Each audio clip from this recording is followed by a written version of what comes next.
Hi, welcome back guys. This is your friend, Parallel Deku. Back with another fanfiction. This is the series of What If Deku Was Rescued by a Hidden Hero. Now before starting, please give this video a like. And subscribe to the channel if you want more videos like this. Now let's get into the fanfic. Suspense, my dear friend, how I cherish you so. I might seem a bit secretive for not sharing much information, but I apologize. I enjoy surprises, and I hope you do too. I truly hope you appreciate your 6 quirks, yes, 6, as I put a lot of thought into them along with your remarkable pet. Not to mention, a lot is going to happen, so enjoy, and I'll see you in the next chapter. Their presence lingers on my boots as I walk through this desolate expanse. Criminals and villains have fallen at my feet. My rapier, stained with their essence, drags along the concrete. For hours, I wandered through the darkened streets, until I saw him, the symbol of peace, glowing like the sun.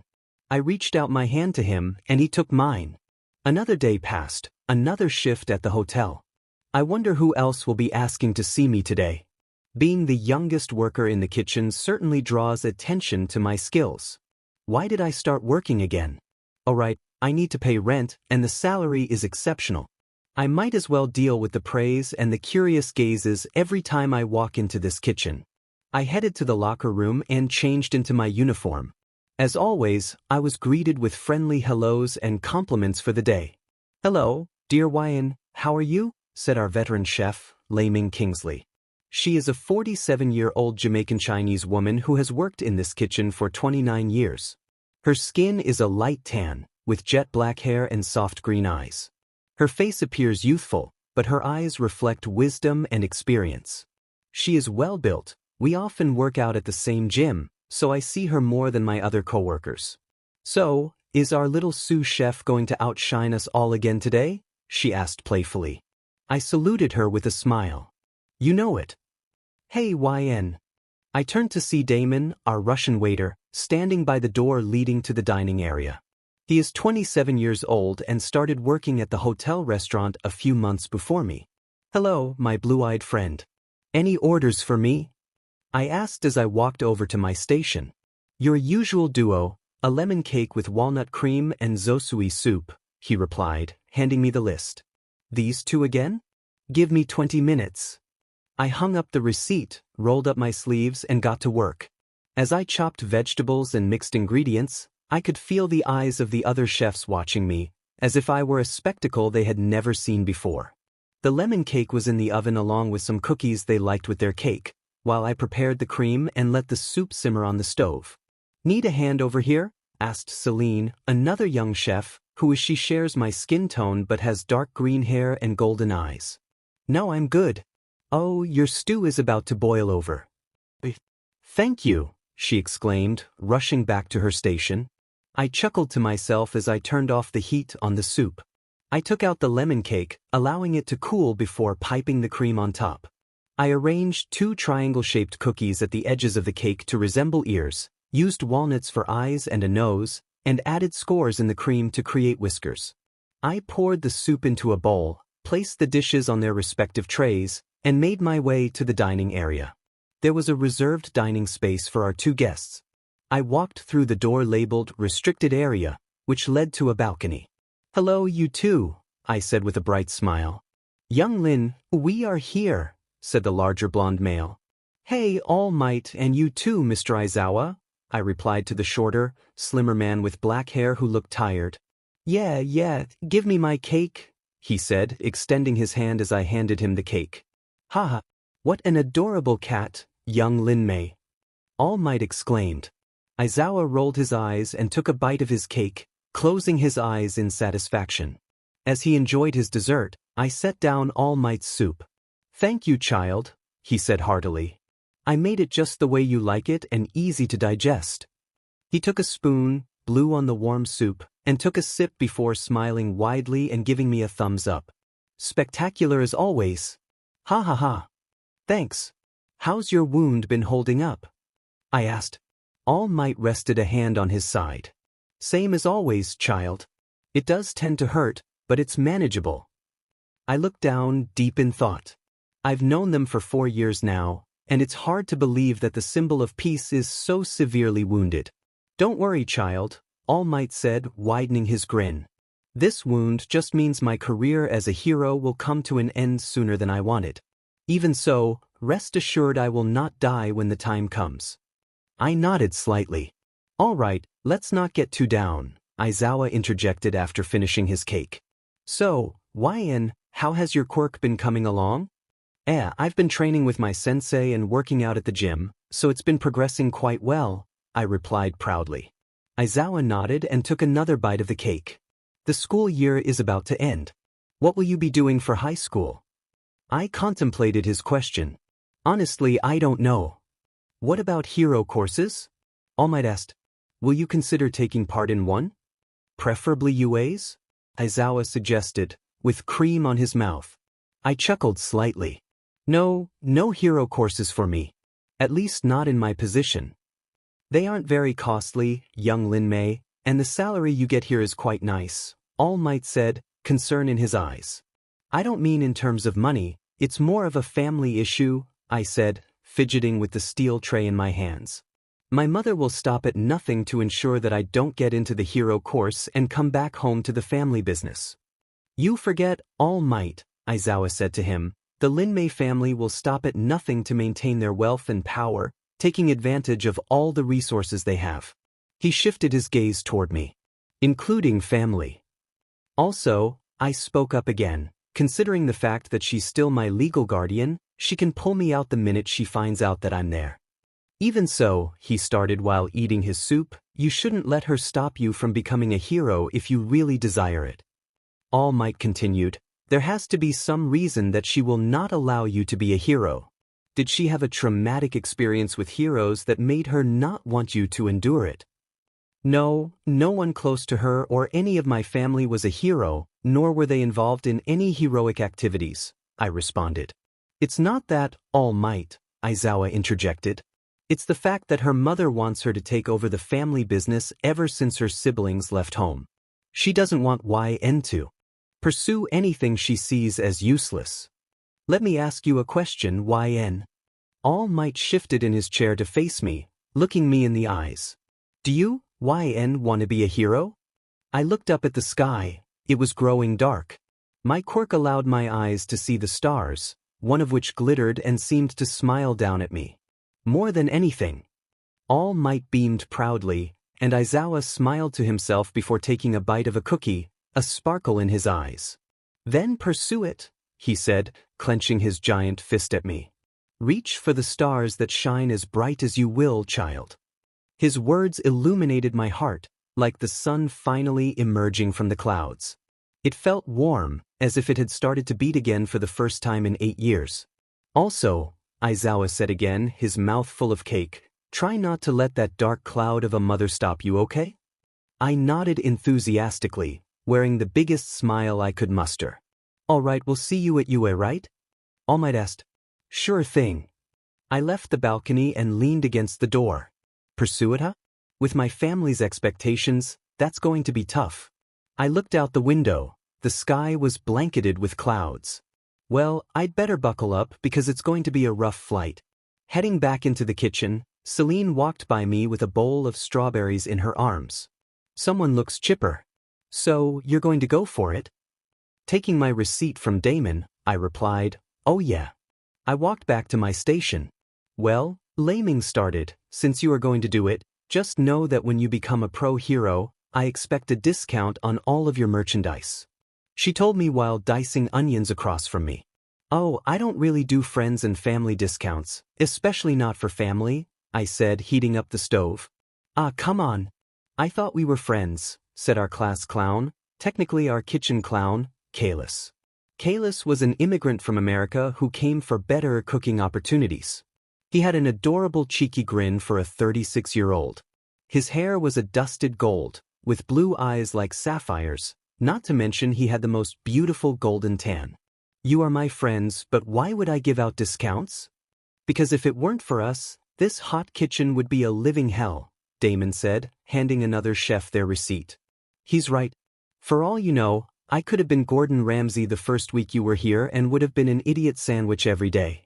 We could have thrown out your food like yesterday's leftovers, Kalis added. Yeah. I'll think about the discount, and Kalis, put that bread in the oven, it's proofed long enough. I could see him mimicking my mouth before taking out the rolls from the proving drawer and heading for the ovens. Well, discount or no discount, Laming said, looking at me as I mixed my dumpling mixture, we'll be your biggest supporters, and you can count on it. I smiled to myself. Thanks, Kalis. You're overcooking those raspberries. Ah! He screamed, rushing back to the stove.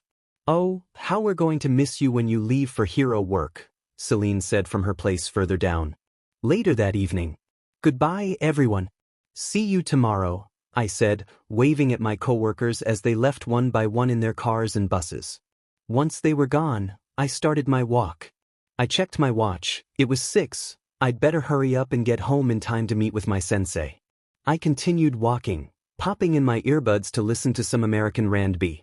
The music was so loud that I didn't notice the car honking at me until I took one of my earbuds out and looked. It was Aizawa. Your place is on my way. Get in, he said, not as politely as I would have liked. This is literally the 3rd time in a row this week. Why not just pick me up from school? I crossed my arms. Go ahead and get kidnapped by a villain for all I care. I rolled my eyes and got in the passenger side. For a few minutes, there was a comfortable silence. Looking at Aizawa, he seemed tired as always, his jet black hair tied up in a neat ponytail. You look good with your hair tied up like that, but you look more like yourself with your hair down, I joked, twirling his hair. So, do you prefer my hair up or down? Aizawa asked curiously. I pondered it for a second, still playing with his hair, weighing the pros and cons of ponytail Aizawa and flowing hair Aizawa. I think I prefer your hair down. It's easier to run my fingers through. Out of the corner of my eye, I could see him smile to himself. A few minutes later, Aizawa pulled into the driveway of my apartment. Here we are, Aizawa said to me. Thanks for driving me home again. He nodded as I left the car. Before walking into the building, I waved back at him as he pulled away. Aizawa's POV. I watched her hair disappear into the door frame. Gripping the wheel, I thought to myself, how could her own family dare get in the way of her dream? No matter how strong your family is, Yenne, I know you'll find a way to be a hero. And I know you'll make a great one. Smiling proudly, I left the premises and headed home. Yenne's POV. I unlocked the door to my apartment and was greeted heartily by my 9-tailed white fox, Sybil. Sybil! Down, boy! I yelled between laughs as he showered me with affectionate kisses. Once I managed to get him off me, I hugged him. Hey boy, you missed me? But of course, my greeting was obvious. Sybil spoke to me telepathically. Let's not worry about that, I'm hungry. Didn't you go hunting today? I asked, confused. I did, but there were only some bunnies and mice in the woods. Plus, I couldn't stray too far from you, so I couldn't look for deer. Sybil's ears drooped as he told me dejectedly. Ah. I scratched his ears. You poor puppy. Come on, let's get you some food. Once I said that, he excitedly ran over to the kitchen. I locked the door and looked around my spacious apartment. I love Sybil, but it feels lonely here sometimes. Why did I get such a big apartment? Sybil yelped from the kitchen, snapping me out of my thoughts. I threw my backpack onto the sofa and jogged to the kitchen. Sorry, Sybil. Are you okay, Yenne? Sybil looked up at me worried. I'm fine, Sybil. Opening the fridge, I took out some raw meat.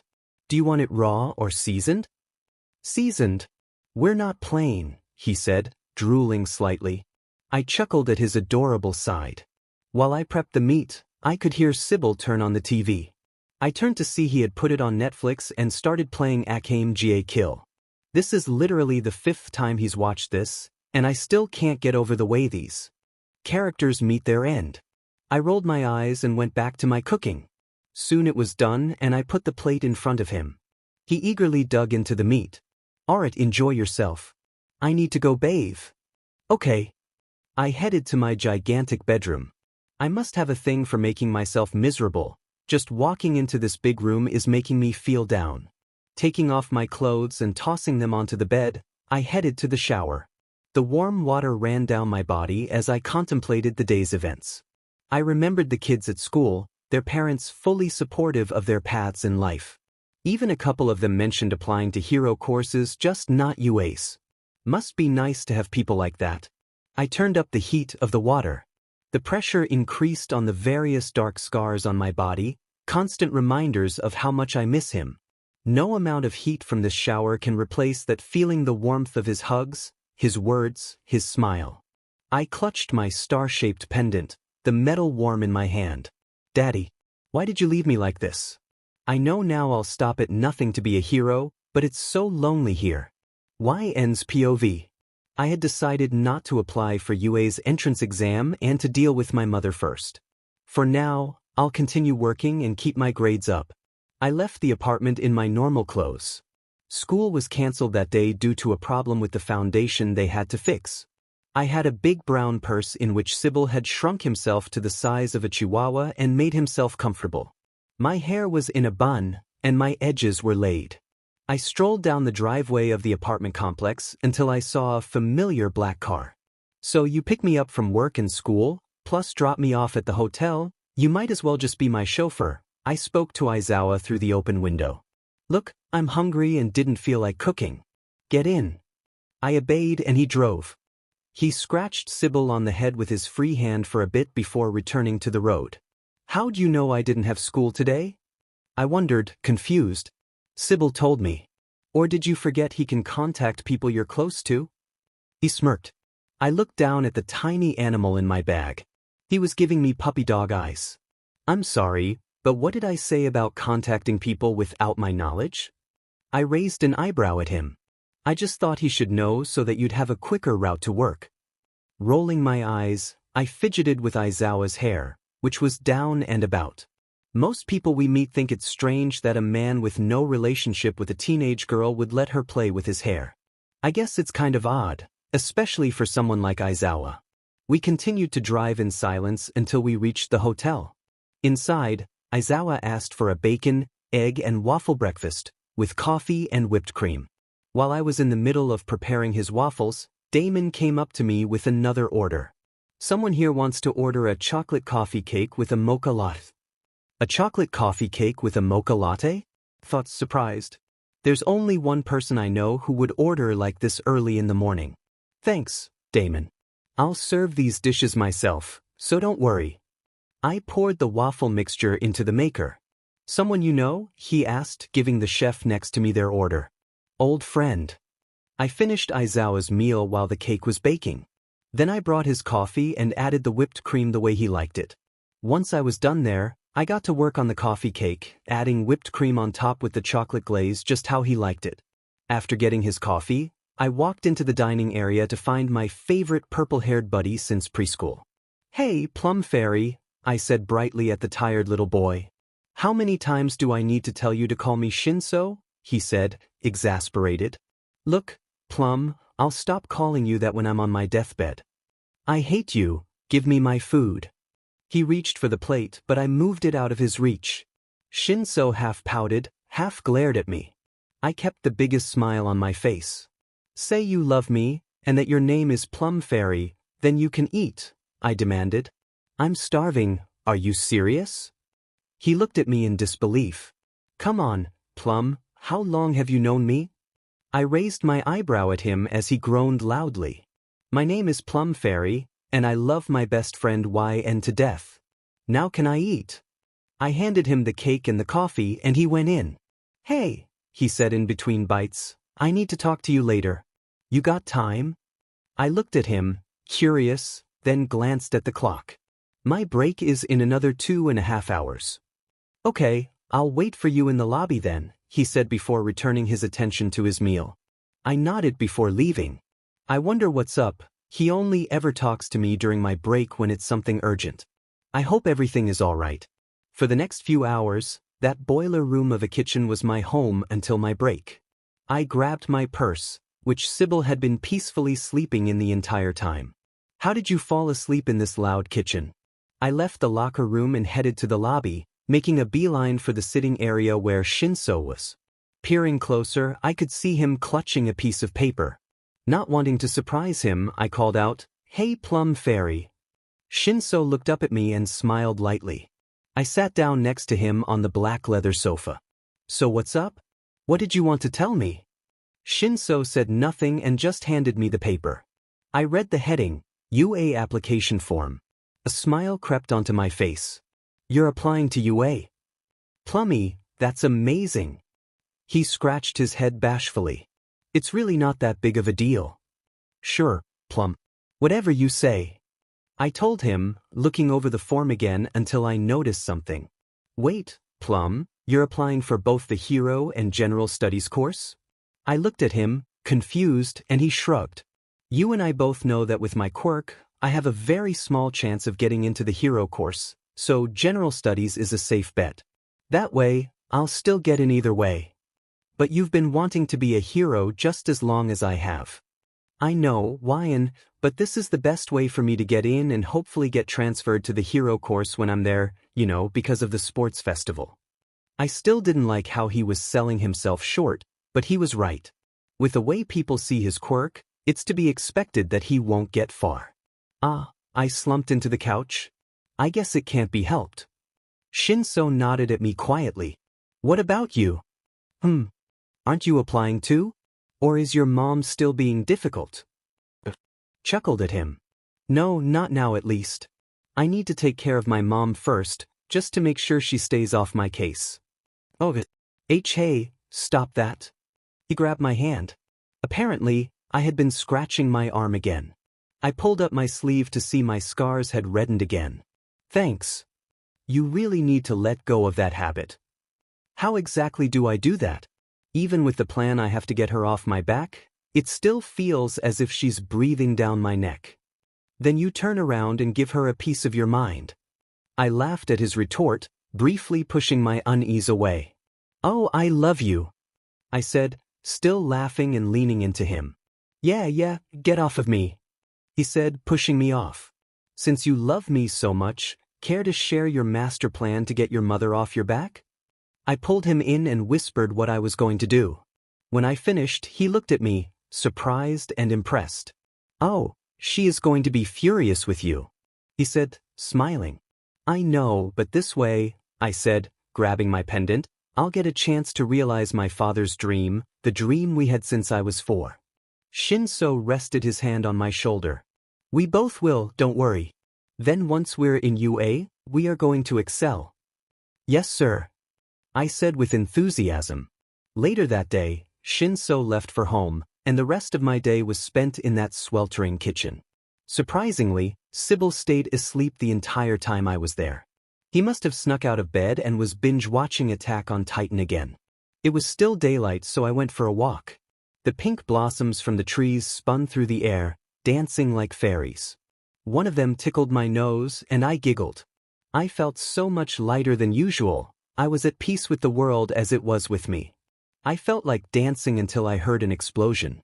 Smoke rose into the sky as I rushed over to the commotion. Above me, pro-heroes rushed to the scene. Then I saw the street was charged and set ablaze, cars were flipped, and the place was in ruins. In the middle of the street was a giant green sludge. I had no idea what it was doing until I saw a flash of blonde and red eyes covered by a green toothy grin. "He's got a boy in him. What is he doing, trying to absorb him?" While I was thinking, a green-haired boy ran past me, tears in his eyes. He was terrified, but what was he doing? All of a sudden, he started to claw at the sludge. It was useless, but he kept clawing. "That kid doesn't have a quirk. What is he doing? Is that his friend or something?" The fear was evident in both of their eyes. It was overwhelming. Well, I can't just stand here. I dropped my bag with Sybil in it and ran as fast as my legs could take me. The gold tattoo of a jewel in the middle of my chest vibrated as it glowed. I flung my arms, and 2 chains emerged from my palms. They wrapped around the boys' waists as I yanked them as far away from the monster as I could. "How dare you? I'll just consume you instead," said the sludge. It lunged at me. The tattoo vibrated again. A giant shield appeared on my arm, absorbing the impact. My strength surged as I pushed the villain down the street. I looked back at the boys behind me. "Hey, you guys okay?" I asked, catching my breath. The green one stuttered, "Weiss, thank you. Thank you so much. Kaken, aren't you?" "Shut up, Deku," the blonde one yelled at the top of his lungs. "What the hell is wrong with you?" I yelled back. "No one asked you to help me." My blood boiled at the rudeness and arrogance of this boy. "Look here, you angry Pomeranian, at least show some gratitude that I didn't let your sorry self get gobbled up by that thing." "SP, speaking of the sludge, it's coming back," Deku yelled. I turned around, and at full speed, the sludge dragged toward us. Before it could envelop us again, I enlarged the shield on my arm and blocked it once more. I heard one of them move in the dirt. "Don't move and stay back." Saying that, my arm's muscles buzzed as they enlarged, brown fur sprouting out of my arm, transforming into a giant brown bear paw. Flowing with raw physical strength in my right arm, I slapped the sludge to the other side of the street, where it crashed into a building. The impact of my arm echoed down the street like thunder. Using my bare arm, I picked up a car and threw it straight at the beast. A pro hero shot his branch-like arms at the creature, but it slithered away. The sludge slapped the hero aside, and while I focused on them, I put away my weapons and went to the boys. "Come on, let's get away from here." I offered them my hands, my right one back to normal, feeling a slight buzz in my shoulder. Deku shakily took my hand, while Kaken got up on his own, rolling his eyes. I scoffed at him as I helped Deku to his feet. Dusting off his shoulder, I asked, "You sure you're okay? That was brave what you did for your friend." He looked at me shocked. "Oh, really? You think so?" "Yeah, it was." "Quit praising that idiot and let's get out of here," Kaken interrupted. "Excuse me, but..." "And don't call me an angry dog." I couldn't finish before a wave of green liquid pushed me back. Luckily, I could summon my shield quickly, but that was too close. While I was thinking, I failed to notice how the sludge wrapped around the shield and reached out to me. Before I could recreate my paw to defend myself, a muscular arm pulled me away, delivering a powerful blow to the monster. I looked up and felt instant relief at the sight of a giant blonde-haired figure. "All Might!" I exclaimed, beaming at him. He looked down at me with a smile just as wide. "You did well, Yenne." I sighed with relief and glanced back at Deku and Kaken. Deku ran up to us with tears in his eyes, while Kaken stood still, his eyes wide. All Might set me down just as Deku tackled me in a hug, his tears soaking my shoulder. I patted his back reassuringly. "Calm down, kid, I'm okay." I know, you scared me when it attacked you," he whimpered quietly. "I'm fine, don't worry." He continued to hug me, whispering his thanks. I looked at Kaken again. His expression had softened, but he still looked at Deku with a hint of disdain. The authorities arrived shortly after with paramedics, and a few cameras were pointed in my direction. Some doctors were checking on Kaken. The pro-heroes present seemed to be ridiculing Deku. He had literally run into danger without a quirk, and his bravery should not go unnoticed. A hand rested on my shoulder. "What you did was exceptional, Yenne." I looked up at All Might, beaming with pride. "Heh, you think I was exceptional?" I glanced at that. "You're right. Young Midoriya, although quirkless, is determined to be a hero." I raised an eyebrow. "Really? Does he now?" He nodded. I watched as Deku took the reprimand surprisingly well. "So, is he the one you want to pass your quirk on to?" All Might looked deep in thought before answering, "Yes, he's the one." Later that evening, I left the scene without attracting attention from the pro-heroes. Sybil was still asleep in my bag, having caught a cold and fallen into a deep slumber. I entered my apartment to find a note on my coffee table. As I picked it up, I recognized the handwriting. It was my brother's. I read the note. "Our little angel. We saw what you did on the news and we're so proud of you. Seriously, Amon was yelling at the TV like you were in a wrestling match, and Mai was talking as if she were right there coaching you. With Dad gone, we know we can never replace his support or presence. Even so, we all believe, just as he did, that you'll make a great hero and make Dad proud.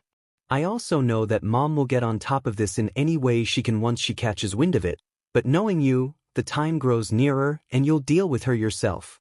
So, if you need any help, call us." We'll always love you, Yenne, and support you with all our hearts. Love, Alastair. Tears dropped onto the paper.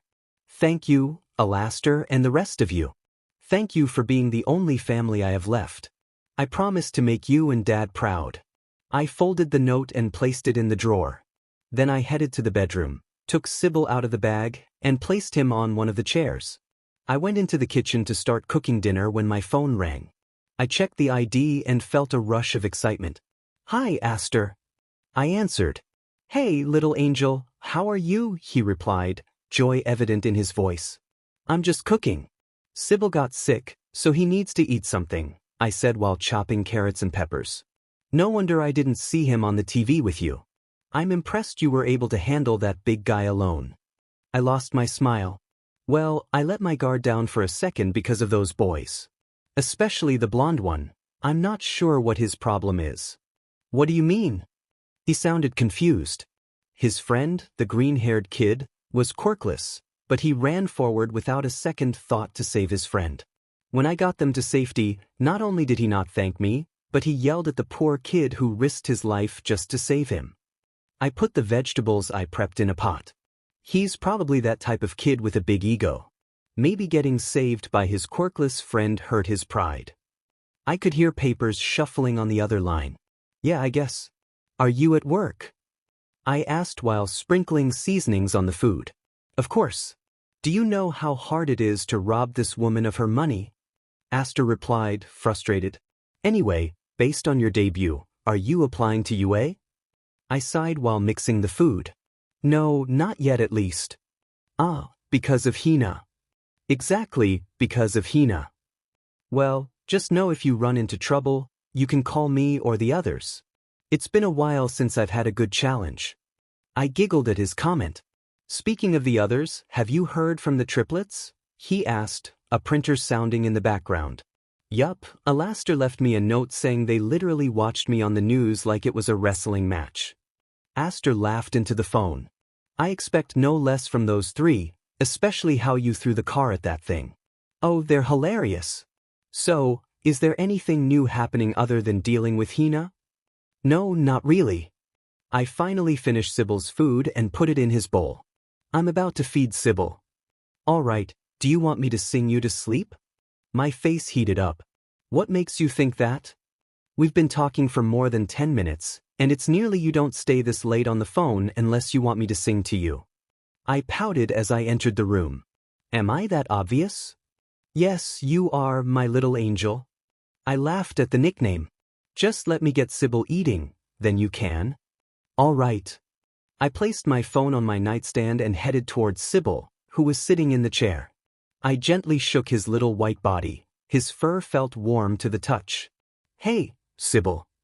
His silver eyes fluttered open, and he purred quietly as he inched toward the food. I set down the bowl, watching him eat slowly. I could hear chatter coming from my phone on speaker. He was probably talking to some of his assistants. It took Sybil 5 minutes to finish eating and another 15 to get ready for bed. Finally, the lights were out, and I was in bed.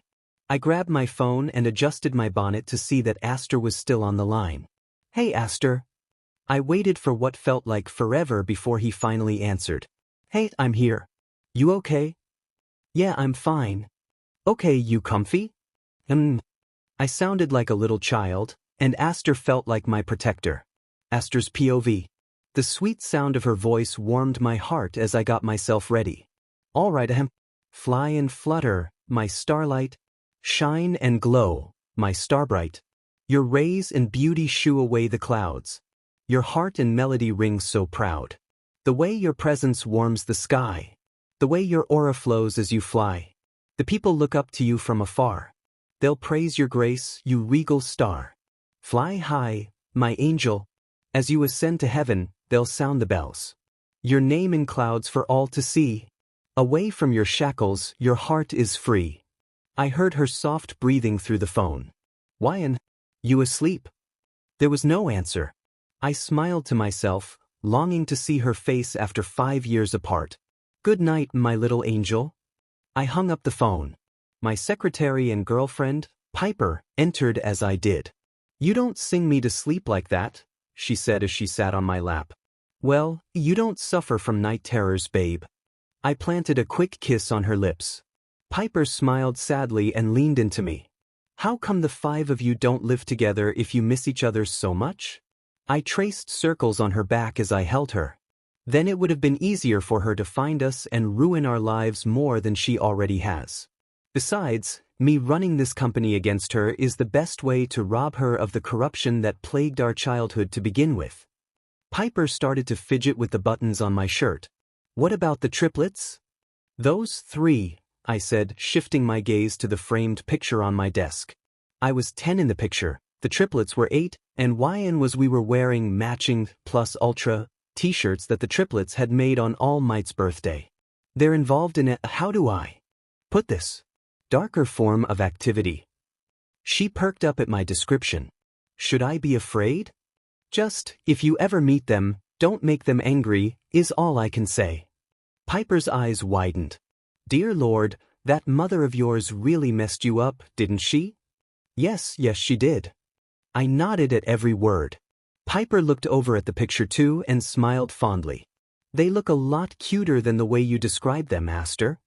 Well, looks can be deceiving. So, are you guys ever going to reunite? If we do come together again, I pointed to Yenne in the picture, it'll be because of her. Yenne's POV.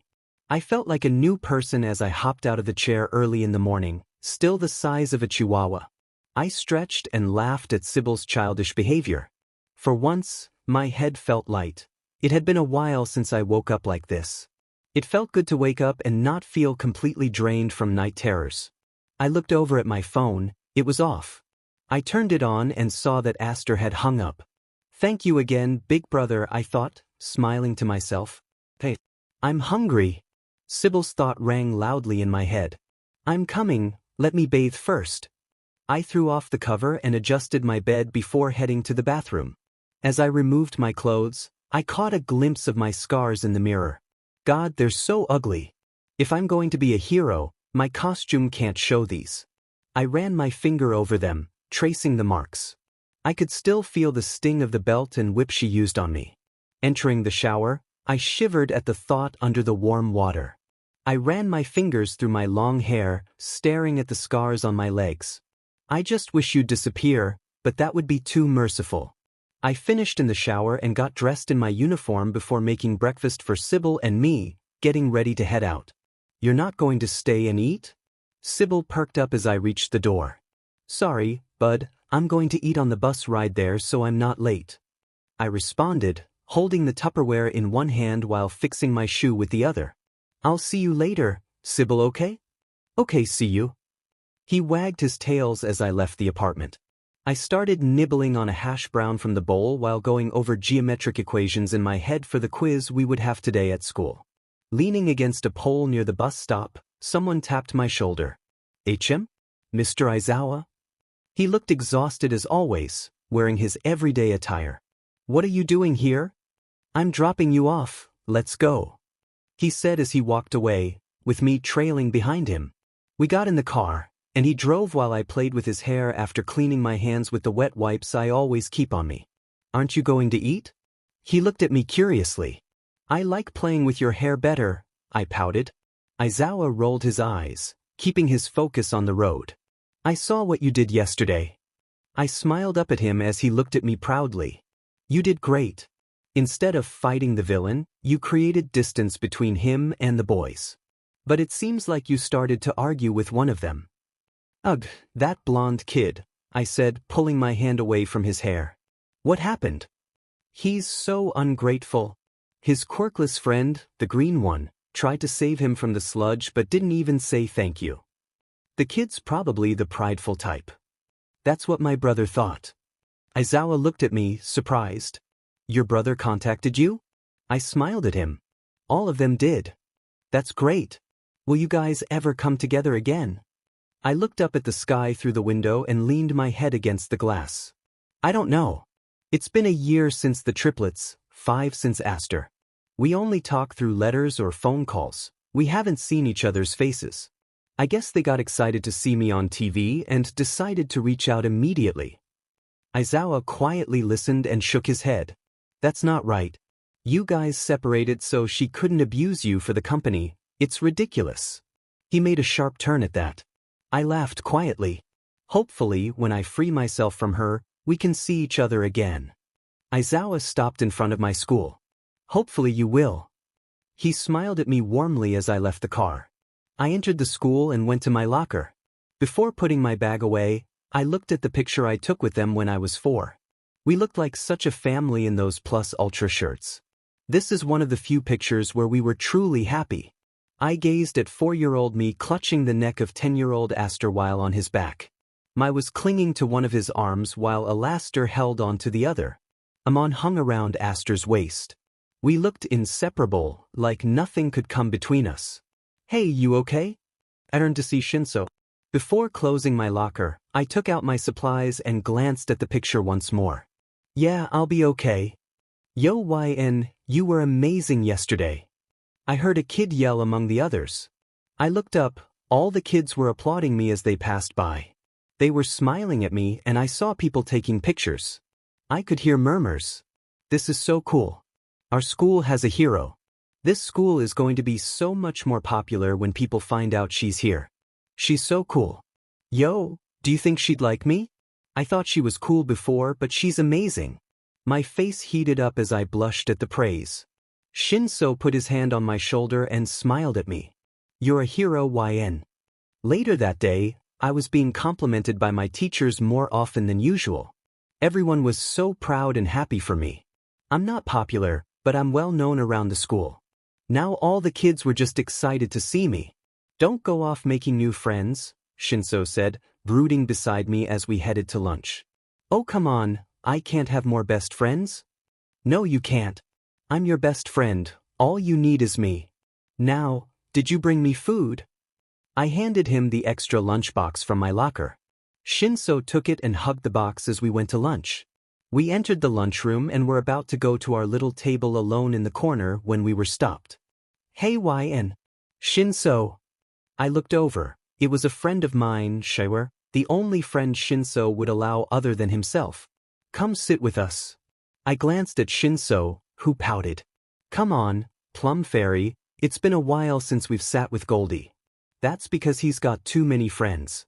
Not taking no for an answer, I took his hand and dragged him over to the table. Once there, I wrapped him in a bear hug. Hey Goldie, my favorite Chinese Brazilian. Hey Yenne, hey Plum, he said playfully. Shiwer's soft brown skin glowed in the light, with his long, white hair tied up in a ponytail. His ocean blue eyes sparkled with excitement. Hey, I'm okay with you, but only this annoying crackhead can call me that, Shinso said, slightly annoyed and pointing at me. Crackhead? Well, that's new. Anyway, what's up, Shiwer? I said, sitting down. I just wanted to ask about the news. You were so awesome. His eyes sparkled as he looked at me in wonder. Weren't you scared? A girl from the table asked. I mean from the TV, that blob looked terrifying. Yeah, she was terrified, Shinso said, mouth full of food. I punched his arm, causing him to choke. First of all, shut up. Secondly, yes, I was scared, but someone had to get those two out of there since the blonde-haired kid's quirk was causing chaos. Or at least that's what I learned afterward. The pro-heroes in the area couldn't get him out because of the flames. What about that green-haired kid? Someone else asked. I shrugged my shoulders. I figured those two were friends because the green-haired one was quirkless. Shinso choked on his food, but this time it was of his own accord. After a quick cough, he looked at me in disbelief. I'm sorry, what? You heard me. He was quirkless and wanted so badly to save his friend that he wasn't even thinking. Shiwer slurped noodles from his bowl before speaking. How do you know he wasn't thinking? I looked down at my soup, its glossy reflection showed my face, but in it, I saw the terror in Deku's eyes. His eyes. I could see it in his eyes. He was terrified out of his mind. The kid knew he could die but still took that chance to help his friend. So since I couldn't just stand there and watch, I used my chains to get them to safety. Then my shield to protect them. After that, I threw a car at the villain. Oh wow! I looked up and suddenly felt uncomfortable. Feng was sitting across the table. He had been interested in me since the 2nd grade. You're amazing. Hey Feng, drooling isn't going to help you land her any quicker, Xiaoyu said to him with a raised brow. This is why I like you better than these other guys, Shinso said, mouth full of food. Xiaoyu chuckled before turning to me again. So, are you applying to UA? I looked at him, confused. I mean, Shinso said he was. I thought you were too. I looked down at my soup, picked up the bowl, and quickly finished it before slamming it back on the table. Not yet. I wiped my mouth. I need to take care of some things, and I also need to train more so that I'm fully ready to go. Well, I'm sure you'll do great. He patted my back. What about you? Shinso asked him. That robotic quirk of yours would make you a great hero. Xiaoyu laughed as he stretched, chuckling to himself. Honestly, I still can't completely control this thing. I'll go to a hero course, just not UA. They've got way too high of a standard for me. I sighed heavily. I swear I hate how you people sell yourselves short. Shinso is applying for hero and support because he feels he won't get into hero right off the bat. Because I just won't. Why, and you're already great, so there's no doubt that you'll get in with ease. Yeah, even when I learn to control my quirk, yours is much cooler, and you're just powerful overall, Xiaoyu said proudly. The others agreed with him. I smiled and rubbed my arm. They all believe in me so much, which means I need to step up my game soon, Hina. Even so, Xiaoyu, I started, I think you shouldn't sell yourself short. You could go a long way with that quirk, it's more powerful than you and others think. Xiaoyu looked at me, surprised. When he looked away at his plate, he smiled warmly. Later that day, after work and training with my late Uncle Long, Sybil and I were jogging down the beach. It had been a while since we worked out together. The sunset was beautiful, casting a golden glow on Sybil's fur. I smiled to myself, enjoying the peace. Suddenly, I looked up and saw All Might and Deku. Isn't that the kid you saved yesterday? Sybil asked curiously. Yeah, it's him. I wonder why they're here. Should we go and see? Yeah, come on. We ran toward them to find Deku pulling a fridge while All Might sat on it, surrounded by trash. Suddenly, Deku collapsed. He must be training Deku's body for one for all, I thought, chuckling to myself, and Sybil joined in, having figured out the situation. Hey, All Might. He looked up at me and his smile widened. Young Yenne, to what do I owe the pleasure? On Sybil's back, who had enlarged to half the size of an elephant, I said, nothing, just a jog. I looked down at Deku, smiling. He looked up at me as if he couldn't believe I was real. So, he agreed? All Might nodded, while Deku looked confused. You know about it? Of course, I know all about One for All. I also know you won't be able to use it or move anything here with those scrawny muscles, I said, poking his arms. Hey. He blushed. You're right, young Yenne. How long until the UA entrance exam?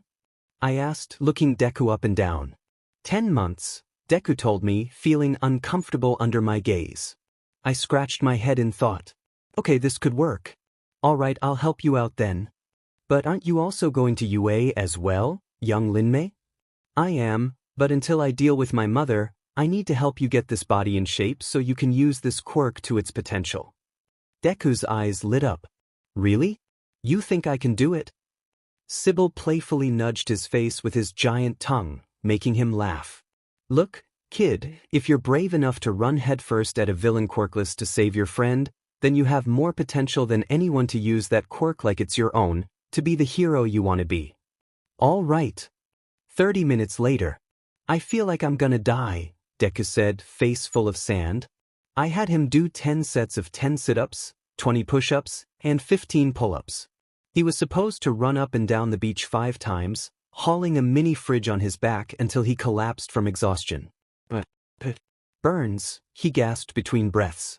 I, who was hauling a full fridge plus some weights on my arms and legs, wiped small beads of sweat from my forehead while watching him. All Might, along with Sybil in his arms, who was the size of a chihuahua, said, Young Midoriya, you would have been better off with just myself to train you. Midoriya looked up, sand and tears on his face. Why didn't you say anything? I'm dying here. All Might laughed heartily, then placed a giant hand on my shoulder. Even so, young Midoriya, the training she'll put you through will give you better results than I ever could. I blushed under the praise. I just wanted to help the kid out, so I would be assisting someone in reaching their dream while I strived for mine. Smiling to myself, I bent down and offered him my hand. Midoriya looked at me while I beamed at him.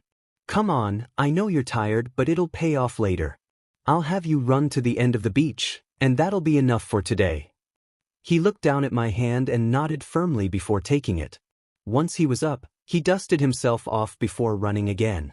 I ran beside him and instructed him calmly, in and out with every step, keep your air flowing. His eyes were shut with an intense expression on his face as he ran. Right. I scoffed at him. Open your eyes, child. Midoriya opened them wide. Sorry. Don't apologize. All Might suddenly appeared on his other side, still holding Sybil. Just press forward and achieve greatness, children. Sybil got excited, jumped out of All Might's arms, and returned to his normal size. I laughed at Sybil. Come on, Odette.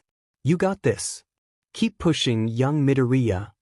All Might and I continued to encourage him as he ran with all his strength, nodding and crying, until finally, our run came to an end as he dropped the mini fridge and fell into the sand. Midoriya was breathing hard, staring up at the sky. I put my hand in his hair and ruffled it. Great job, you survived the first day. We'll continue tomorrow, okay? With the biggest smile he could muster, he said, Yeah, of course. The two of you were exceptional today, and I am confident this character will continue.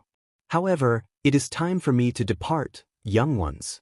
I will see you another time. We nodded as All Might left. I stayed with Midoriya and looked at him, concerned. You okay, Midoriya? Deku smiled and nodded. Yeah, I've never felt so tired before though. It feels nice, kind of. That's good to hear. I offered my hand to help him onto my shoulder. Let's get you home. No, it's fine. I can get there myself. You've already done so much for me. He staggered away to lean against a pole. This adorable stalk of broccoli. I nodded at Sybil, and he effortlessly lifted Deku onto his back. Look, Midoriya, you can't even walk 2 feet. We're taking you home, okay? He looked down at Sybil's fur, reluctant. All right. Good, let's go. We started to walk. The journey was peaceful, filled with comfortable silence. It allowed me to map out my course of action. Once I helped Deku, I planned to leave town a few days after the entrance exam.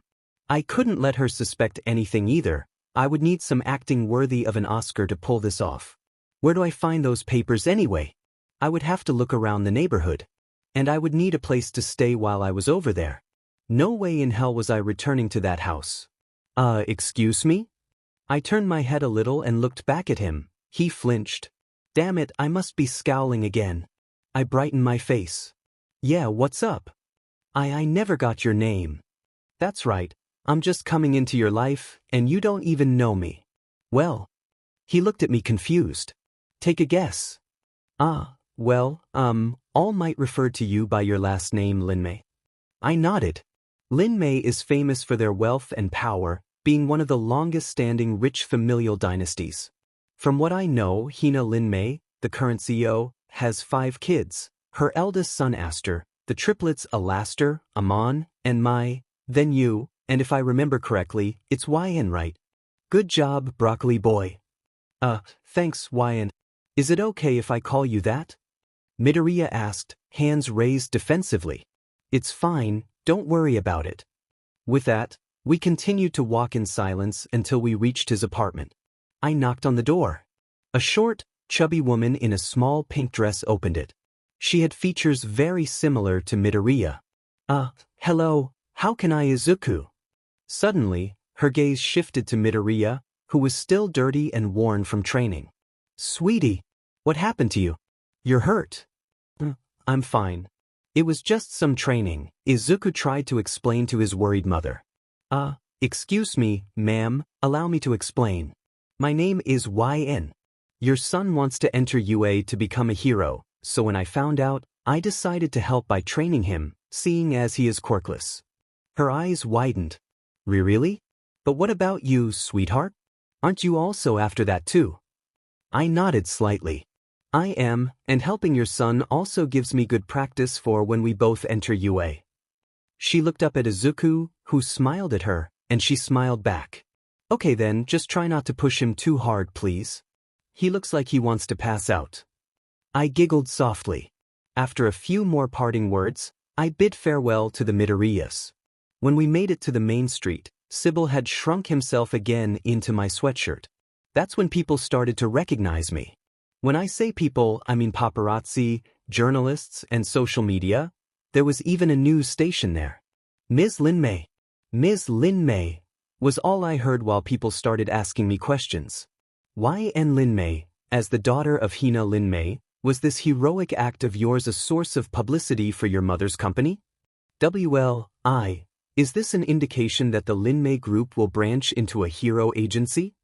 Is there some sort of conflict within the family, seeing as how you're miles away from the Linmei home? And no, are you an indication that the Linmeis will embrace heroic activity? What do you want me to say? I don't live there anymore.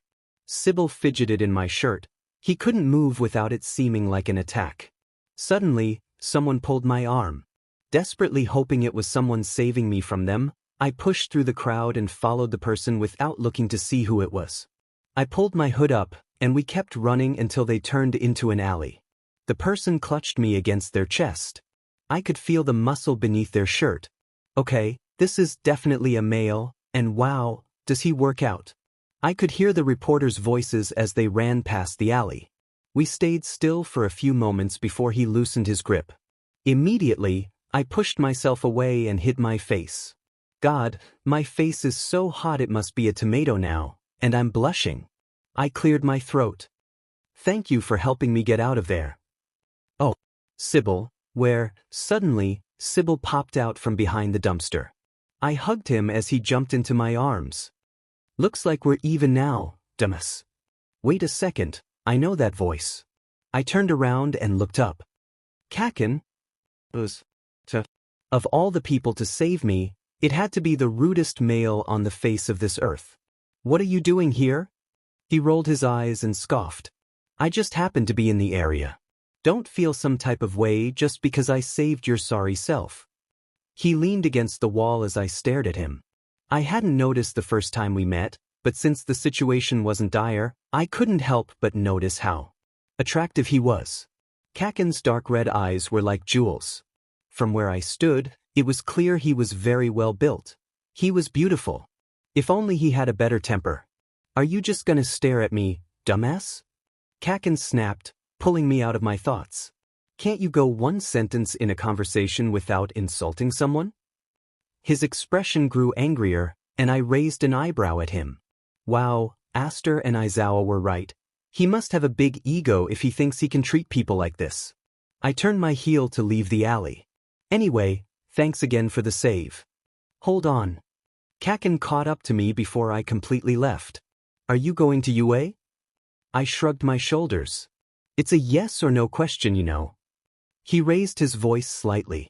Sybil growled in my shirt. Stay out of this, smut. He nearly jumped out of my chest, ready to snap back, but I stopped him. Why are you so eager to know? Because I know someone like you isn't staying out of UA, and I'm going to make sure to beat everyone, including you. I laughed at him. Oh really?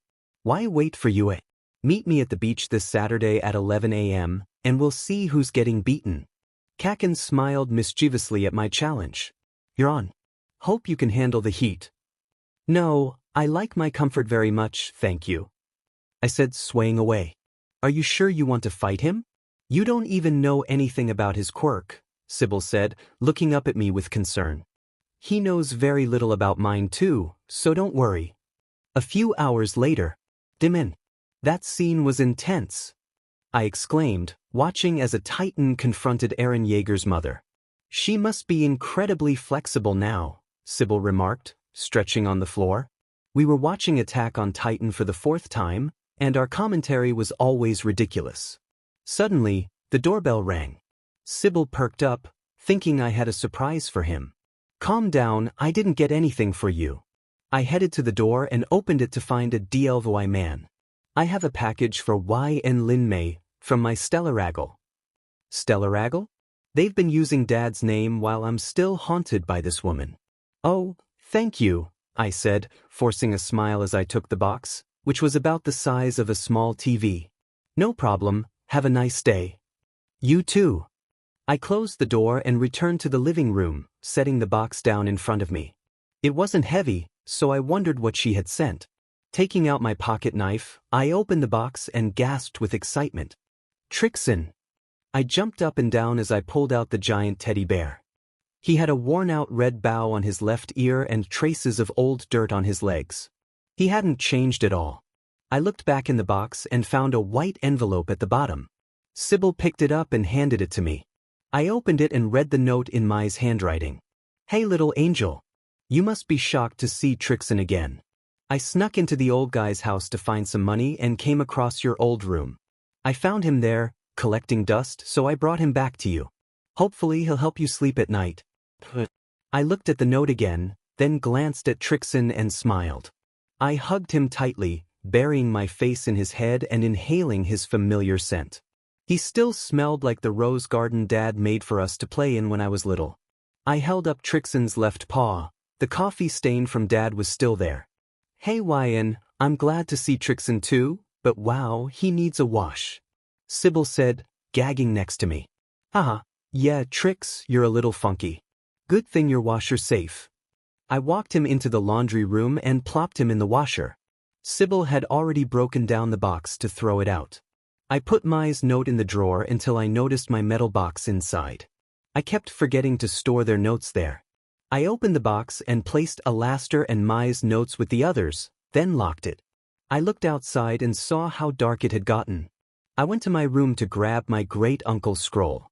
Wait, I forgot they need to reinvest their souls a week from today. To ensure they wouldn't be disturbed, I took all the scrolls and locked them in the titanium safe I pulled from under my bed. Just as I locked it, Sybil rushed into my room. Sybil, what's wrong? A bomb. My blood ran cold. What? I whispered. I smell a bomb somewhere on the floor. Who in the... I couldn't think straight. All I could think about were the other people in the building. Sybil, gather our things, my weapons, katanas, notes, scrolls, anything, and teleported outside. I rushed out of my apartment and knocked on the door of my elderly neighbors. Mr. Ling opened the door. Good evening, why and how? No time to talk. There's a bomb in the building. His face paled. What? Where? Look, you and your wife need to grab what you can and leave now. Call the front desk and tell them what's going on. I left his door and warned the other neighbors as well. Heading back, Sybil came out. I teleported everything I could. Good, how much longer until the bomb goes off? He sniffed the air. 10 minutes. Can you tell where it is? No, whoever planted it knew what they were doing. I gritted my teeth as I saw tenants rushing to the stairs, clutching whatever possessions they could carry. Go into their apartments and see if there's anything else they might have left behind. Sybil zipped in and out of rooms at lightning speed. I caught up to Mr. Ling. Did you call the front desk? Yes, they've already informed the police. I nodded and went to check out the window down the hall. All our belongings were far off in the distance. I scanned my things until I noticed something. Trixin. I rushed back into my apartment and pulled him out of the washing machine. You can dry later, I said as I followed the tenants down the stairs. Sybil. He rushed down the hall. I got everything. Great, let's go. We reached the main floor, where parents, children, and people of all kinds were frantically leaving the building. When we got outside, the chill breeze hit me. The building was surrounded by police cars and a few minor heroes. The building owner was trying to ensure everyone was accounted for. I looked up at the building, praying I got everyone out in time. Sybil, how much longer now? Before he could respond, a loud boom echoed from the building, windows shattered, and the structure crumbled. Out of the corner of my eye, I saw a little boy run up to pick up his All Might doll. As a large piece of debris hurtled toward us, I instinctively wrapped my arms around the boy and shielded him with my body. The rubble crashed against my shield, creating a cacophony of noise as it shattered into countless fragments. When the chaos subsided, I loosened my grip and looked down at him. "Hey, you okay?" I asked, smiling gently. He slowly returned my smile, his eyes sparkling. "Yeah, I'm great, thank you, miss." I ruffled his hair as I lowered my shield. "Zane." A woman, presumably his mother, rushed forward and enveloped him in a hug. "Thank goodness. Don't scare me like that again." "I'm fine, Mum. The nice hero lady saved me."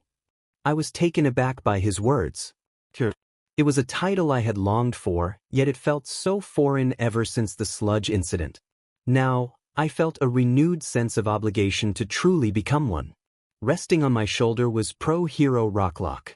"Are you the one who warned these people?" he asked. Yes. It was actually my fox, Sybil, who sensed the bomb, so I alerted everyone. Rocklock nodded. "Well, kid, you did something good today. Nice work." He smiled at me before moving on to check on the other residents. Sybil approached, and I knelt down to pet his head. "We did good, Sybil." He wagged his tails happily.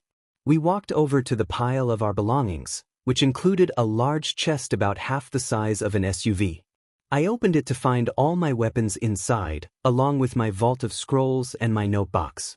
I picked up Trixon, who I had dropped earlier. He was still damp and speckled with dirt. "Well," I glanced back at the burning, crumbling building, "we're going to need a new place now. There goes my sanctuary." I chuckled at Sybil's playful demeanor, sitting beside him and giving his head a gentle pat. Mr. Ling approached us. "Wyan, dear, we are eternally grateful to you and Sybil for saving our lives." He smiled, his wife resting on his shoulder. "We were wondering," Mrs. Ling began, "since you have no place to stay, you could join us in our home upstate." I smiled softly at them. "Thank you, but I have a job I love here and some business to take care of. But I really appreciate the offer." "Of course, child." The couple walked away as Mr. Ling made a phone call. I looked back at our belongings. There weren't many. I picked up my box of notes, running my fingers over the engravings. My father had gotten it for me, along with similar ones for the others during a trip to Russia. Each letter they sent was a treasure, and I often spoke to them as I read. I wondered how they would react when they saw the news about the bombing. I stood up from the grass and dusted off my legs. "Come on, Sybil. We'll book a room at the hotel." I popped out the wheels on my weapons trunk.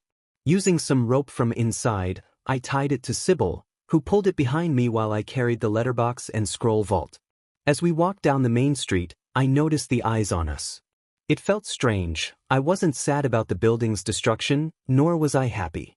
It held no sentimental value for me. But I knew the residents would feel differently. At least they had escaped with their lives. We finally reached the hotel, and I asked the front desk for a room. "Yn?" I turned to see Celine, Kalis, Damon, and Laming. "Dear God, are you all right?" Laming exclaimed, grabbing my face to check for injuries. "We saw on the news that your building was bombed," Damon said, concern evident in his eyes. I gently removed Laming's hands. "It did explode, but I'm fine. We managed to get everyone out in time before it detonated." They all sighed in relief.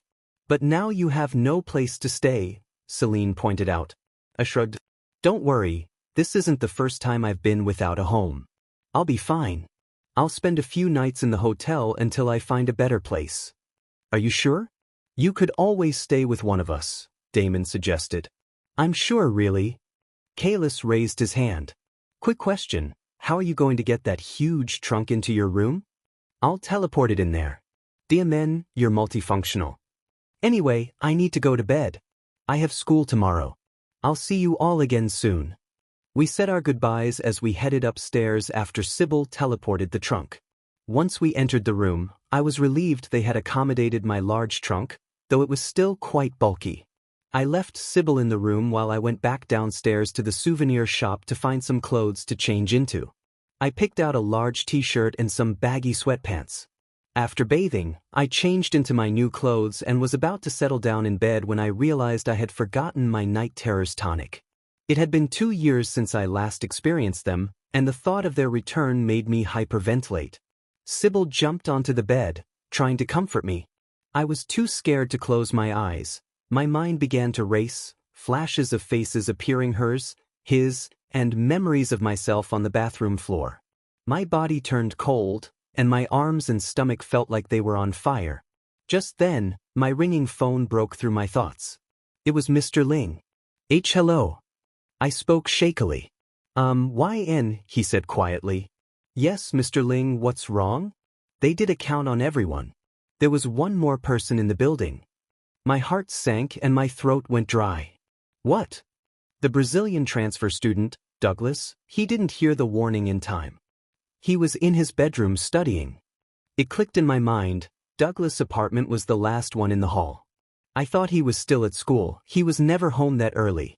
Tears streamed down my face, my cheeks burning, my head pounding. I had been careless. I should have checked, I assumed everyone was out. Why didn't I go in there? I felt so foolish. I couldn't save them all. Yenne, are you there? Mr. Ling asked. I hung up the phone and texted Deku. Deku, I won't make it for training tomorrow, so you'll have to manage with all might. Don't slack off. Sent at 10:39 p.m. I threw my phone onto the bed, holding my aching head. How could I be a hero when I had been so reckless and careless? I couldn't do it not like this. I couldn't be a hero. Not like this. YNPOV. It has been a week since the explosion. I never met with Bakugo on Saturday. Without his number, I couldn't cancel. He's probably furious right now. At school, Shinso stayed by my side, but he didn't try to talk to me, nor did Xiaoyue. When I returned to work the day after the bombing, people attempted to engage me in conversation. I just wanted to be left alone and refused to personally serve food to customers, mainly to avoid Aizawa and All Might. When I came back to training with Deku, he kept trying to discuss things with me, but I ignored him. The thought of not remembering Douglas continued to haunt me. Every time I saw the news report on the bombing, my breath would catch in my throat. It became worse when I saw people, unlike the Lings who had another home, stranded on the streets. I didn't know how to help them. Maybe if we could have found where the scent of the bomb was strongest, we could have sealed off that part of the building to contain the explosion. That night, the nightmares returned. I saw her again, lashing out at me. My mother was holding something small and sharp, striking me on the bathroom floor. Suddenly, I felt a metallic taste in my mouth, and I coughed, feeling the warmth trickle down. Pathetic, her voice echoed in my mind. You're not fit to be a hero. Your only purpose is to take over the company. Clean up this mess and stop these childish dreams. I could hear her footsteps fade away. I heard Sybil barking at her, then a loud crack silenced him. Shut it, stupid mutt. Everything hurt. My stomach felt like it was collapsing, pushing up something bitter. I tried to grip the blood-stained rug and push myself up. My arms screamed in pain, begging me to stop moving. My gold pendant dangled around my neck, stained. I looked up to see two large shoes. Daddy? I tried to look up but couldn't. You're weak. You failed me, Yenne. No. Daddy, please. Please. I remember waking up sweating and screaming, please, nearly tearing my bare Trixon's head off. Since then, I haven't slept. It's been 4 days now without rest, and the bags under my eyes have grown enormous. During break, Laming approached me. Yenne, dear, when was the last time you slept? She placed her hand on my shoulder. I'm fine, Ms. Kingsley. I walked away and headed for the hotel elevator. The quiet of the elevator was unsettling. Ever since the incident, I've been seeing Douglas' face more not haunting, but in flashbacks. This time, it was the first time I met him. I was in the kitchen that day, cooking as I normally would, when I heard the doorbell. When I opened it, there stood a nervous boy with soft brown hair and blue eyes, holding a small tin box. Oh, hi. Hello, my name's Douglas. I live in the second to last door down the hall. I just moved in and wanted to introduce myself. He handed me the box when he finished speaking. What's this? That's taking the box. It's homemade cookies. You're Brazilian. Surprised at my deduction, he replied, yes, I am Brazilian. I used to make these a lot at home and thought it'd be nice to share with my new neighbors. I opened the box and saw soft round cookies with what looked like red jelly in the middle. They look great, thank you. My name's Yenne. I shook his hand, and he gave me the most innocent smile in the world. It's nice to meet you too. I hope we can be friends. Sure. I work at a hotel and restaurant not too far from here. If you come by, I can repay you. Really? That'd be great, thank you. I'd better go, I need to study. I'll see you at your restaurant maybe? Sure. I'll never see that smile again. The elevator doors opened, pulling me from my thoughts. I looked up as I walked down the hall and caught my breath. Mr. Aizawa was standing next to my room door. Why is he here? He's probably going to try to talk to me. Good afternoon, Mr. Aizawa, I said quietly as I approached him. He nodded and moved away from the door. He wants to talk to me inside. Great. I unlocked the door, and we both stepped inside. Sybil, who was lying on the couch, got up and nuzzled against my hand. I scratched his head before sitting down. Aizawa took a seat in the chair across from me. We sat in silence. I looked up at Aizawa. He seemed lost in thought, trying to find the right words. What happened, Yenne? He finally broke the silence. Sybil smelled a bomb. I warned everyone and was able to get them out. Now I have nowhere to go except this hotel. You're not telling me everything. He shook his head and looked at me. That place held no sentimental value to you, so you wouldn't be so upset about it exploding unless something significant happened. My eyes stung as I tried to hold back tears. I clenched my fists so tightly that I could feel the warmth of blood seeping through. I couldn't save him, I whispered. What was that? There was one more person. My tears flowed and I raised my voice. I was careless. I assumed he wasn't home, and I didn't check, and now he's gone. I started to sob uncontrollably, all that bottled up pain gushing out. The guilt and fear consumed me. Then the dreams came back. I can't sleep without seeing her face. My dad doesn't love me anymore. I can't call my siblings because they'll get in trouble. I can't do it. When I uttered those last words, Aizawa wrapped me in a hug. I cried into his chest, gripping his shirt, not wanting to let go. I can't do it, I whispered again. Yes, you can and you will, he said while rubbing my back. The gesture felt familiar. He was warm, like a shield despite his slim frame. It reminded me of when I was younger, bullied or hurt in school. When I got to the hospital and told my dad, he would do the same thing, whisper in my ear that everything would be okay. I missed him. I know it hurts, he started. I know you want to save everyone, but even as a hero, that isn't always possible. Aizawa pulled away from me and looked at my face. What matters is that you continue to get better. By improving, you'll be prepared to do more. He wiped the tears from my cheeks, and then he smiled at me. I smiled back while he ruffled my hair, just like Dad used to. Aizawa sat down next to me, and I hugged him tightly. Don't worry, I won't leave you. I closed my eyes, and Sybil nuzzled against my side, curling up in our laps. It didn't take long for me to slowly drift off to sleep. I didn't dream, but that was better than the night terrors. I woke up on the sofa, covered by a blanket. Looking up at the clock, I realized it was past 9. Oh no. I was supposed to return to work. As I threw off the blanket, Aizawa walked in. Calm down. I told the boss you weren't feeling well, so he let you take the rest of today and tomorrow off, he said, sitting down with a cup of coffee.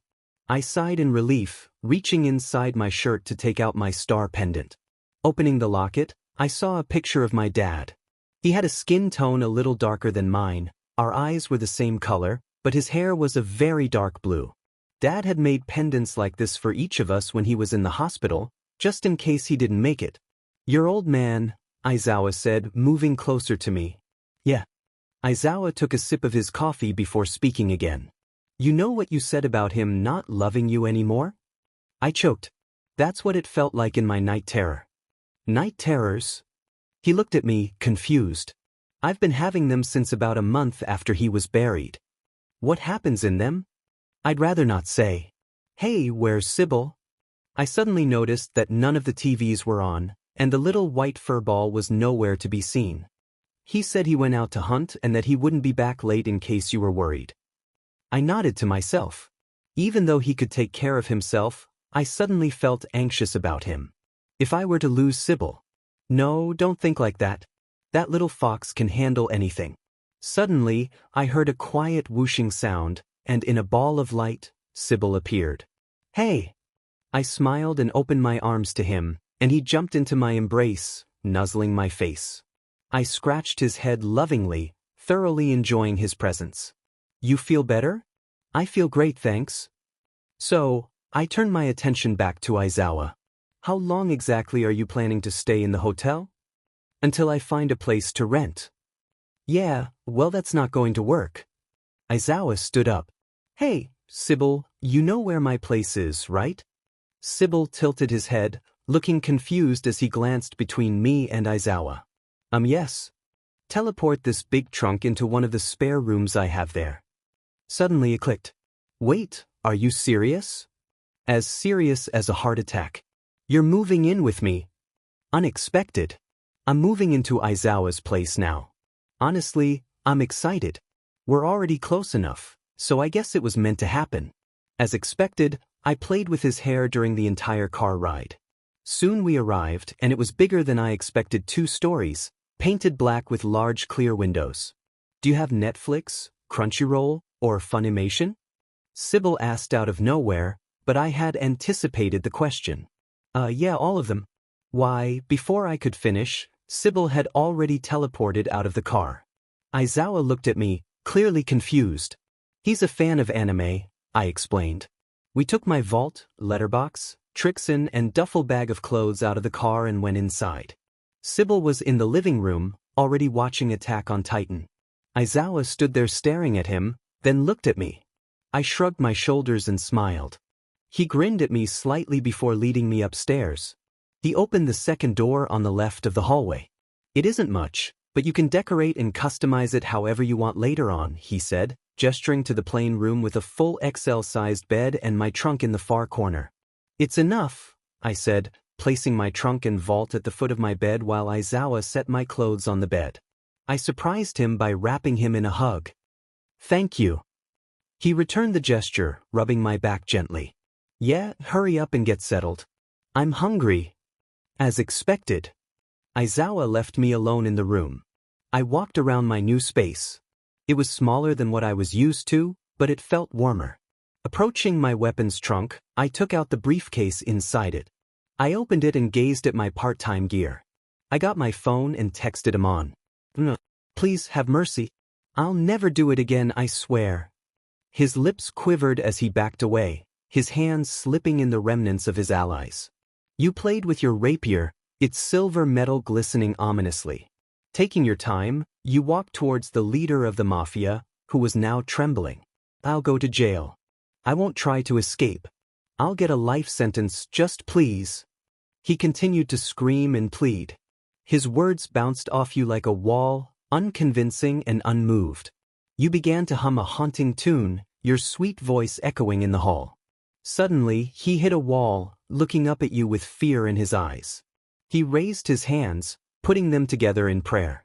Please, I beg of you, for the love of God, spare me. You stopped and looked down at the miserable man groveling at your feet. Shifting your gaze behind your diamond-studded mask, you ran your finger along your rapier's blade.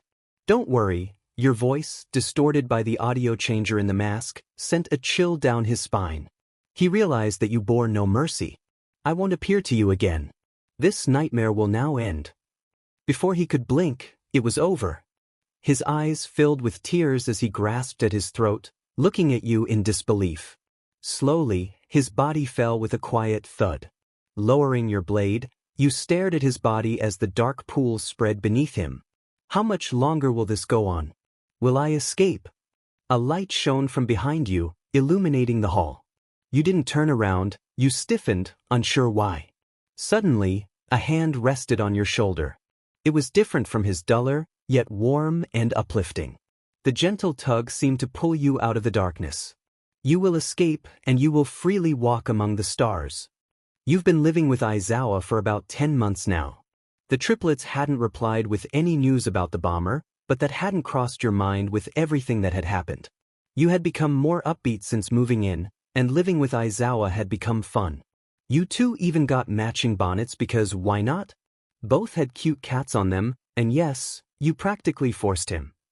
Your days usually consisted of making breakfast, engaging in casual conversations with Aizawa on your way to school, going to work, training with Izuku and All Might, and then coming home to cook dinner after training with your ancestors. To wrap it up, Aizawa would listen to your and Sybil's commentary while watching anime. He was a bit shocked when your muscular Filipino grandmother from 1,000 years ago appeared in his backyard. Training with Aizawa also proved to be intriguing. He even helped you with information retention, as your main quirk is based on knowledge and memory. Today, you had taken a detour from school and were walking with All Might and Sybil toward the beach. It was the day of the entrance exams. You stretched with a big smile on your face. Good to see that you're in a good mood, All Might said in his weakened form. It always stung to see him like this, looking frail and skeletal with his sunken eyes. It's been 10 months since the bombing, and I've been able to get over it now. You looked up at the sky, the orange hue above getting brighter. Can't let it weigh me down forever. That's good to hear. All Might sighed loudly. Today's the day. You glanced at him, noticing the worry etched on his face for Izuku. Yesterday, there was still trash on the beach, and you worried about whether things would turn out right. I'm sure things will go okay, you said, trying to encourage him. Izuku is doing his best, and I'm sure he'll. Suddenly, both of you heard screaming from the beach. You and All Might shared a glance of confusion, and Sybil was the first to start running, with both of you close behind. Finally, you made it to the beach and saw Deku screaming atop a huge pile of trash. A smile crept onto your faces as you watched the young boy, muscular and bold, with the sunrise illuminating his figure. He cleaned the whole beach, All Might started, even outside of where I told him to. Seriously? All Might stared at the beach while you looked up at Izuku with joy and pride. You beautiful broccoli boy, you did it! You yelled at the top of your lungs. He smiled faintly at both of you. Suddenly, he started leaning and then began to fall. Before he touched the ground, All Might, in his muscled form, caught him in the blink of an eye. You rushed down to the beach beside them. All Might set down Midoriya as he struggled to walk. You wrapped Izuku in a bear hug. He smiled with tears in his eyes, hugging you back. I'm so proud of you, you whispered to him before pushing him away to take a good look. Yeah, you surprised me, you entertainer. Teenagers are amazing, he said, beaming down at both of you. The mirage of it is barely just visible, but you have certainly become a suitable vessel. Taking a glance at Deku, he looked tired but couldn't be happier in the world. He was one step closer to his goal. The tears in his eyes started to flow faster, and you looked down at him, unaware of how gentle your gaze was. The both of you, Izuku started, you did all this for me. I'm too blessed. Sybil jumped up and wiped the tears off Izuku's face. Now, All Might said, and we all froze, looking at him, it's time for the awards ceremony, Izuku Midoriya? Yes, sir. He reached up and yanked a golden strand of hair from his head. Take that to heart. This is power you earned because of your own effort. He looked toward you, as well as the aid of young Linmei. You blushed slightly at the sudden attention while he smiled brightly in your direction. So now, eat this. The color instantly faded from Izuku's face. Suddenly, he screamed in confusion. What?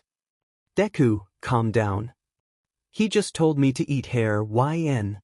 You laughed loudly, as did All Might. Deku, that's how the transfer of power works. In order to pass on one for all, the current possessor needs to willingly pass it on through a form of DNA, blood, saliva, or a strand of hair. His expression relaxed, still surprised. Sorry, it's just so different from what I expected. You raised an eyebrow. What, were you expecting a big fancy ritual with a ceremonial dance and a spellbook? Sybil snickered between his teeth. Deku flushed and started to get flustered. Well, maybe yeah, kinda. Dear Lord, he's so adorable it makes you proud. You looked at him like he was your child. Then your gaze shifted to the watch on your arm. Quick, hurry up and eat the hair. It's almost time for the exam. You took the hair and shoved it in his mouth as he lightly coughed it down. Sorry, but there's no time. And no problem. I should hurry. Go far, Midoriya. Plus ultra. He looked back at us with his bag and tucked it into his shirt. Right. He flashed a huge smile as he left the beach behind. You looked up at the pile of trash, proof of his efforts and later success. Well, he definitely exceeded my expectations. All Might nodded deeply. Yes, he will make a great hero. He turned his attention to the horizon, and you did as well. The clarity of the beach was refreshing. If only my past could be swept away like this. Not a speck left, just vast and beautiful. Yenne, you turned your attention to the smiling hero. Do you remember 3 years ago when you offered to give me one for all? You finished his sentence, understanding the direction of the conversation. Yes, he said, taken aback by your response. Why are you suddenly asking? It always boggled my mind. He crossed his arms and closed his blue eyes in thought. Then he opened them. Why did you refuse? For 3 years, the question had troubled the symbol of hope. A child abandoned by her mother, separated from her kin, she dreamed of becoming a hero, her physicality making her a perfect vessel. He saw a heart of pure gold in her eyes and believed she would be the ideal successor. Then she denied him. But I'm too strong, she told him. Surprise and shock washed over his face. Sybil looked up at her with a knowing gaze, fully aware of why she would reject such power. My quirk is already a powerhouse as it is, and it will only grow stronger as my knowledge increases. Not to mention, my other quirks are a bit much. All Might stepped back, astonished. Other quirks? She nodded confidently. Yes. Besides, what's the point of taking such an amazing quirk when clearly, she gestured to a pile of trash nearby, there's someone so much worthier who needs it more than I do. He too looked back at the pile and smiled gently. Well, I guess you're right, young Linmei. She smiled back, pleased that he understood. Then her phone rang, and the message darkened her expression. Not only that, she said quietly, just loud enough for All Might to hear, in all honesty, I don't think I'm pure enough to be the symbol of peace you see in me. With a heavy heart and a darkened resolve, she put her phone back in her pocket. Turning her head, she nodded towards Sybil. All Might watched her leave, wishing he could reach out and take away the impurities she saw in herself, but, don't worry, she called back to him. The hero stood there, surprised. Her smile as she turned around lit up the world like the morning sun, warming his core.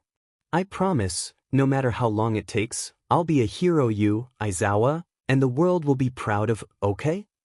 All Might's smile grew as large as the sun. Plus ultra, young Linmei. She waved back with a radiant smile as she and Sybil, like 2 shooting stars, left the beach aglow. A few minutes later. So how are we going to do this, man? Sybil asked. You thought to yourself as you looked at the black screen on your phone. You're thinking about doing this solo, aren't you? Yeah, is that a problem? You smirked at Sybil. He shook his head. Not at all. It's just, I don't want you to get too far into it again. Your grip on the phone tightened at his comment. You had been so lucky to get out and stay out for a year. Then, suddenly, a building was bombed, and an innocent man died. 10 months later, the underground would once again dread their greatest nightmare. A huge breath escaped your mouth as you searched for Amon's contact. Your heart raced. He tried his best to protect you, but in all honesty, he didn't feel like he had done a great job, especially as your wild guide. Every day, he feared you would fall over the edge of sanity you were always teetering on. If he allowed you to fall, then... Hey, Sybil! Your voice snapped him out of his thoughts. He noticed your hands shaking slightly on the phone. Sybil froze as you looked down at him. If I go too far, please promise me that you'll pull me out. Sybil gulped quietly. He had been so confident when you first proposed to enact your revenge. Now, just like you, he was terrified not of the world itself, but of its influence. Even so, Sybil mustered the best smile he could and looked up at you with stars in his eyes. I promise. A smile graced your face, and your hands steadied as you texted Amon back. You stood there staring at your phone. They didn't type, and they didn't leave either. Guys, please. A light shone on your face at the sight of a new text. All right, Sybil, let's go. We're going to give them a nightmare they never dreamed of. Later at Aizawa's house. Dad, I'm home, you yelled as you entered the house. Aizawa was on the couch in his sleeping bag and bonnet. He looked up at the clock. You're back earlier than expected.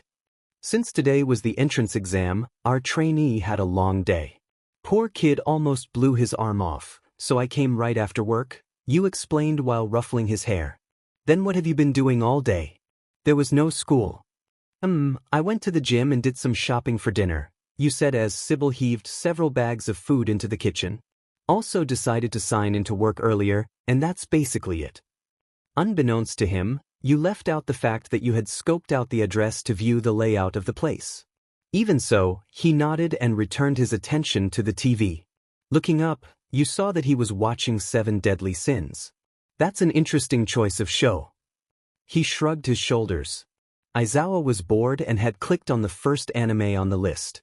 Sybil and you usually kept him entertained, but with you out, he found something else to watch. You ruffled his hair a little before heading to your bedroom. You went to the far corner and opened your trunk, taking out your briefcase with your gear. Sybil hopped onto the window next to the bed and laid down, looking at you. I'll admit, you look pretty cool in your suit. Pretty cool? You shot him a smirk. I guess you still are. Excuse me? You plopped onto the bed and looked at Sybil slyly. I'll have you know I always look cool, so don't spoil my vibe, Foxy. Sybil backed up, feigning offense. First of all, don't call me Foxy, because this isn't a cartoon. Secondly, why do I sound like a grown woman? He thought, looking to the side, confused. Look who owns you, Foxy. He glanced at you briefly. Shut up. You laughed loudly as you hid the briefcase for tomorrow and made your way to the bathroom. As you took off your clothes, you glanced at your phone and froze at the date. It had been such a hectic day that you hadn't realized how close it was to that day, the day when love was no longer an option for you, the day you could no longer trust your heart to anyone. The thought of him shook your core. 3 years and you still couldn't forget him. Shaking your head, you mentally slapped yourself. No, you were doing better now. He can't hurt you anymore. You cast him away years ago. You're stronger now, and you won't make the same mistake, Yenne. With that, you turned on the hot water to wash his memory away. All right, dinner's ready, you announced as you set down tonight's meal. As you handed Aizawa his bowl, the doorbell rang. I'll get it, you said, noticing your father's curiosity about the unexpected visitor. Yes, present Mike? You said, surprised to see the hero accompanied by All Might and a woman you guessed was Midnight. All Might. We're here, Linmei, the large hero said cheerfully. Might I ask who you are? Present Mike moved closer, his expression questioning. And why you're in my buddy's home? Buddy? You mean my dad? Mick's eyes sparkled with surprise. Whoa-ho-ho, a secret love child?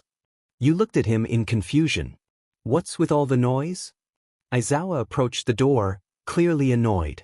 Why are you all here? Eraser with a bonnet? Present Mike exclaimed in unison with Midnight. Shut up. Why are you here? He asked again, not wanting to discuss his fashion choices. Well, we thought it would be a good idea to hang out after overseeing the entrance exam and decided to come here. However, I wasn't expecting to find such an adorable young girl as your daughter, Midnight said, looking at you fondly. Why didn't you tell us you had a secret love child? Present Mike said, wrapping his arm around Aizawa. Present Mike, All Might interjected, I can assure you that is not the case. Yenne is actually an orphan. Her building was destroyed not too long ago, so Eraser took her in. Ah, so you couldn't bear to see a child without a home? Midnight said cheerfully. No, the kid's traumatized and needed a place to stay, not to mention she feeds me, Aizawa replied coldly, removing Mick's arm. Speaking of feeding, something smells good, Mike said, looking eagerly into the house. If you want, I could give you all some food. Aizawa, what type of angel did you adopt here? Midnight exclaimed, wrapping you in a hug. Let her go so she can feed you so you can leave, Aizawa said, clearly wanting to end the embrace. Midnight released you, and you headed to the kitchen to prepare 3 more plates. Sybil jumped into All Might's arms as he entered the kitchen. "Hello, dear Sybil," he said happily. Sybil always liked All Might since his arms felt like giant pillows. Everyone walked in and took a seat at the kitchen island. You set down a bowl of food for everyone and gave some soup to All Might, which you had prepared earlier. "Why does he get soup?" Present Mike asked, confused and a little offended. "This is his favorite meal from me," you replied nonchalantly. "She acts like you, Eraser. Are you sure she isn't your secret child you just happened to adopt?" Midnight asked slyly. Aizawa groaned while eating his food. Present Mike took a bite of the noodles, and his eyes sparkled. "Eraser, how dare you hide this culinary angel from us?" he exclaimed, standing up and pointing at Aizawa. "Why is he so loud?" Sybil thought, resting her head on All Might's shoulder. "I would prefer All Might yelling, 'I am here,' from the rooftops." "I never hit her, you idiot. She's either at school, work, or training in the backyard or the beach, so she didn't get a chance to meet you," Aizawa explained dryly, clearly annoyed. You laughed quietly at them. They seemed close, despite Aizawa's apparent disdain. He reminded you of Hitoshi, who called you a crackhead but was always that one friend you could trust. Maybe Midoriya could be one too, and possibly Kaken? Probably when his attitude improves. "Hey kid," Midnight spoke up as you washed the dishes. "You never told us your name." "Yenne Stellaragle." Aizawa and All Might raised an eyebrow. It was the first time they'd heard your father's name. "Stellaragle? Isn't that the name of Hina Linmei's late husband?" Mike asked. "Yeah, that's right," you replied as you put the dry dishes away. "But don't the kids in your family take your mother's last name?" Midnight wondered. Yenne and her siblings aren't on the best of terms with their mother, All Might said quietly. "That's an understatement, All Might, and you know it," Aizawa said, slightly angered. "I feel like I should know what's going on, but I'm afraid to ask," Midnight said, clutching her bowl. "You don't need to worry about it. There's no need to dwell on the past. My life is better now, that's all that matters," you said, wiping down the counters. Aizawa nodded slightly before placing his dish in the sink. "Good to hear. I'm going to bed. Hurry up and leave and don't be loud." He patted your head, covered by your matching bonnet, then left the kitchen. You turned back to the cabinets to arrange the dishes. Present Mike continued to scarf down his meal while All Might watched you fondly. Suddenly, his gaze shifted to Midnight, whose expression was unreadable. She seemed to be trying to figure you out. At first, you appeared to be a bright and innocent angel, but then your aura suggested you were a battle-hardened veteran, someone who had experienced the harsh realities of the world. You seemed scarred, yet you desperately tried to cover them up. Occasionally, those scars resurfaced, making others notice their ugliness and amplifying your insecurities. It would be a lie to say Midnight's gaze didn't make you uncomfortable, as if she were trying to uncover the broken child hidden beneath the surface. "Yenne," Midnight said your name softly. "Do you want a hug?" The room froze at her question. Mike paused, holding his chopsticks with noodles, and All Might stared at Midnight, taken aback. You stood there, confused, unsure how to respond. Why would she ask me that? You thought to yourself. Then you remembered, playing with Aizawa's hair, constantly clinging to Shinso at school, the way you snuggled with Sybil every other night. You were touch-starved, constantly seeking some form of contact from the people you held dear. The ones you did were too far away or had lost their place in your heart. Your fingers clenched slightly. In the background, you could hear footsteps getting closer as two arms wrapped around your frame. You flinched a little but soon relaxed. She smelled nice. The faint scent of her fragrance made you feel drowsy, but not enough to sleep, just enough to lull you into a peaceful trance. So deep in that trance, you didn't notice two much larger arms wrapping around both of you, adding to the warmth you craved for so long. Seconds later, Mike joined in the hug. "I don't know why we're hugging, but it's nice," Mike whispered in the embrace. The three of you chuckled quietly. You felt Sybil's fur as he nuzzled against your leg, looking up at you with a warm smile. The presence of these people and this newfound warmth brought a sense of hope you hadn't felt in a long time. Today's the day. After a year in the light, it was time to reclaim your throne in the underworld. You took the briefcase from your room and hid it beneath Sybil's many tails, as if it were never there. Descending the stairs, your heart sank with each step, returning to a home that felt neither loved nor hated. Your father was in the kitchen, still eating the breakfast you had made earlier while looking at his phone. Just seeing him lightened your chest, easing the vengeful feelings that had consumed you.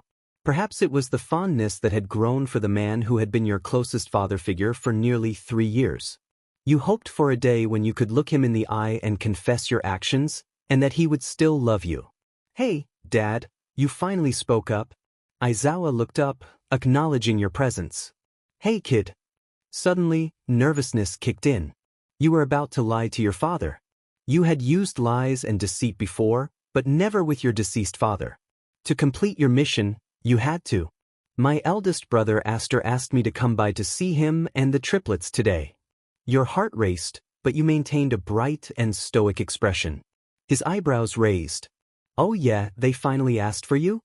You mustered a smile. "Yeah, it's been so long, so we wanted to meet up at our secret special place."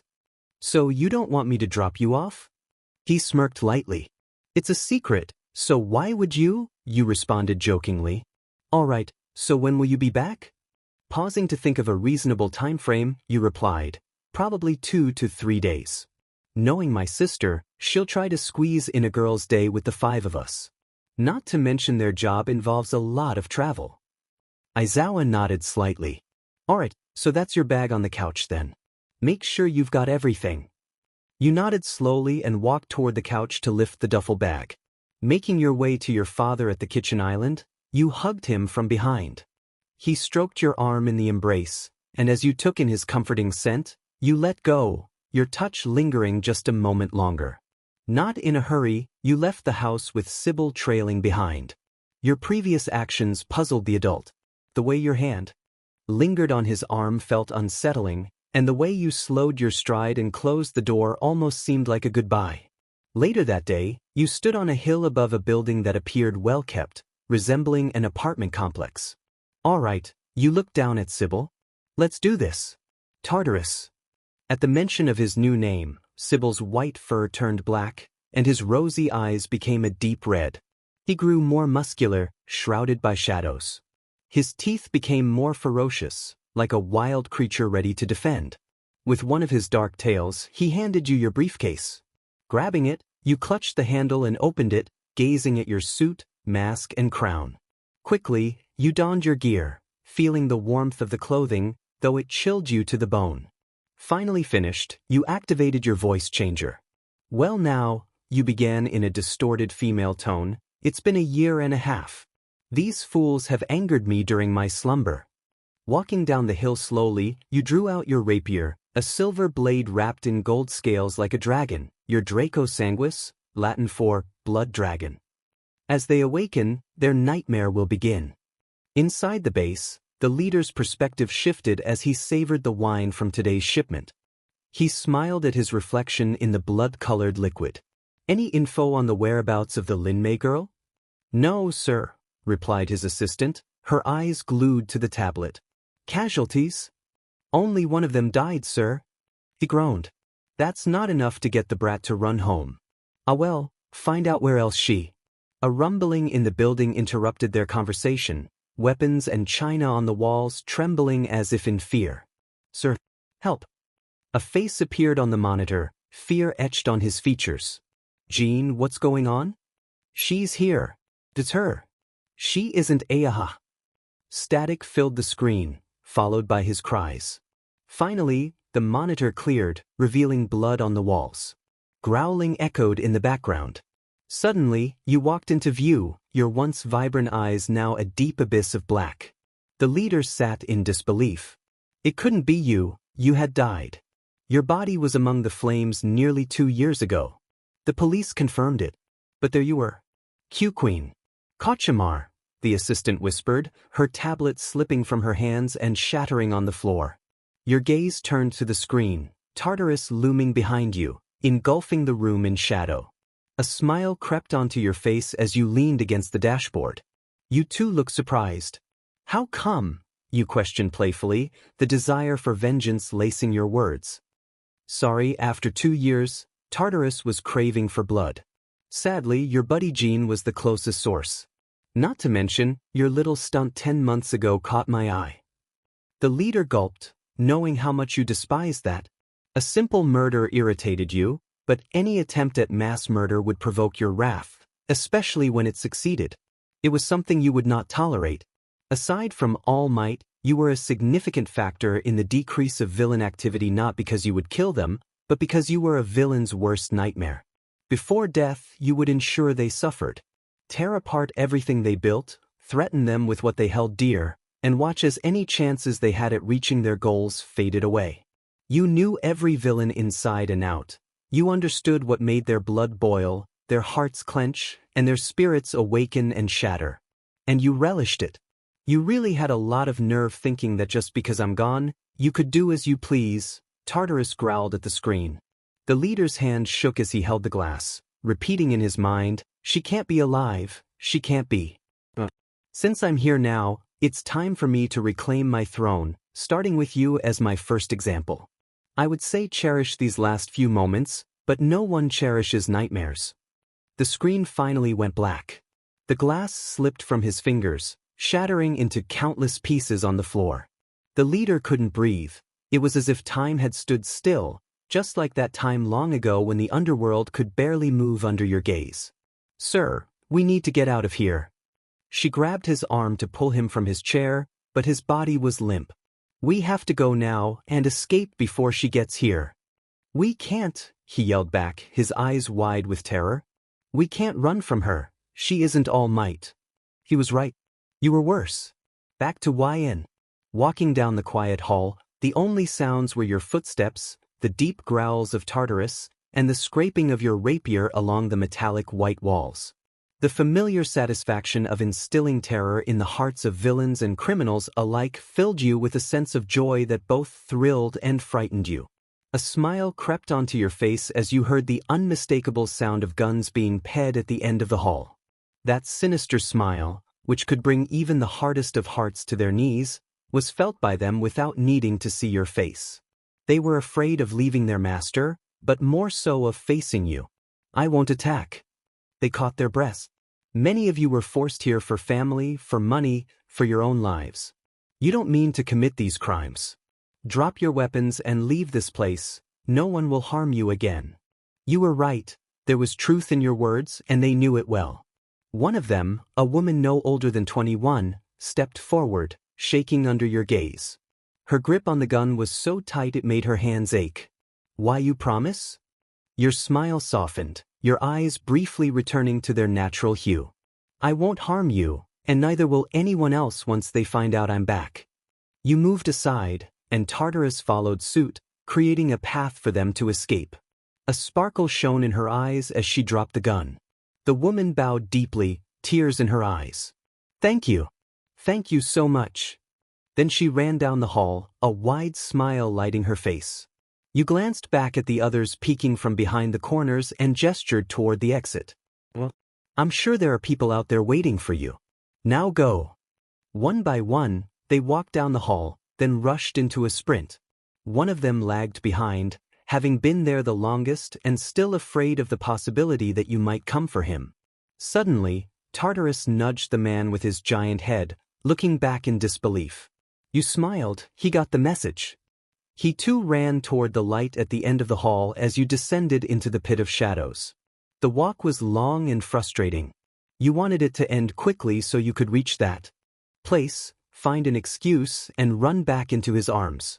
Tartarus nudged your back, and you looked at his figure. Despite his terrifying appearance, he was still that anime-loving furball who found you in the forest when you were 5. You smiled softly at him, and he returned to his watchful stance with his blood-red eyes. Suddenly, you heard rustling in the vents. You sighed at the foolish attempt at a counterattack. The rustling grew louder until the ceiling came crashing down. Tartarus's tails of shadows shielded your eyes. Just outside the leather of your boots, you felt something crawling up your legs. Looking down, you saw thousands of bugs and insects covering the floor. Tartarus shook off the insects that had clung to his tails. You woke up the next morning with tears on the couch, unsure if you had a nightmare again or if you simply couldn't stop crying. You okay? Aizawa approached with a cup of chamomile tea. He sat next to you, handing it over. Taking the cup into your hands, you hugged the warm liquid. A hand fell onto your head, his palm warming you as it spread throughout your body. Sipping the tea, your shoulders slumped as if your body melted. The two of you sat in silence for a moment. He didn't pry, he didn't want you to break as you had before. But he still wanted to know. Do you hate me? His eyes widened. He heard you, but your voice was so quiet he couldn't be sure. Be careful. Aizawa's gaze shifted to Sybil, who lay at your feet. The fox didn't look at him, but it felt as if he was communicating entirely. She didn't go berserk, however, after 2 years, she's confused and more broken. So be careful. Aizawa looked back at you. Your eyes, unable to meet his, stared at the nearly empty cup. I don't hate you, kid. I never will. I had a hunch that something wasn't right, but I never expected it to affect you like this. You choked on his words. I'm not asking you to tell me what happened or why you're involved in this. Just know that I'll always love you, and when you're ready to share, I'll listen. You sat there, frozen by his words, then finally spoke. I was 8 when my dad died. Aizawa took his hand from your head and rubbed your back. 3 years before he started acting strange. He was sluggish, more sickly. My siblings and I noticed, but he always brushed it off. Sybil sat up, placing his head on your lap. He looked up at you and nodded slightly. Then one day, my sister found him unconscious on the kitchen floor. When he was rushed to the hospital, the doctors said he had come down with some unknown illness. They still don't know what caused it. He was always healthy. At one point, he was the #1 hero in Russia. Your father was storyteller, the creative hero, right? You smiled fondly. Yeah, that was him. At that time, the country was plagued by crime and turmoil, but my father worked tirelessly to change that. He was such a revered hero that a monument was erected in his honor after his passing. It was his greatness and influence that inspired me to become a hero myself. I wanted to help fix a country like that, to be someone the people could trust and feel safe around. I longed to experience the greatness my father had during his days.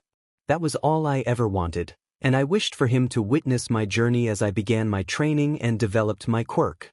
Fidgeting with my cup, I felt a wave of sadness wash over me. Of course, I couldn't have that wish. They made it clear early on that he wouldn't be around long enough to see us grow. To see me become a hero, Aster become CEO, I become a renowned fashion designer, Alastair share his poetry with the world, and Amon pursue heroics as well. So every day after school, we would visit the hospital and stay until visiting hours ended.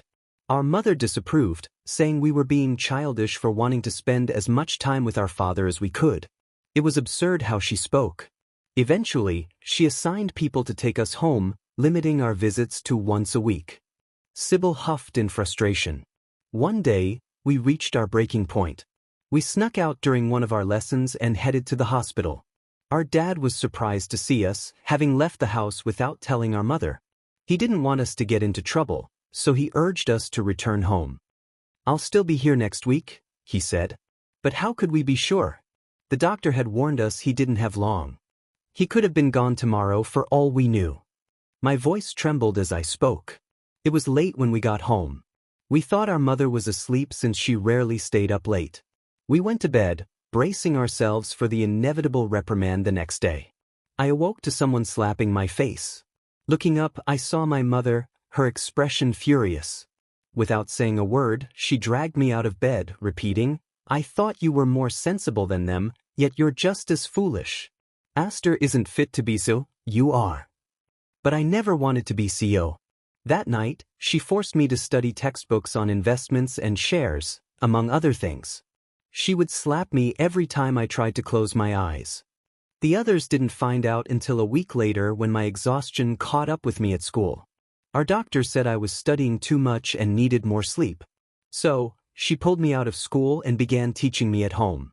It only got worse. If I got a question wrong, she would punish me. Punish you how? Aizawa asked. With an actual whip. I clenched my fists at the memory. Alastair came home first and caught her in the act. He snatched the whip from her and yelled at her. My mother had a quirk that could manipulate others when they spoke to her. In that moment, Alastair forgot and she made him leave the room. She couldn't make you forget things, as she never bothered to improve her quirk. When Alastair told the others, Aster confronted her and threatened to call the police. But she retaliated, saying that if we dared to tell anyone, she would pull the plug on our father. I begged her not to do it, promising I would continue studying as she wanted.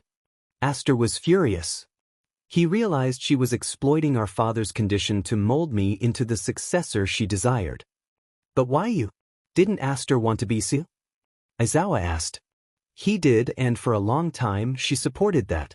But she believed I was smarter. If I studied hard enough and learned enough, I could take the company further than he could. So all her focus was on me. I tried my best to hide it from Dad during our visits. But one day, he looked at me with tired eyes, still connected to life support. The fingers were cold against my face when he asked, "Who hit you?" We exchanged worried glances. It was strange how he noticed, considering this had been happening for weeks. I hesitated to answer, but then I spoke up and told him everything. He remained silent, just staring at me before leaning back on his bed and looking up. I was afraid this would happen, he said, asking us to tell her he wanted to speak with her. When we got home, Aster told our mother. She left immediately, which meant I didn't have to study that night, so I went to bed while it was still light out. Later, around 10, she woke me up with the whip again. You really thought things would change just because you talked to that fool? I don't care how badly you want to be a hero, that's not what we're meant for. You're my child, and you will achieve what my ancestors accomplished. She dragged me by my hair back to the living room. Apparently, my crying woke Alastair. He didn't say a word, he just grabbed one of the antique shields off the wall and struck her with it. Aizawa caught his breath. The look in her eyes was terrifying. She grabbed his throat, choking him. I instinctively touched my own throat as my eyes stung with tears. It was going to hurt him. I knew it. Alastair looked at me and whispered, "Run." I could barely hear him, but I understood. So, I got up and ran. I dashed out the door and didn't look back. Not knowing where to go, I found myself running through a forest, but I still didn't stop. After what felt like hours, I collapsed and lost consciousness. Sometime later, I woke up to find a white fox in front of me. Behind him lay a number of dead snakes. They had surrounded me in my sleep, and the fox had killed them. I looked into its eyes, which sparkled with a magical light. The fox gently set me down, and I fell back to sleep. When morning came, that small fox had grown to 20 feet tall, glowing like the sun, warming the cold forest around us. I named him Sibylline, inspired by the Greek texts. To this day, I still don't know why I chose that name, but I had finally found someone to guide me away from that nightmare. I stroked the fox's head as he let out a deep sigh. However, my newfound peace was short-lived when the sound of gunfire shattered the calm. Some people my mom hired found me and opened fire on Sybil. Those bullets still hurt. You chuckled lightly, and Aizawa smiled next to you. Sybil ran away from their shots and disappeared. The men grabbed me and I tried to fight them, but I was still young. My quirk wasn't strong enough for combat. They dragged me back home, and I faced the consequences. My mother was furious and punished me harshly. The marks left behind were a constant reminder of that day. I became self-conscious and avoided wearing the clothes I wanted. I didn't even wear short sleeves around the apartment for fear someone would see them. For a week, I didn't see Aster and the others. When I visited my dad, he told me they had moved out.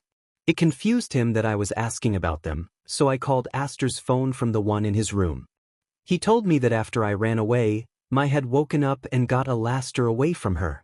She yelled at them, blaming them for putting false ideas in my head. She believed that making me think there's more to life than being was poisoning me. She insisted that the only way to get me back on track was for them to leave. They refused at first, but then she threatened to harm their guides. My father explained that harming a guide could lead to severe consequences, including death. My mother didn't know that, though. She was told it would take away their quirks. However, knowing how stubborn I am, if they did suffer because of her, I would have rejected everything she said. That would only make things worse, so they left as she wanted. My father didn't take the news well. He asked me to get his storybook, made of brown leather and dull. He wrote something in the book, ripped out the page, and then used his blood to mark it. When it disintegrated, I asked what he had done.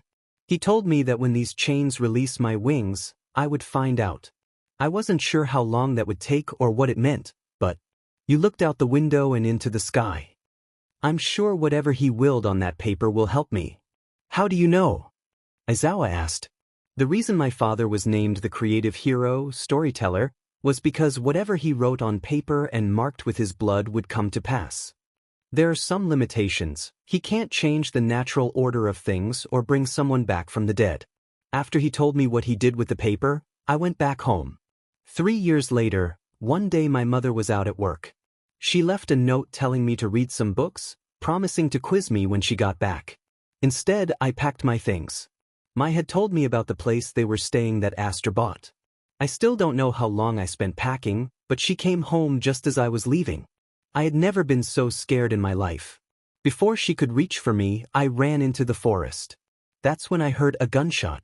It wasn't until I felt the warmth on my leg that I realized she had shot me. But I kept running. The pain was unbearable, but I pushed on. I could hear her behind me. Suddenly, I heard growling, but the presence was familiar. Sybil had come back for me. My feet left the ground, and we were moving faster. A few moments later, I passed out. When I woke up, we were in front of a mansion. I asked how he knew to come here. He said the people inside smelled like me. Sybil approached the door, and when Amon opened it, his face turned pale. He took me inside, and they managed to remove the bullet. However, that night we received a call from the hospital that our dad wanted to see us. When we arrived, he looked so worn and tired, hooked up to more machines. The doctor told us his condition had worsened. Alastair asked him what was wrong. Our dad's bright voice was gone, replaced by a dry, low tone. He expressed his sadness, saying he felt he had failed us and was sorry he couldn't protect us. We never blamed him, it wasn't his fault, and Aster reassured him of that. Before he left us, he said, "As I told Yenne, there are chains on your wings. No matter how hard you fight them, you'll never reach the freedom you seek. In my storybook, I have written my last wish, and there will come a day when you will understand why, for a Stellaragle, we cherish our dreams." And with that, he was gone. Our mother didn't show up to the funeral. The afternoon he first noticed my wounds, he removed his ring and divorced my mother. Even though legally she is a widow, she lost his love and affection when she hurt us. My nightmares began a month after his death. I would scream almost every night, and no matter what we did, they wouldn't stop. I was terrified to sleep, which put me in a sour mood. A year passed this way. I encountered a villain for the first time. His name I can't remember, but I do remember how I confronted him. He had tried to harm a family who apparently fit his criteria of the unnecessary. He was on the top floor of the building where Aster worked to provide for us. I saw a gold masquerade mask and put it on as I snuck upstairs. The whole thing was being broadcast on every screen. When I got up there, I summoned my spear. The next thing I knew, it was through his leg. To be honest, I don't remember seeing the family escape. I was so focused on him. I was tired of people thinking they could cause harm without consequences. So, I kept striking at his leg again and again. Each time he screamed, it brought me a sense of satisfaction that scared me. Eventually, I drove the blade through his heart. I guess that was the day I lost my innocence, where confronting villains became a source of twisted pleasure. I wanted them to suffer for what they had done. But now that I think about it, I probably just needed an outlet for my rage. So I chose the underworld as my target. The same was true for the triplets. They became known as the Three Musketeers: Lancelot, Percival, and Guinevere. Their work spread worldwide, leading to frequent travels, while I took on the villains here in Japan. "Queen Kachimar?" he asked quietly. "That's you, right?" You nodded softly. "Care to explain how you supposedly died 2 years ago?" A fond smile crept onto your face. "You know how All Might needed a successor, right?" Aizawa nodded. He asked me if I could be that successor. This was a few months before Kachimaru's death. I rejected him, but it reminded me of my original goal. After what happened with Dad, I had forgotten all those times we stayed up late making costumes, hero names, pretending to save Mai from Alaster and Aster, who were villains. I remembered that those moments made me happy. So, Kachimaru had to die so that Yenne could be a hero. However, when Douglas died, I just wanted them to understand that actions have consequences. But I guess I learned that too. You finished speaking and glanced at your father from the corner of your eye. His expression was unreadable. He crossed his arms and leaned back on the couch. Your past was more complex than he had imagined. Well, you've had a tough life, apparently. But then, you perked up at his approaching question. How is it that you haven't seen Aster in 6 years now? As his business took off, he was at our hideout less and less. Then he moved out completely but made sure we were financially secure. The same thing happened with the triplets. They spent more time abroad. About a year into being Kachimaru, I also left the place, so I was homeless for a couple of months. Aizawa closed his eyes. Just out of curiosity, he turned to you fully. What would you have done if I hadn't answered the way I did when you asked if I hated you? Your throat dried at his question. What would you have done? I don't know. You're the one person I don't want to hate me right now. If you did hate me, I'm not sure what I would do or how I would go from there. Looking down, you fiddled with Sybil's fur.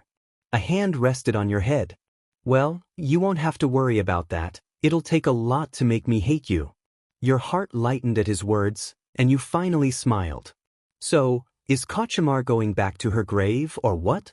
You looked into your fox's eyes, and he smiled sweetly at you. The two of you agreed. She'll stay down for good this time. I made sure it didn't look like her doing. Good, I'm hungry. Get me something, he said, zipping up his sleeping bag. Do they have something like that for me? Sybil asked curiously. I don't know, buy your own. Aizawa laid down. You chuckled and headed to the kitchen, taking out some eggs, rice, and other ingredients. Setting your hands on the counter, you sighed heavily, your eyes stinging as tears threatened to fall. He still loved you. He still. You didn't notice the sobs escaping your lips when an arm wrapped around you. Calm down, kid, I'm right here, he whispered in your ear. You're okay, Yenne, Sybil's voice sang in your head. The people around you will always care for you, and I will too. Even to the depths of hell. Aizawa let go of you and ruffled your hair as he smiled down at you. Now make me something to eat. Yeah. He left the kitchen and returned to the living room. In the background, you heard the Attack on Titan theme song. Your phone rang next to you as you cooked, the screen reading, Broccoli Boy. You answered the phone and set it on speaker. Hey BB, what's up? Hi Yenne. Are you free today? I tried calling yesterday, but you didn't pick up, he said nervously. That's right, your phone was on silent in the briefcase.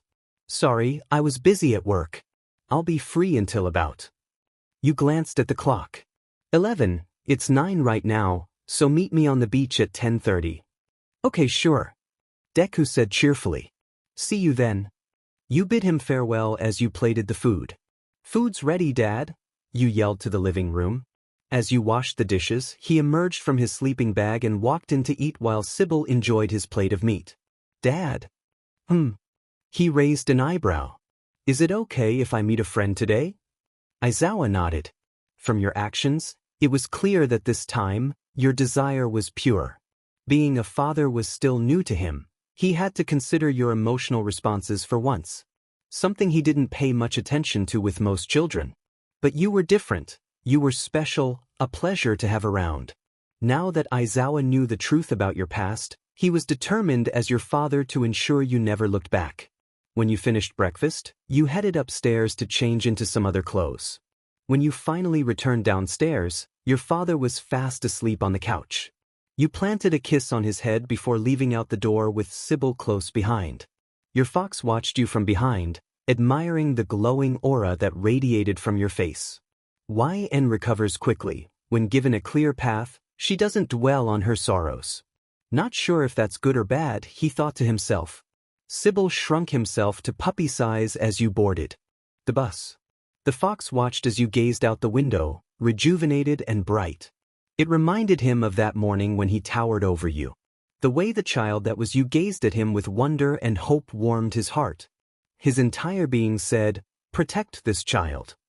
He wasn't human, so he couldn't fully understand your mindset nor the complexity of your emotions. Even so, as your guide, he needed to understand so he could lead you through the woods of this world. You do too much. Sybil looked up at you. The smile you flashed took him off guard. You were beautiful, perhaps the most beautiful human he'd ever seen. Your soft hand stroked his fur. Sybil, you don't have to guide me the entire way. I'm capable of putting in my own share of effort. So don't put so much on your shoulders. Perhaps you were right and he was putting too much pressure on himself. Sybil felt a bit too goofy at times. The fox was playful and always joking around with you. Lilith the boa, Zeus the tiger, and Kratos the deer were more serious about their roles, even though their humans were carefree. Reyna the lion, who belonged to your brother Aster, was someone you didn't know well. Nevertheless, he was often judged by the others for not taking his role seriously. They frequently told him he was too lenient when it came to your mental health. If he continued to joke around, there could be consequences. But in the midst of his sulking, he remembered how his jokes made you smile, pulling you away from the edge of despair. That comedic relief kept you sane, reminding you that there were still things in this world worth smiling about. This thought reassured your companion. Forget their opinions. This child needs to smile and laugh. I'm going to make sure she does.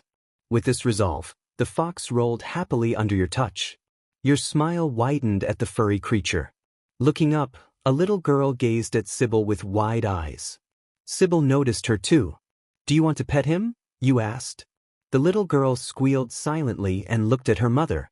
After glancing at you, she nodded softly. She skipped across the bus and gently petted Sybil's head with one hand and his tail with the other. "He's so soft and pretty." "Absolutely." Sybil smiled proudly. You stifled a laugh at his comment. The fox sat up and softly nudged the girl's nose with his own. She giggled, her joy infectious. Her expression seemed so foreign to you. You couldn't recall a time when a smile like that graced your own face. The only memory you had was a picture in your bedroom from when you were 4, when your family was whole. But now you were beginning to create new memories. Hopefully, there would be more chances for you to smile like that. "Hey, miss," the girl asked. You hummed in response. "Thank you for letting me pet him. He's really cute." If only a certain someone appreciated these dazzling locks. You shook your head slightly. "Of course, thank you for the compliments." The bus suddenly came to a stop. "This is our stop," you said, picking Sybil up and placing him in your bag. "It was nice to meet you." "Drea," she said happily. "Drea, well, goodbye." You left the girl behind on the bus. Over her mother's lap, who sat by the window, Drea watched you leave in wonder. "She's like a goddess, Mommy, like the pretty ones you showed me in your story." Her mother looked back at you, recognizing the intense energy that radiated from your being. A sense of authority and pride was engraved in your spirit from generations of excellence in your people. She nodded in agreement. "You're right, dear, she is a beautiful black goddess." You and Sybil arrived at the beach. You scanned the area until you spotted your friend Izuku, who was shaking with excitement. Before you could reach him, he looked up and noticed you. It was only when he was a few feet away that you saw the beaming smile on his face. "Hey, broccoli boy," you said happily. "Good morning, Yenne, and you too, Sybil." "What's good, my guy? Is there something you wanted to talk about?" you asked, slightly concerned. Yeah, I never got a chance to talk to you about the entrance exam." That reminded you. "Oh yeah, about that?" Izuku looked at you, confused. Suddenly, you flicked him on the head playfully. The light tap left a mark, and he curled up in surprise, holding his head. "What was that for?" he asked, looking up at you with wide eyes. "For nearly getting yourself hurt during the test. I nearly had a heart attack when All Might told me." Sybil was ready to take on whatever robot prompted you to act that way. "Do you know how worried I was when they didn't even tell me if you were okay?" Izuku listened, wide-eyed, but then looked down in regret.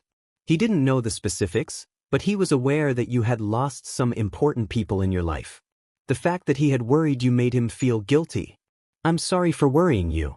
But I didn't have a choice. The giant was about to fall on a girl who overused her quirk. I wasn't even thinking.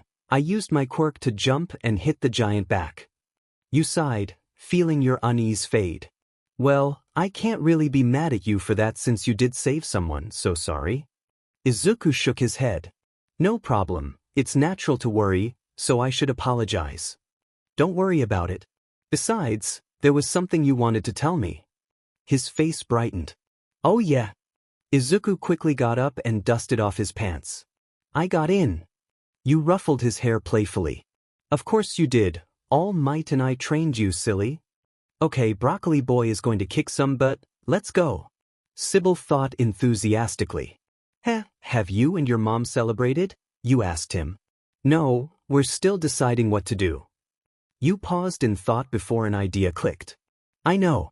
You and your mom should come to the restaurant where I work. His eyes widened. Are you sure? That place is really expensive. Every month, they let us have 2 orders of our choice on the house. So I'll use one of them for you and your mom. Really, you do that? Izuku asked, his happiness evident. Of course. Just come anytime between 12 and 6 p.m., okay? He nodded enthusiastically. Of course. I'll go tell my mom. Thanks again. Izuku ran off with the biggest smile on his face. You looked down at Sybil in your bag. Oh, he has no idea what's coming, Sybil said. You make it sound like I'm going to harm him. Child, your food has no reason to be as good as it is. If he eats from you, he will never be satisfied by anything else. Calm down with that, Foxy. You left the beach behind, remembering Aichi and Chio. We're probably still at home. Taking out your phone, you dialed Aichi's number. Hello? You heard his voice. You know who this is, Aichi. I figured as much. Do you have orders for us?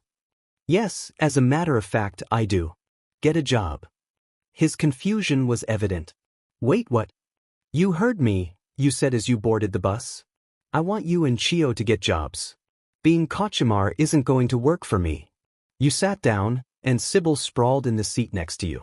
I've been out of it too long. Not to mention the life I have now is more enjoyable. I want you all to experience that feeling too. There was silence on the line, and Chio was with him, hearing everything. Okay, but where do we start in finding one anyway? Make it involve your passions, painting for Chio and music for you. How do you know our passions? Chio asked. I always research my targets. Chio was an aspiring painter before her work was taken by a bigger name, and Aichi was on his way to fame with his compositions before they were stolen by another musician. Both of you had your works taken, so it's time to get back on your feet and start fresh. Okay, but where do we start? Aichi asked. Aichi, my brother actually has a company in need of a composer. They focus on entertainment, and I've heard your music scores they could fit well with my brother's projects. As for Chio, a customer of mine is a close friend looking for artists for a cartoon he's developing. You both should check them out. I'll send you the information.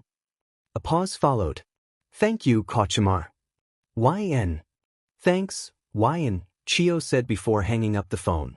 The bus stopped again, and Sybil and you got off, heading to the restaurant across the street.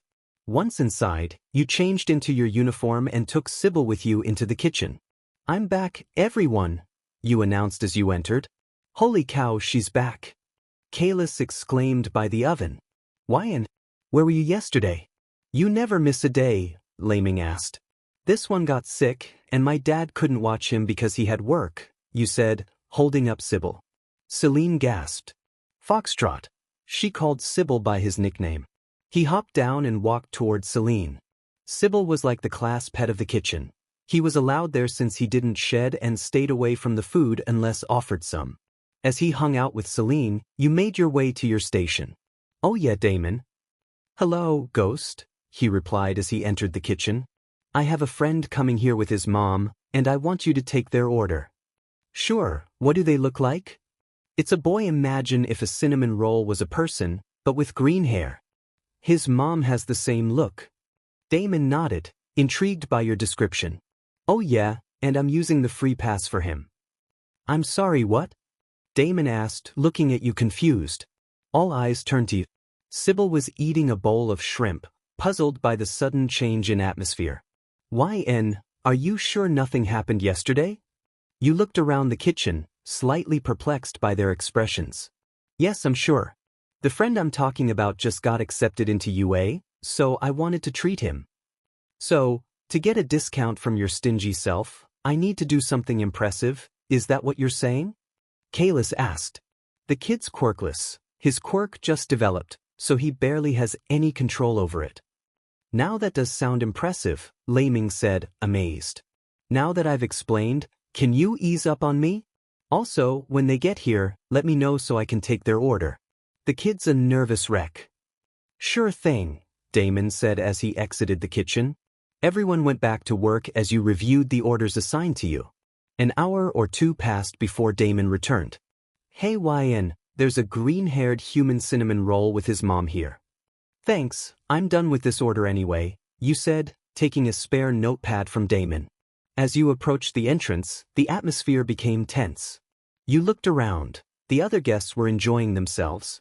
The air felt heavy until you spotted Midoriya, along with a familiar face. Hey there, you greeted. Izuku's face lit up, as if you were his savior.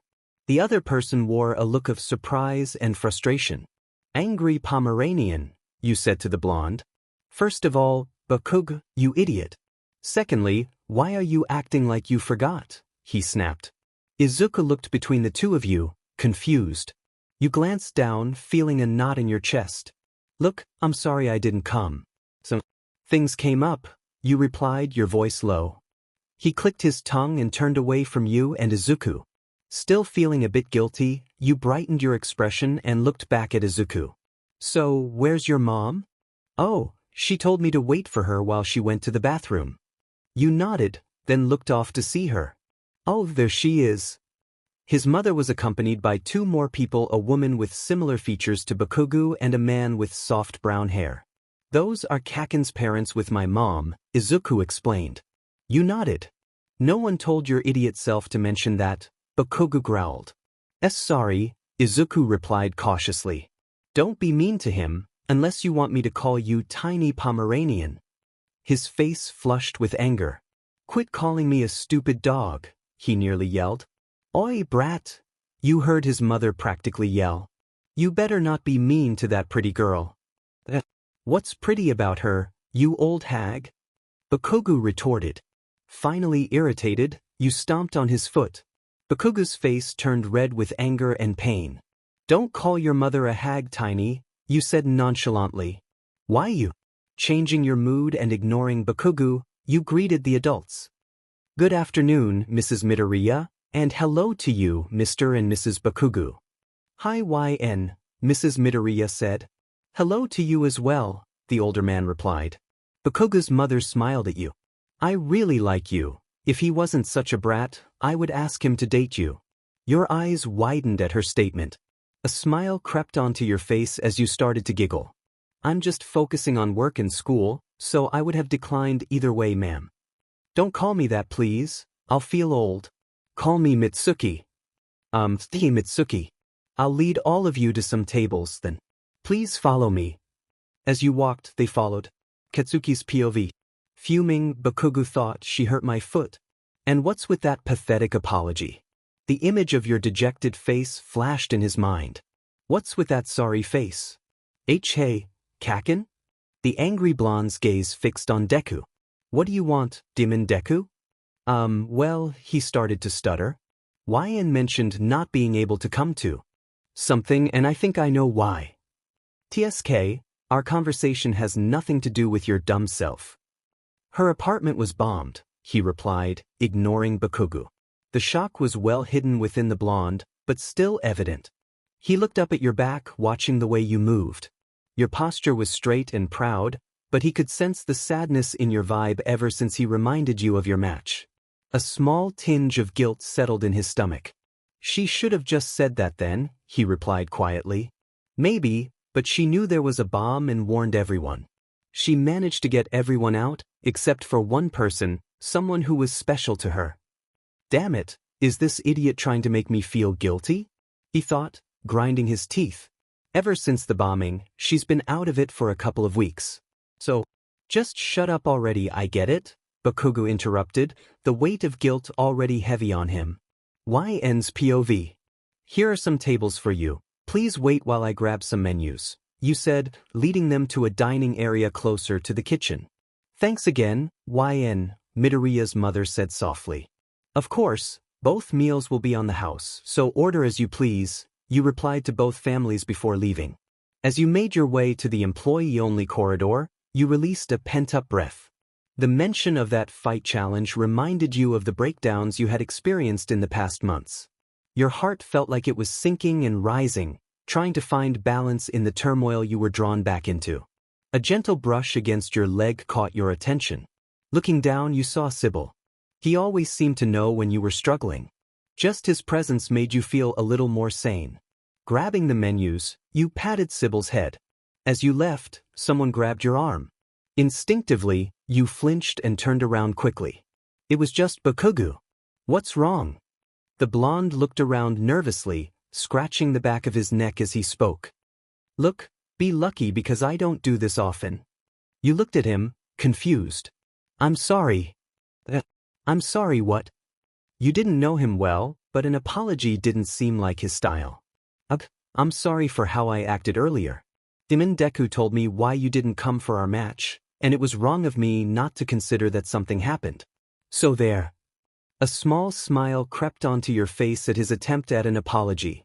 Bakugo wasn't used to saying sorry, and the fact that he tried with you lifted your mood. It's fine really. I'm also at fault for not finding a way to tell you. Right, he replied, crossing his arms. He really isn't good at apologies, you thought. Anyway, let me go get these menus and glasses to everyone. You were about to grab the glasses of water when Bakugo took them and started walking. Well, he's full of surprises, isn't he? Following him, you giggled slightly. What are you laughing at? He asked, his tone sharp. It just never occurred to me that you could be a gentleman. There was a hint of fondness in your voice as you joked with him. I'm only carrying these so that you don't break them, so shut up. You laughed to yourself so much that you didn't notice the hint of pink on his face. The two of you made it back to the tables. As you passed out their menus, Bakugo held the tray. Well, the brat can be nice, Mitsuki joked to her son. Shut up, old hag.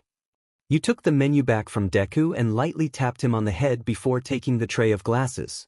Don't call your mother a hag and stop telling her to shut up, you told him firmly. Before he could respond, you added, raise your voice again, and I'm taking your other foot. He growled at you as you handed Deku back his menu. Here you go, you said in a kinder tone. The sweet child took back his menu while Bakugo's frustration grew at the change in your expression. Instead of yelling, he sat down angrily, covering his face with the menu. His mother smiled at your actions fondly, while his father looked on with a bemused expression. Finally quiet, they ordered their food, 3 orders of spicy curry for the Bakugas and 2 pork cutlets for the Midoriyas.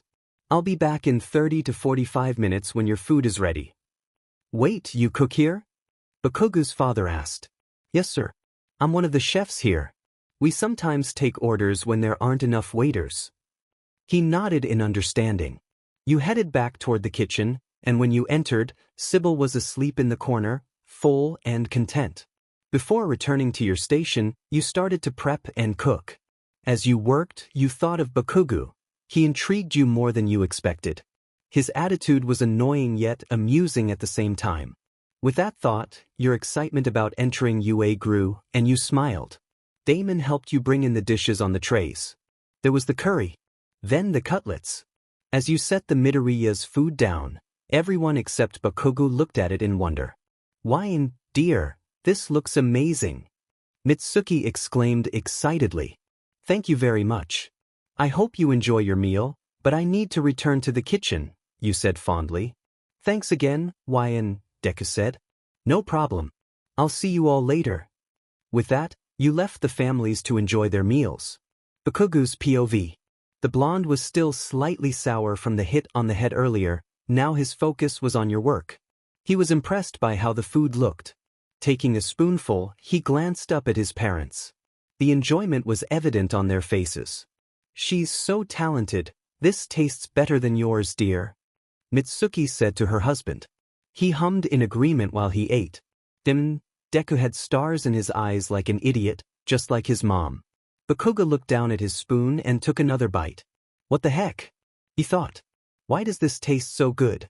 Taken aback by the flavor, he struggled to hide his surprise, but not before his mother caught him. It's good, right? Bakugo looked up at her smiling face and rolled his eyes. It isn't bad, he admitted. It was heavenly. Yenne's POV. Your shift had ended as you walked outside with some to-go plates in hand. The Midoriyas and Bakugas were still there, so you approached them. Excuse me, you spoke up. Yes, dear? Izuku's mother asked, catching everyone's attention. You took 2 of the 4 large to-go plates and handed them to her. I've prepared some food for you to take home, you said, then handed the last 2 to Bakugo's father. Thank you so much, the food was amazing. Not sure if I could top that, he responded fondly. Thank you, sir. A car horn honked, and you looked toward the familiar vehicle. Sybil, who had been asleep in the kitchen, was already in the car. My father's here, I'd best get going. It was a pleasure serving all of you. Goodbye. Okay, maybe you could come over for dinner one time? Mitsuki suggested. Maybe. You smiled fondly before heading to the car. See you later, BB. Bye, Tiny. Quit calling me Tiny, you idiot. Bakugo shouted after you. Bye, Yenne. Izuku called out. Bakugo glared at the sweet boy, confused about why you seemed to be closer to him. For some reason, it irritated him that you had a softer spot for Izuku, unaware of how much he intrigued you. They seem interesting, Aizawa remarked as you settled into the car. Yeah, they're funny, you giggled to yourself. Some friends of yours? He asked as the car began to move. One is, the other is more of a long time no see. After a nod from your father, the rest of the car ride fell into a comfortable silence as you played with his dark hair. Your thoughts wandered, and the image of Bakugo's flustered face when you accidentally stepped on his foot made you smile not because it hurt him, but because of how adorable he looked. Like a blonde cherry, you just wanted to pinch his cheeks. He had entertained you during your brief time together. Who are you thinking about? Aizawa snapped you out of your thoughts. No one, you replied quickly, slightly embarrassed. All right, but as a hero, you have to be careful not to let your emotions get in the way, especially when it comes to crushes. You caught your breath. A crush? His face flashed in your mind again. No matter how hard you tried, you couldn't shake the image. Taking your hand from his hair, you glared at the ground, anger and shame swelling in your chest. The sudden change in your demeanor surprised your father. From the corner of his eye, he noticed the look of frustration and regret on your face. Don't worry. A crush for me is out of the question. You directed your hateful gaze out the window. I'm never having another crush. Falling in love isn't for me. 2 months had passed since dinner at the restaurant. School had started at UA, and Izuku and Bakugo finally met your dad. You were shocked to hear how he had lied to the students about being expelled if they failed the physical exam on the first day. As harsh as it sounded, you expected Izuku to struggle, given his difficulty controlling his strength. However, Aizawa mentioned that Izuku showed promise, so along with all might, you trained him frequently. You also had more encounters with Bakugo, which were brief and consisted of him demanding a fight. You continued to deny him, balancing your time between work, training Midoriya, and improving your own quirks. Today, Aizawa had finished class for the day and was on his way to pick you up from work. As always, he was tired and just wanted to get you home to relax. When he entered the restaurant, he was greeted by Damon. Hello, sir. Would you like a table? No, I'm picking up Yenne, my daughter. Oh, she was getting ready. I'll tell her you're here. He nodded as the waiter left. There was silence until a woman in a white tux approached him. Is the food here worth its attention, sir? She asked, her tone dripping with condescension. Aizawa finally turned his attention to her. She exuded an air of wealth and nobility, but there was something unsettling about her that he couldn't quite place. The food here is one of a kind, so I'm sure you'll enjoy it, he replied blankly. She nodded, satisfied. Aizawa kept his eye on her. She seemed familiar, Painfully so. He gave up trying to remember and looked into the restaurant to see you. Your face was obscured by your hood, and you moved quickly and hurriedly.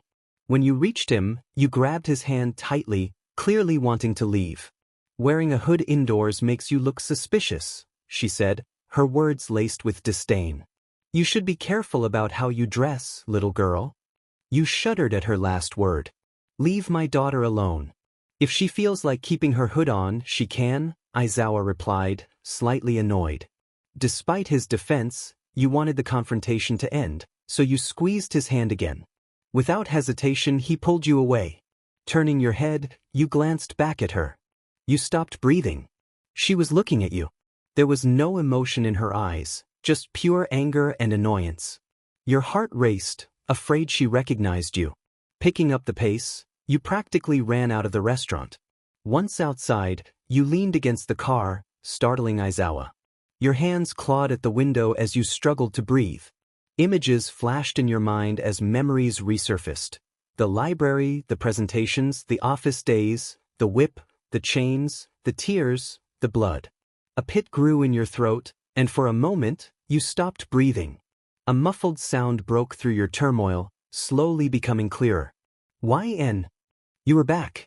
Two hands cupped your face, bringing you back to reality. Your face felt wet and cold, as if you had been crying. Aizawa's expression shifted from shock to his usual stoic demeanor. Let's go home, kid, he said, releasing his grip. Slowly, you reached for the car door and climbed inside. Instead of images, questions raced through your mind. Why was she here? Did she come just for the food? Or was she looking for you? Did she recognize you? Did she know where the others were? Maybe she had given up, and it was just a coincidence. Should you have left her in the restaurant? What if she found out you worked there? No, she couldn't take that away from you. You had worked too hard for it. Yenne. You were back again, breathing heavily. Your chest rose and fell as you tried to calm the storm of emotions. Stars filled your vision, your quirk working overtime to ease your mind. A hand landed on your head, rubbing your scalp through your braids. Breathe, Yenne, Aizawa began. It's okay, she didn't see your face. Even if she did, she won't find you. You nodded under his comforting touch. The stars in your eyes began to fade as a deep breath escaped your lips. Now calmer, your body relaxed into the seat. This couldn't be happening. You hadn't seen her since you were 8. It had been 7 years. She couldn't be here now. She shouldn't be here now. And so close to where your new life was the life that had taken you almost 3 years to build. Yenne, breathe, calm down, Aizawa said quietly. The look you gave him was filled with confusion and uncertainty. At least every other week or month, you hyperventilate and panic, he continued, turning his gaze to you earnestly. It's okay. Little reminders of the past don't mean they'll ruin your future. They're just telling you that you have unfinished business. You nodded, feeling a sense of understanding wash over you. He was right. Any reminder of your childhood brought you to the edge, and it wasn't good for your health. Now, he started again, since your mother is in town, why don't we try to settle some legal matters with her? That was right. Aizawa had never officially adopted you, as you were still technically under Hina's custody. You had managed to get away with that for now, but it wouldn't last forever. You do know there's no way she'll give up custody over me, right? You finally spoke, your voice steady. I know, but you had a plan earlier, right? Yeah, it involved some of Sybil's cleverness though. Aizawa nodded thoughtfully until he realized something. You guys had staff at your house, correct? Well, yeah. Wouldn't they count as witnesses to what was going on? You shook your head sadly. Everyone in that house was under her control. You clenched your fist. She threatened the staff. If anyone revealed what was happening, any insurance and protections their families had would be stripped away. These people came from very low-income families. My mother's payment was all that kept them alive. They couldn't risk it. Your gaze shifted to the sky outside the window. I honestly don't blame them. If I were in their situation, I'd be hesitant to talk. Even so, they're the main reason I've been able to survive at home. Aizawa watched you, noticing the longing in your expression as you remembered your house. There was no conflict on your face, but you were worried. In all the years you had been gone, it had never crossed your mind to consider the safety of the workers who ensured you could walk to the table, breathe in the morning, and retain some semblance of sanity. There was one man, a middle-aged worker, the oldest there. His gray eyes and dark red hair were the first things you saw each morning when he made sure you were alive. He would help you walk after your sessions with your mother. The memory of how he supported your fragile body tugged at your heart. In that moment, you didn't know who hurt more, you or the man who had lost his son because he was too late to stop his abusive wife. The sorrow in his face as he cared for you was heartbreaking. He didn't want to see you suffer the way he did. Yet, he was powerless to stop it. He would often apologize to you, probably more than the others who did so daily. With every step you took, he would say, "I'm sorry." Whenever you winced or struggled in pain, he would slide your hair and whisper apologies. If he reached out and you flinched, he would bow his head in regret. In those moments, you didn't know who he was apologizing to. Was it you, or his son, for being too late and too afraid to intervene? Through your pain, he saw his son's suffering, and his regret deepened. It felt as if he had failed his son. Perhaps he was apologizing to both of you. "Nero," you whispered quietly. Aizawa hummed and looked at you again. You weren't gazing out the window anymore. Your eyes were closed, and your hands were clasped together in your lap. "Hey, Dad." "Yeah." The determination in your eyes shot open. "I want to go back." Your father gasped. The hell you had escaped from for so long was so far behind you, and yet you wanted to return? He looked at you, frozen under your gaze. The sense of determination and protective nature radiated from your eyes. You wanted to help them, even if she might not be doing anything to them now. He could see that no would not be an answer. "Fine, let's get your friends." A few hours later, Sybil had awakened from his slumber and teleported into the car, sensing your presence. You weren't far from the house, so you took out your phone and got to work.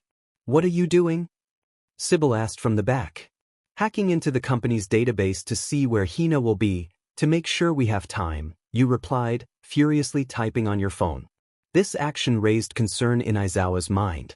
He knew you were intelligent, but your intellect seemed to surpass what he had expected. It was both terrifying and admirable. "Okay," you said, looking over your screen before turning it off.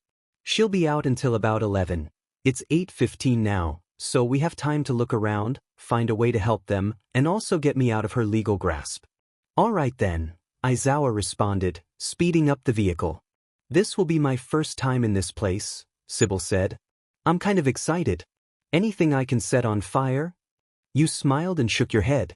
"As much as I'd love for that place to disappear from the face of the earth, we're not going to completely destroy her just yet." As drastic as this change in plans was, it seemed to be working better than you had thought. This wouldn't be the first time you had snuck into a house or a highly secure facility. In a few minutes, you were a kilometer away from the house. "Let's stop around here," you suggested. Aizawa pulled into a parking lot near a mall. You were about to leave the car when your father grabbed your arm. "What are you doing?" "I'm going back alone, and Sybil is coming with me," you responded firmly. "You really want me to stay here while you go back there?" "Yes, I'm sorry, but please, Dad. Her driver always passes by this mall on the way back home. He never changes, it's always by this mall." He released your arm as he listened. The car she rides in is a black Rolls-Royce Wraith, and on both sides is an emblem showing a cross resting atop a dagger. It's her car. None of our other family members design their cars that way. Aizawa sighed heavily, then nodded. He wasn't going to change your mind. It was impossible. "All right, I'll keep a lookout, but be careful," he told you sternly. You smiled. "I'll be fine." With that, Sybil shrank himself onto your shoulder, and with incredible speed, you dashed into the distance. The wind rushed across your face as you ran. With every step, memories flooded your mind. The first night she struck you, the first time you saw a whip, the first scar she left on your body. It had been 7 years, and you still couldn't believe you had forgotten them. If they had completely ignored you and your mother, you might have been dead or worse. This would serve as your thank you to them for not turning a blind eye completely. Before long, you arrived at the gates. The building was beautiful, a fact you had always acknowledged as a child. Whenever you gazed at it, It puzzled you how something so lovely could be such a facade. But that was life, a beautiful lie. Sybil hopped off your shoulder, returning to his normal size. He nodded at you, and you returned the gesture as you approached the door. The cream-yellow door stood before you. After picking the lock, you took a deep breath and pushed it open, closing it softly behind you. You looked around the familiar open hall. Sybil, however, was captivated by the various pieces of artwork on the walls. Suddenly, the sound of glass breaking caught both your attention. You turned toward the noise and met the gaze of a familiar maid. Her light green eyes resembled the grass in a meadow, and her bald head was covered by a gold and black head wrap that she wore religiously. Shock was evident on her face as she looked at the young girl before her, bleeding, breathing, alive, and grown. Layla, you uttered her name quietly. Mississippi Yenne, why are you here? She asked, a mix of terror and relief in her voice. Layla, you repeated, approaching her hurriedly, with Sybil trailing behind. I need your help, but first, where is Nero? Layla's eyes widened. Why do you ask? Just tell me where he is. The pit in the maid's stomach grew as she weighed the gravity of your request, knowing that your stubbornness had not changed, and a refusal would not be acceptable. Of course, young miss, she responded, her voice heavy with reluctance. You go ahead, I'll take care of this glass, Sybil said, sweeping up the shards with his long tails. You nodded and followed the maid. The halls were unchanged, small marks of crayon and paint visible on the walls. Mai was mostly to blame for that. Apart from being a designer, she was a passionate artist. The hallways were her canvases. Your mother's face often flashed a tired smile, a warmer smile. What happened? She had been so kind and warm. Then, when Dad grew ill, she snapped. No amount of grief could justify her actions in your mind. It didn't make sense. Layla, you spoke up. Yes, miss. What happened when I left? Layla stiffened and released a shaky breath. When you disappeared in the forest after my lady shot you, we were sure you were dead. Nero held on to hope, though. He was confident you were alive. Your mother, however, had been hiring people to look for you, even reaching out to your uncle. A tic formed on your forehead at the mention of him. Your mother's twin, they were practically one and the same. One day, your mother caught Nero trying to call the police. She threatened him with his family. He told her that his mother had died 2 days ago. I have nothing left, he said. I have stayed silent while I watched you draw blood from that child you call your daughter, so that my mother could live out her life. My son was killed, my parents are dead, you have nothing left to hold over me. And if I don't turn you in, your children will destroy you. There was silence between them, and then your mother left without a word. For some reason, he wasn't able to call them. A few days later, while working, he collapsed. When the doctor checked him, it turned out the exhaustion had caught up to him. All that stress and regret had taken a toll on his health. You sighed in a breath, trying to ease the rage that threatened to surface. Did she do anything to the rest of you? Well, Layla hesitated, needing to be cautious with her next words. She had no idea how much you had changed. If I don't tell her, she'll be more furious anyway. But if I do, there's no telling how she'll react. She might. Layla. You grabbed the maid's arm and made her face you. The intensity of your gaze sent a chill down her spine. Did Hina hurt you? The pauses in your words broke her, and the tears she had been holding back spilled over. I'm sorry. I'm so sorry, miss. She fell to her knees, grasping the hem of your shirt. I'm sorry. We knew you didn't like how we hurt ourselves working to satisfy your mother, but we can't leave. There's nowhere else for us to support our families except here. Please don't make things worse. Layla finished her plea and looked up at you, searching for emotion, but found none on your face. Your mother's money was the only thing keeping them afloat. The fear of your and your siblings' revenge on her could put them at risk. There was no color in your figure as you stared down at her.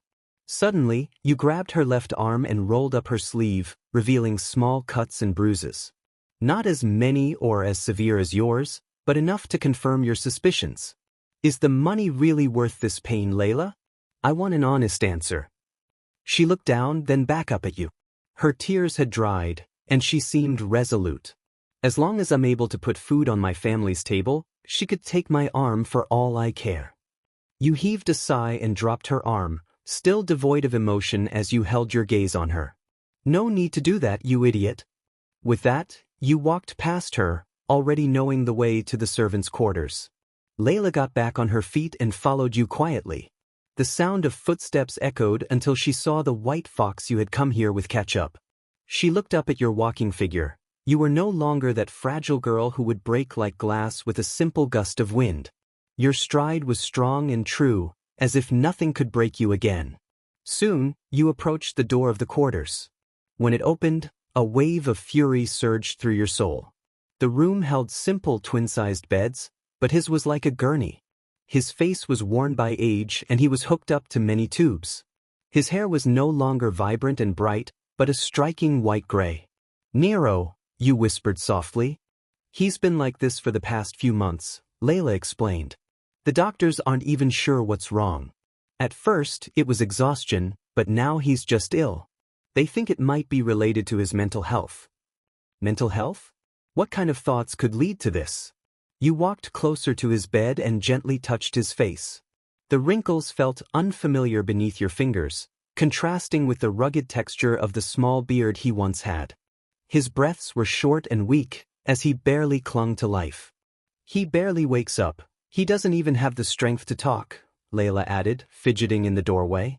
You stood there silently, staring at Nero's face. Sybil sat behind you, unsure of how to interpret your expression. After what felt like an eternity, Layla gasped. Wait a second. She dashed over to the small drawer next to his bed. What is it? She rummaged through the drawer until she pulled out a fairly thick notebook. The once white exterior was now a dirty gray with a blue spiral. When you left, Nero was constantly writing in this. There were several letters to you and your siblings. He told us that whenever any of you came back, to give it to you. Nero color-coded each letter to address each of you. Layla handed you the book. The book felt rough in your hands. Flipping through it, you noticed the words were in different colors, each corresponding to your siblings' eye colors. Gold for Aster, green for Amon, blue for Alaster, red for Mai, and silver for you. You glanced at Sybil's silver eyes. How did he know? No one except your siblings knew about Sybil. However, he was always a poetic person. Most of the time, he didn't make sense, and only your father could decipher his words. As curious as you were, now wasn't the time for that. Thank you, you said, hiding the book in Sybil's tales. Looking back at Nero, you whispered a silent prayer, one he could probably hear in the realm of dreams he inhabited. I am grateful and your son is proud. You found yourself in your mother's study, rummaging through documents, specifically those she hadn't signed. Finally, you discovered one. A collaboration agreement with a wealthy family she had once tried to marry Mai off to. That didn't end well. This will work, you thought, moving over to Sybil and searching through his tales. What are you looking for? Sybil asked, puzzled about what you could have hidden there. Something I've kept hidden for so long that you've forgotten it was there, you replied, finally pulling out a stack of 3 or 4 papers. Adoption papers? How long had those been there? They've been there a while. Now I'm going to need some deception and a command here, bud. Sybil nodded, his silver orbs sparkling. The adoption papers were cloaked to resemble the collaboration papers. You gripped the original ones tightly, channeling your anger until they blackened and reduced to ash. Ruffling Sybil's head, you returned to the drawer to put the papers back. As you opened it, a thin piece of wood dislodged from underneath. Looks like something's in there, Sybil said. Let's be nosy and open it. You chuckled slightly, curiosity piqued. Taking your hand, you elongated your nails into steel-like claws to pry open the space. Once you did, several papers fell out about 5 pages. Picking them up, you glanced at the first page's caption, Will of Sylvester Stellaragle. Dad's will. This text confused you. When did your old man find the time for that? Sybil asked. You responded quietly as you examined the contents. There was so much. Many of his assets were to be divided evenly among the 5 of you.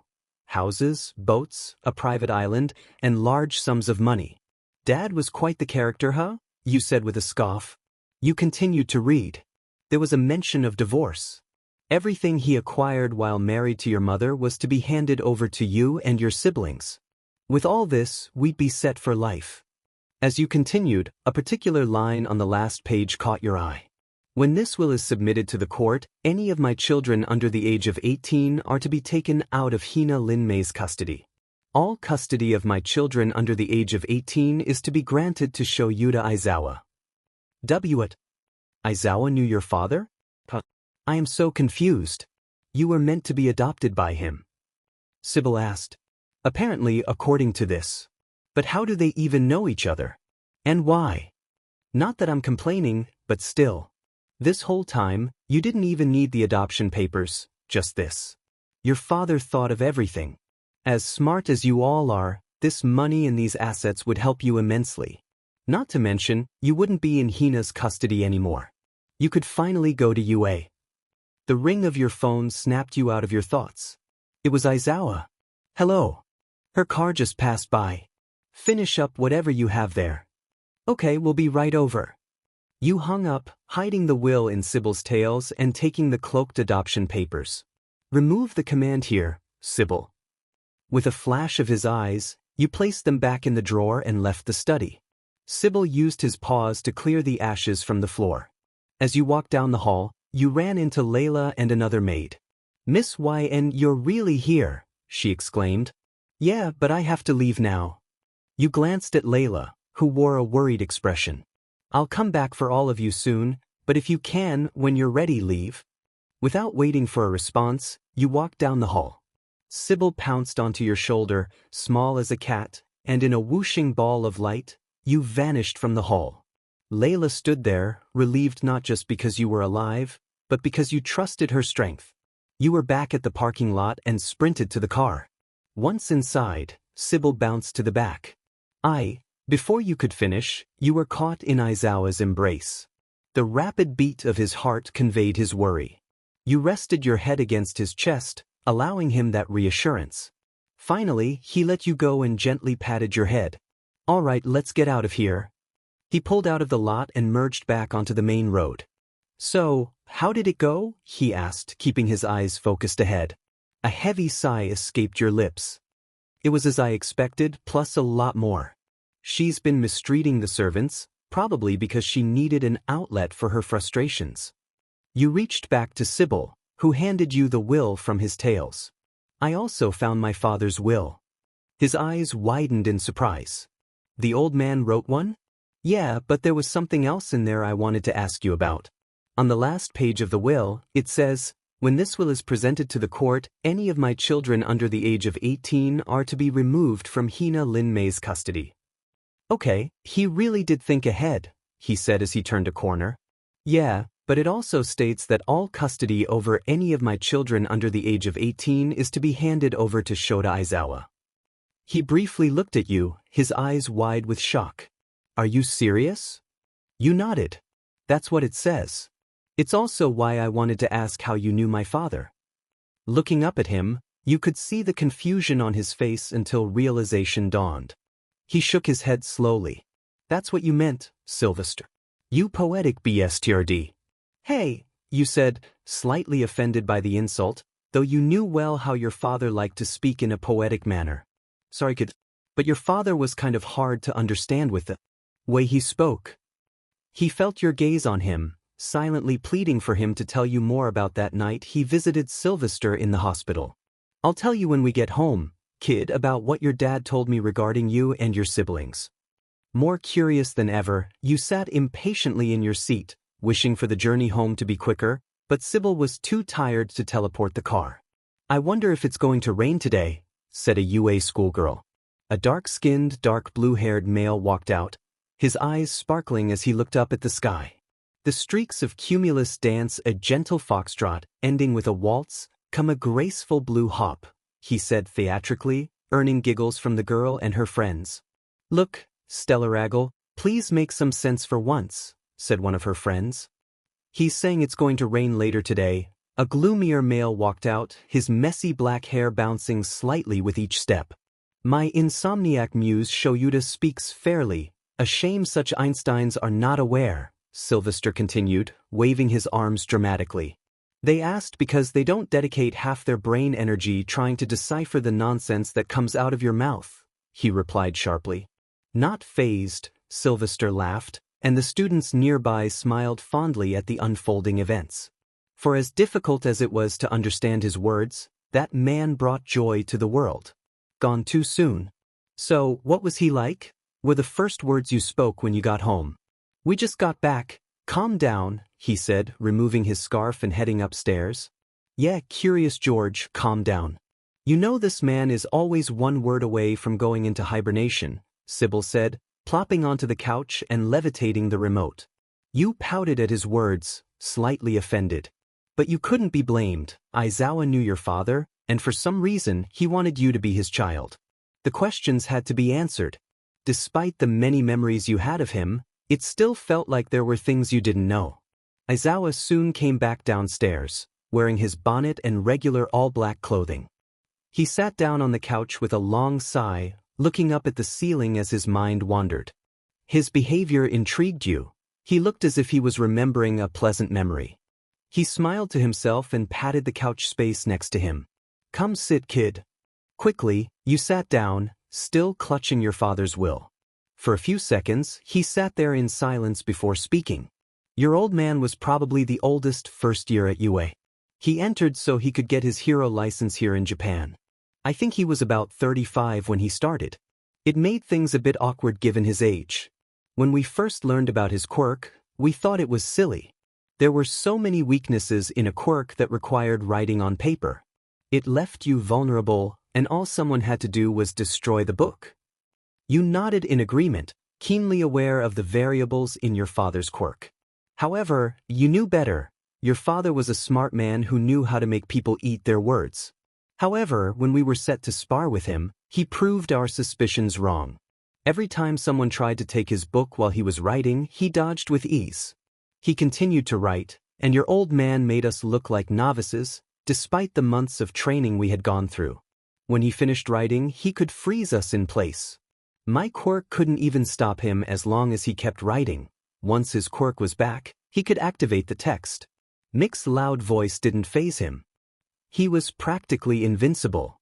Silently, you laughed at the idea of your father's skills. The description was very accurate. Your siblings always sparred with your father, and as amazing as their quirks were, they never managed to beat him. Sylvester mainly kept to himself the first few weeks he was with us. That guy was always writing in his book, not the storybook, but a different one.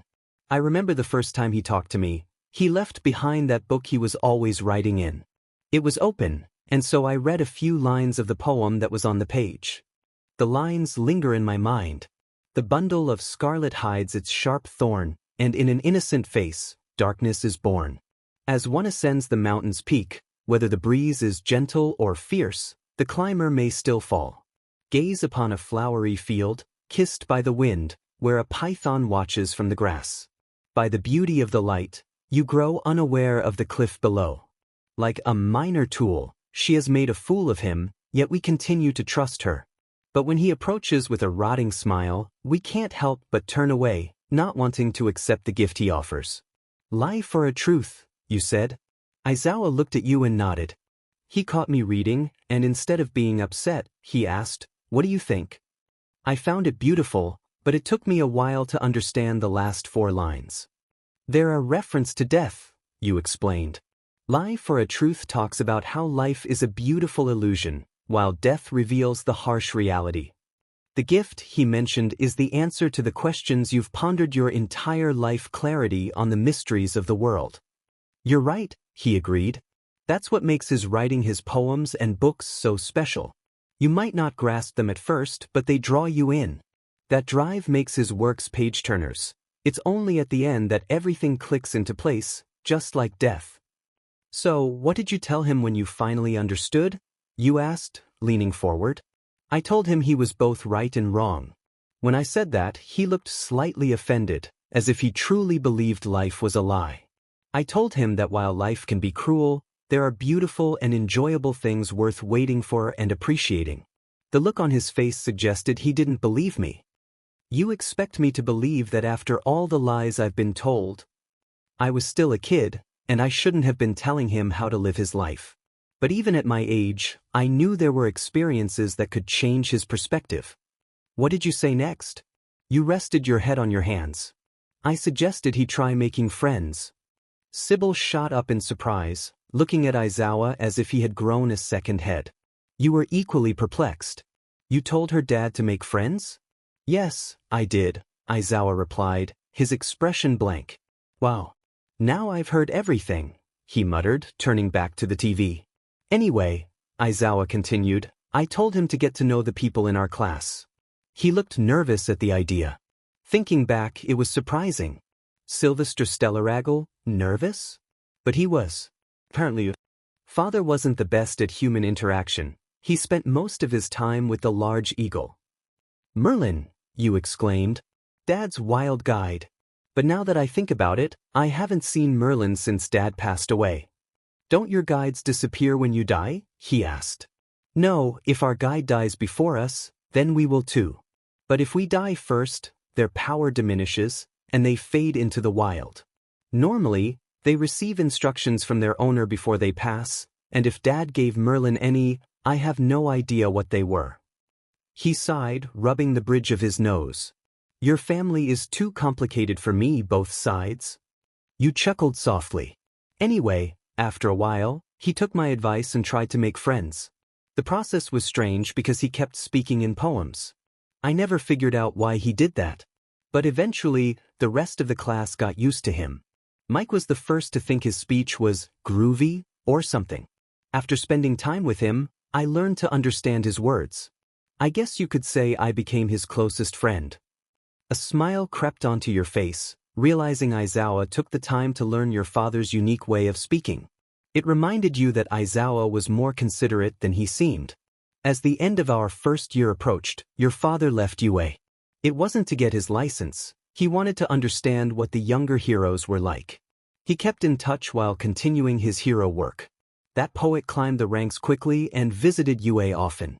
Then, of course, he went off to Russia, and we didn't see him for a while. Years passed, and news spread about the Japanese hero becoming #1 in Russia and gaining recognition in South America. I can't even remember how old I was when I saw him at the train station. He had an entire life before UA with the 5 of you. He didn't mention you all until that day. The smile he wore was pure, as if he had finally found happiness with you. Aster mentioned that when he was younger, Dad wasn't as passionate at home. Not neglectful, but he seemed unhappy. Then he began to smile more and show love. Maybe what Aizawa said helped your father become a better person for you all.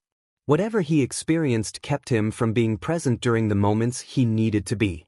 I think you were about 4 when I saw you in that picture. I'll admit, you were kind of cute. A warm feeling filled your chest at his compliment. He thanked me. When I asked why, he said it was because of what I said that his eldest son could run to him smiling when he came home. He called himself a fool for letting the past stop him from being a good father. To be honest, he was a fool. You pouted at his words and began to poke his face playfully. A few jabs landed before he caught your hand. He's a fool for all the brain cells I lost trying to understand his words. Do you know how hard it is to comprehend someone who speaks like Shakespeare? You pulled your hand back, still pouting at him. He shook his head and continued. We managed to stay in better touch. For years later, an old classmate of mine informed me that he had been in the hospital for the past 3 years. When I arrived, the scene was heartbreaking. He had become so thin and fragile, the same person who once easily overpowered me, now reduced to a mere shadow of himself. Despite his condition, his face held a serene expression, as if he were at peace with the end that awaited him.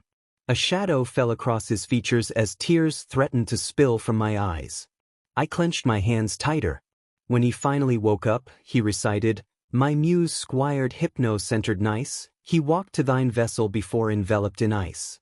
I felt a surge of frustration. Even on his deathbed, he could still speak in riddles. I called him an idiot and he laughed, just like always. He quickly wiped his eyes, trying to hold back his tears.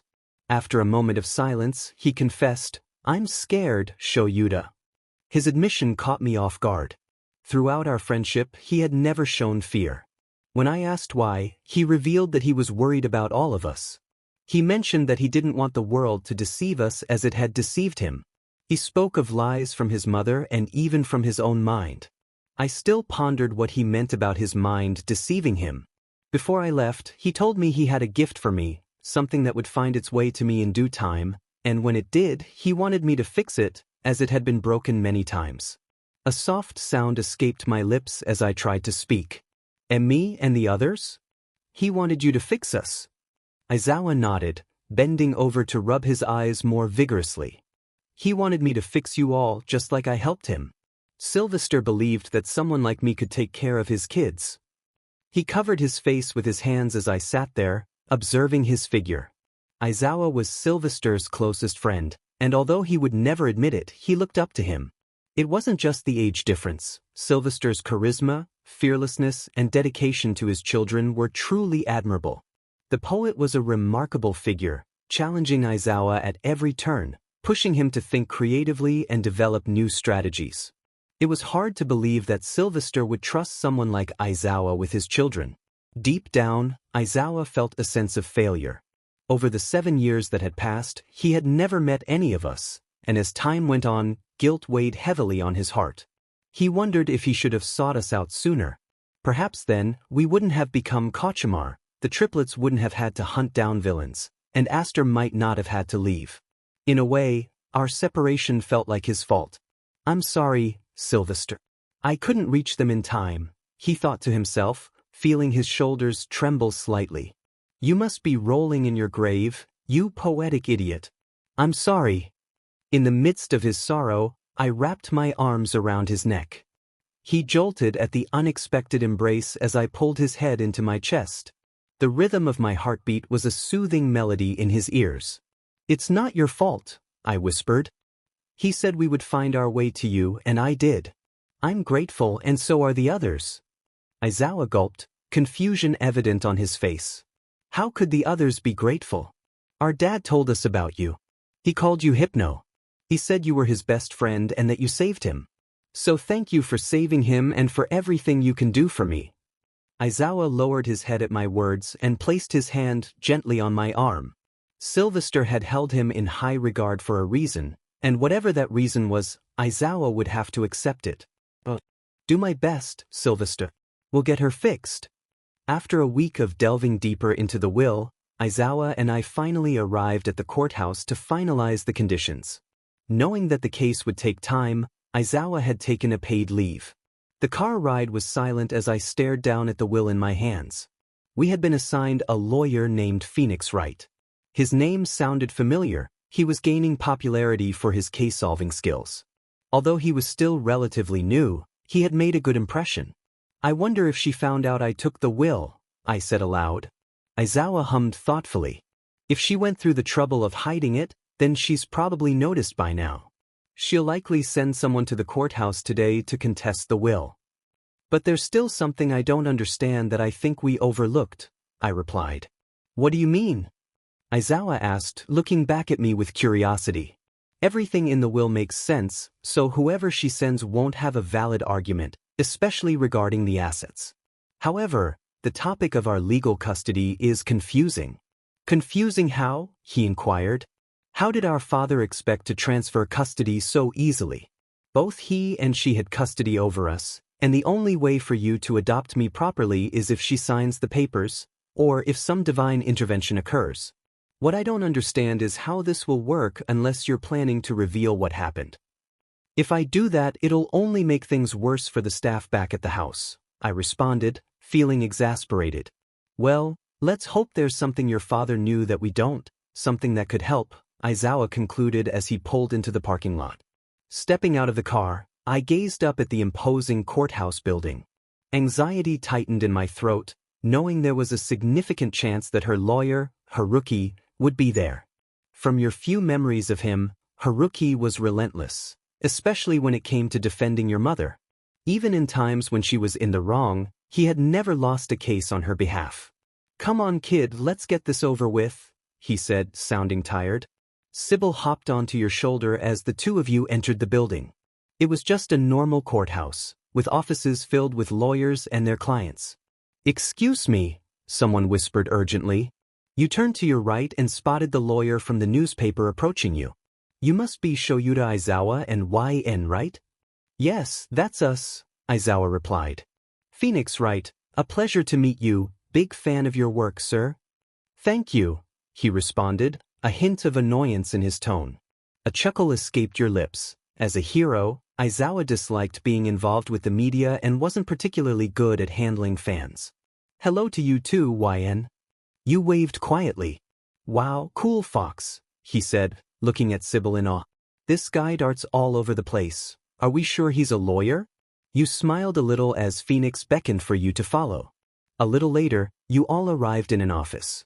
"So, I'm helping you guys settle conditions concerning a will, correct?" "Yes," you said, handing over the will. Phoenix looked through the document, and suddenly his eyes widened. "Whoa, your father is wealthy. And yet for all the years I've known him, I haven't seen a single dime," Aizawa complained. Phoenix laughed at his words as he continued to read. Then his gaze fixed on the last page. "You see it?" your father asked. "Uh-huh, I guess this is where you guys needed assistance."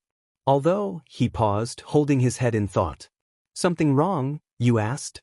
"Stellaragle, that family name, there's something about them that I can't remember." "Something that can help us here?" Aizawa inquired. Phoenix scratched his head. "I think so, but darn it." He went to the desk and sat down to open up the computer. "Let me see if I can find something about your family that will help."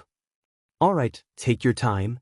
Aizawa laid on the floor in his sleeping bag, which he had hidden somewhere. Phoenix gave him a blank look as he stared at the man on the floor. "Don't worry about it, he's just tired," you told him before he could retort. The office was quiet as Phoenix searched the web. Aizawa and Sybil's soft snores accompanied his typing. Growing tired of the boredom, you raised your hands. Closing your eyes, you focused your energy, and when you opened them, starry lights floated from your hands. You moved your hands about, creating more lights as they danced in the air. "That's a pretty quirk," Phoenix said, watching you. "It's a genetic quirk," you explained. "Genetic?" "Yeah, everyone on my father's side of the family inherited it, even before quirks appeared." "Really? How come?" You thought for a moment, continuing to play with the lights. "Well, there's no scientific reason for it. My family has always been different." Phoenix folded his hands as he listened. "Genetically, we're immune to any illness or disease, like cancers, diabetes, and things like that. I can still catch a cold, but it won't be fatal. Because of this, scientists have been examining our blood and DNA for centuries, hoping to discover what makes us immune and possibly create cures for other illnesses." "Did your family agree to this?" he asked. "Yeah, we agreed to cooperate with governments around the world."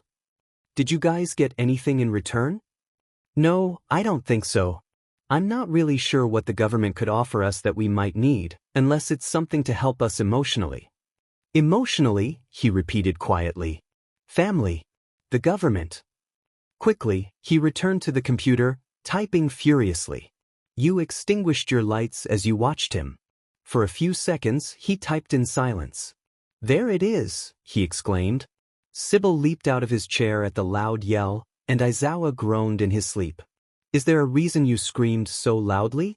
"I'm awake now," he asked, annoyed. "I'm sorry, sir, but I finally found the thing I couldn't remember earlier," he apologized, excitement in his voice.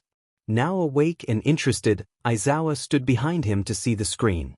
You followed suit, standing beside him. Sybil, still annoyed, remained on the floor pouting.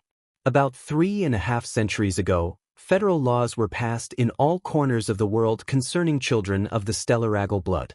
In this law, to protect their kids, governments allowed them 100% custody over their children. If they die, there is no custody over them unless the child chooses to be adopted or the parent leaves a condition, he said, lifting up the will, in which they give another person that custody. They did this in return for their cooperation with scientists, right? Aizawa asked. The question slightly confused you, but then again he was friends with your father. At some point, He must have figured out your family's genetics. Wait a second. A thought crossed your mind. If your family was immune to any illness, how did your father die? The doctors did mention the illness being unknown, but it still unsettled you. So anyway, with this, anyone who tries to take Yenne wouldn't be able to since Sylvester handed it to Mr. Aizawa. All in all, everything in this will is credible and capable of being passed. Good to know, Aizawa said, getting out of his sleeping bag. Only one thing left, Phoenix said. You tilted your head. What could be left to do? He packed up the papers, giving Aizawa the last page of the will before saying, your name. What did he just say? Sybil sat up and hopped onto the desk, looking at him in confusion. Since he is adopting you, you'll have to decide whether or not you want to keep your surname or change it to Aizawa, he explained. We'll discuss that later, Aizawa said, folding his bag. He seemed calm, but you felt uneasy. Should you keep your father's name, which you've only used once, or take the name of your new father and start afresh? The decision proved more complicated than you thought. The three of you walked out of the office with Sybil in your arms. He had fallen back asleep, and Aizawa looked at the animal with a hint of jealousy. You laughed at his minimal pout as your group approached the door. Phoenix extended his hands to both of you. It was a pleasure meeting you both today, he said. You too, you responded as you both shook his hands. Thank you for your help. Glad I could be of service. Farewell now. Waving, the two of you left the courthouse. Taking a step outside, you heaved a sigh of relief. No longer did you belong to Hina Linmei, she was now just a villain of the past. Now what do we do? You asked Aizawa. We stop by the adoption offices to finalize things while he takes care of your finances, he replied, glancing at the paper in his hands. Nodding, the two of you got back into the car. As he drove, you gently stroked Sybil's sleeping body, lost in thought about your name. Why was it so difficult to decide? The most anxious decision was whether to keep your father's name. Perhaps you were overcomplicating things, or maybe there was guilt in not taking Aizawa's name. Whatever you decide to do, I'll be okay with it, Aizawa said, breaking you out of your thoughts. I honestly don't care if you take your father's name or mine, just choose whichever one makes you the most comfortable. He didn't look at you, but you could sense his contentment. To say he didn't want you to have his name would be a lie. However, it was your decision, and he wouldn't let his opinion interfere. With his suggestion in mind, you made your decision, allowing you to keep ties to both families. You were out for a jog today, Sybil trailing beside you. Aizawa was at UA this day as well. The adoption had been finalized, and your inheritance had been granted. Needless to say, your net worth skyrocketed overnight. Hina had remained inactive throughout the process, at least legally. Sybil had once scouted her office, witnessing her on a rampage, destroying everything in sight while shouting slurs and curses at you. When Sybil recounted the story, you couldn't help but laugh at her misfortune.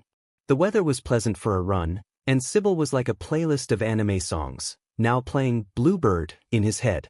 In the midst of your joy, you heard an engine in the distance, but there were no cars around. Before you could react, someone collided with you forcefully. You stumbled back but quickly regained your footing. When your gaze focused, you saw a blue-haired male in an armor-like costume. His glasses had flown off his face, and you picked them up, helping him to his feet. I am very sorry, he said, bowing deeply. Not a problem, but why were you in such a hurry? You asked, handing him his glasses. I have to hurry back and get help from Yue, he said, his tone frantic. Wait, why? Class 1A is being attacked by villains at USJ, he yelled, fear evident in his voice. 1A? That was Dad's class. Izuku and Bakugo were there too. Without a second thought, you sprinted away, your figure becoming a blur to the male. For a few moments, he stood astonished by your speed, but then snapped back to his original purpose. You were a stranger to him, yet you seemed to have some connection to his class. He ran as fast as he could, hoping you could help them. Worry surged through your chest as Sybil matched your speed, growing larger with every step. I swear, if any of them are hurt, I'm going to be furious. Suddenly, you reached the entrance of USJ, analyzing the scene with lightning speed. Some students were near the entrance, protected by a hero in a white suit. In other areas, students were surrounded by villains, some fighting bravely. In the center, a man with hands covering his face, a warped purple figure, and a giant monster were present. Dad! Your voice trembled with fear. As the monster held your father, you noticed a familiar green-haired boy trying to fight it off. Sibylline, keep the front safe. With a growl, Sybil charged through the entrance, leaping in front of the group and swatting the villains away with his giant paw. Deku looked back and recognized the familiar animal, his face lighting up with joy. A growl from the beast drew Deku's attention back. He was ready to attack again until he noticed you. One hand gripped Aizawa's shirt while the other was clenched into a fist, ready to strike. With sheer force, the beast was sent flying back, the impact drawing the attention of everyone in the facility. Yenne! Deku exclaimed, filled with joy that quickly faded when he saw your expression. Your braided hair was tied back, but the shadow cast over your face was unsettling. Those EC-colored eyes were now a dark abyss. Heavy breaths escaped your mouth as you struggled to calm the anger swelling within you, holding onto the figure of your seemingly lifeless father. Who is it? Your voice emerged deep and grim. What? Deku stammered, too afraid of your expression to comprehend your words. Who is the leader? You demanded. The young boy gulped and pointed. The one with the hands. You fixed your gaze on the pale-headed man, whose body was covered with hands, including his face. Carefully you lowered Aizawa to Midoriya. The arms were purple again, but there was too much anger to reprimand him. Suddenly you heard explosions. Looking back, you saw the familiar ash-blonde boy had subdued the purple warp man. The two of you made eye contact. What are you doing here? He asked harshly. You didn't answer. Instead, you began to walk toward the man with hands. All eyes were on you, no one moved. Were they intimidated? Did they think you were a hero? No, that wasn't it, you were the same age as them. Fear, that was what it was. They were afraid of the dark aura surrounding you, freezing them in place. Even Bakugo didn't dare to move. As you walked, you started to remove the small earrings from your ears, stuffing them into your pocket before tying your hair into a bun. The monster you had punched away suddenly rose from the rubble and charged at you. With a great leap, it pounced toward you. Before it could make contact, it was slammed face down into the ground by the spear you had summoned. The man stepped back in shock. No, this wasn't part of the plan. All might needs to die by its hand. A vein throbbed in your head. The ground around you darkened, as if your anger had seeped into it. Shigaraki! The purple figure attempted to speak, but was abruptly silenced by Bakugo's forceful intervention. Don't move a muscle, you purple nuisance, Bakugo growled. Your left arm began to hum, and your fingernails transformed into sharp claws. With those claws, you pressed into your right arm, drawing blood that dripped onto the floor. Come to reality, Abja. The blood on the floor shimmered a cerulean blue, rising and expanding until it formed a towering bubble that glowed a pearly white. As the light dimmed, a girl surrounded by bubbles appeared. Yenne, she exclaimed joyfully. It's been so long since you've called me. Abja froze, her smile faltering as she caught sight of your face. Abja, use your bubbles to get everyone to the entrance, you instructed slowly. Everyone who isn't knocked out and isn't scary? She asked. Yes, but don't forget him, you said, pointing at Bakugo. The bubble girl nodded and flew upward. Bubbly Union. Bubbles dispersed from her body, heading toward the students and teachers. A giant bubble enveloped the group near the entrance, while another lifted Midoriya and Aizawa, who remained unconscious. One bubble wrapped around Bakugo, who began to thrash inside it. Let me out of here, you bubbly nuisance, he yelled at Abja. Sorry, but Yenne wants you all out of the way, she replied sweetly. What do you take me for, huh? Bakugo roared at you. Bakugo, your deep voice resonated, reaching the depths of his soul. I need you out of the way, please. There's a chance I may not be able to control myself. So please move. He fell silent at your words, still simmering with anger at the implication that he was weak. Some of the other villains had surrounded you as the purple figure retreated to Shigaraki's side. You held out your bleeding arm once more, reopening the wound to let more blood drip. Come to reality, Jordan Fierce. The blood on the floor transformed into a golden hue. Out of the blinding light emerged a human-like female lynx. "Well, it's been a while," she said, surveying the scene before looking down at you. "You look furious." As she bent down and stretched her legs, the villain stared in awe. "All right," Jordan began, her voice strained as she stretched her arm. "Who's getting a beatdown?"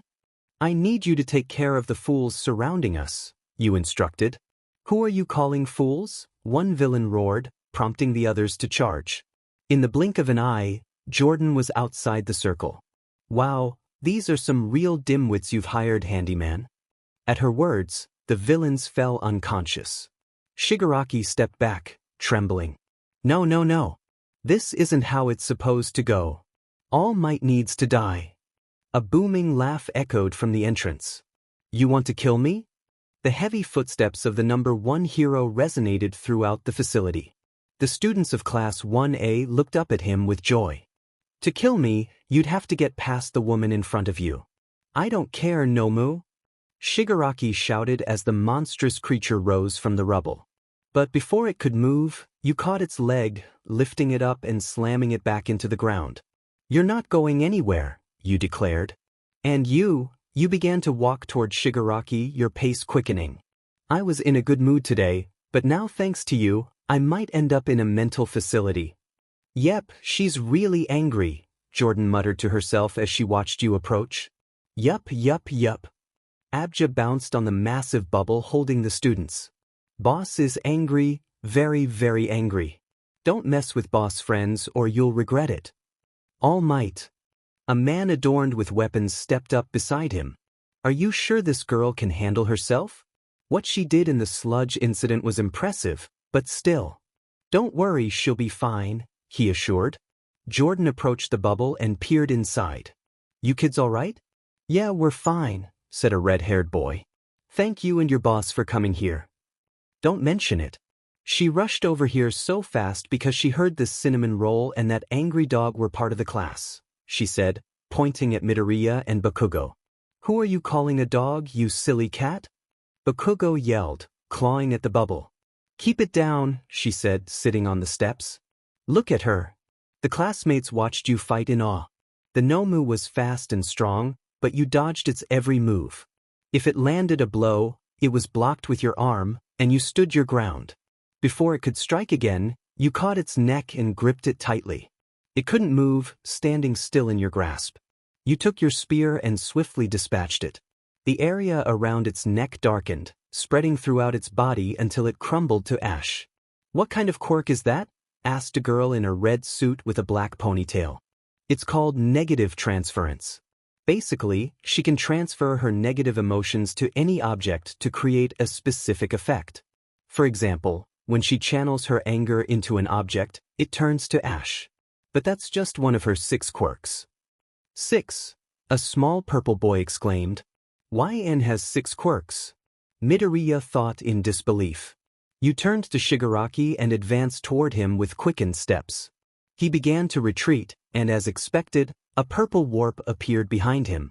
"This is not over," he said before disappearing into the mist. Good thing he left. One more second and Kachimar would have risen from her grave more times than anyone could count. You sighed in relief, closing your eyes as they returned to their original shade. Your gaze shifted to the group at the entrance, who began evacuating students and the injured. Jordan, Sybil, and Abjur approached you. "What a way to start the day, huh?" Sybil said, still towering in her giant form. "Yeah," you replied with a scoff. "You know, for someone who hasn't called us in over a year, you're handling our presence here pretty well," Jordan remarked, a hint of offense in her tone. "Yeah, boss, why haven't you called us in so long?" "The others miss you," Abja pouted on your shoulder. You gently patted her head. "Sorry, a lot has been going on, and I didn't think to reach out." "Ah, well, it's fine. You're going to have to apologize to Pixie, though," Jordan said, twirling her hair softly. Your head hung low as you considered the weight of your responsibilities. DMN, that emotional idiot. "You can't blame him," Sybil began. "He was the first one you created. You knew that, but he got too emotional too quickly." Shaking your head, You pushed that thought aside. Watching the entrance, you noticed many of the students' faces were riddled with fear. However, there was a sense of relief when some of them turned to you. I'll worry about Pixie later. Thank you too for helping out, you too, Sybil. You smiled at your companions.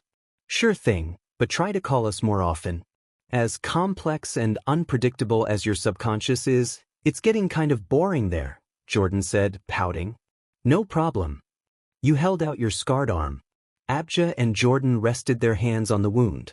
In a blinding light, the pair disappeared, taking the wound with them. Sybil returned to his normal size as he followed you to the entrance. Once outside, you saw multiple police cars and ambulances as paramedics checked on the people there. A news station was also present. Without you noticing, a reporter approached you. Excuse me, miss, are you the girl who jumped in to save this class? She asked, putting the microphone to your mouth. Yes, that would be me. Anxiety began to rise in your chest. Would you also be the same one who rescued 2 boys from a sludge monster and evacuated multiple people from a building with a bomb? Yes. You wish this reporter would just go away.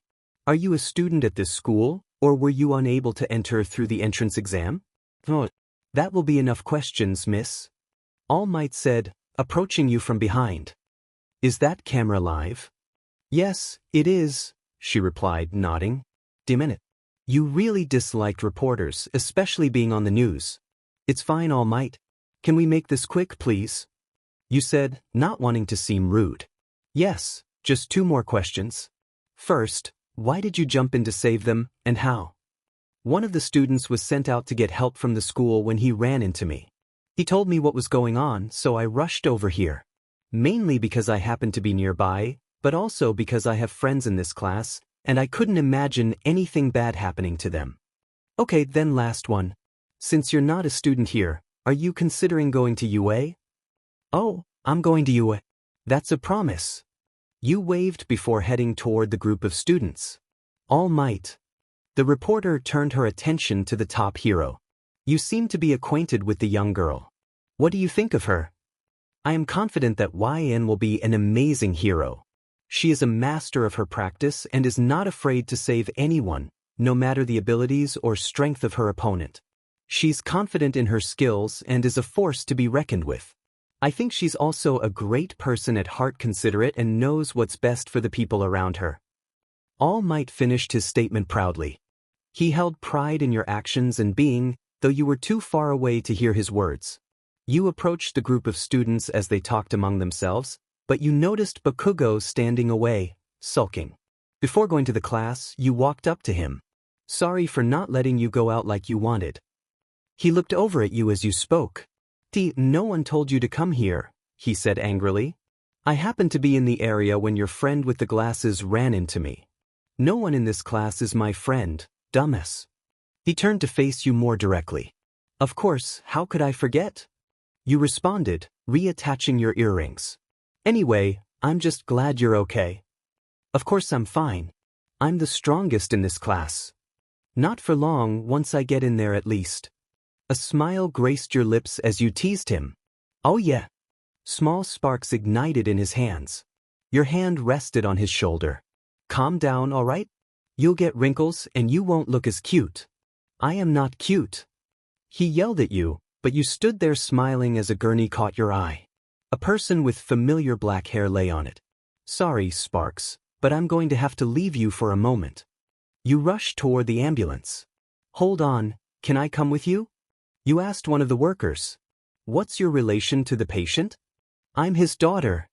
Alright, come in. He doesn't shed, right? He asked, pointing at Sybil, who pet his head, looking offended. No, he doesn't. You picked him up and entered the ambulance. Sitting down, you looked at his face. He was broken. His arm looked as if it had been rotting. There was so much blood. Please don't let me lose him too. Bakugo's POV. Yenne had left for the ambulance before the other students started to crowd him. Hey Bakugo, do you know her? A girl whose name he couldn't remember asked. The one with the gravity quirk, he thought. So, it's none of your business, he replied. Of course it's our business. She saved us, said a boy with yellow hair and a black bolt in it. Then why don't you idiots go thank her? Because she left in the ambulance, said the ponytail girl. Don't you have her contact information? He hit his teeth before walking away from the class. Your words from the fight replayed in his mind. There is a chance that I may not control myself. You made it sound as if you were some dangerous monster at risk of rampaging. That still didn't overlook the fact that you moved him away like he was a burden. This was the second time he had been saved by you.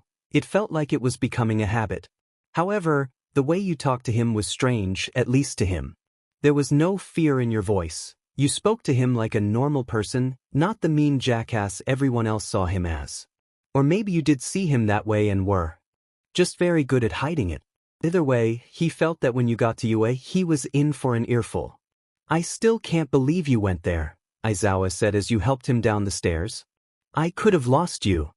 You're the one wrapped up like a mummy. I turned the monster to ashes, you retorted, making him scoff as you settled him on the couch.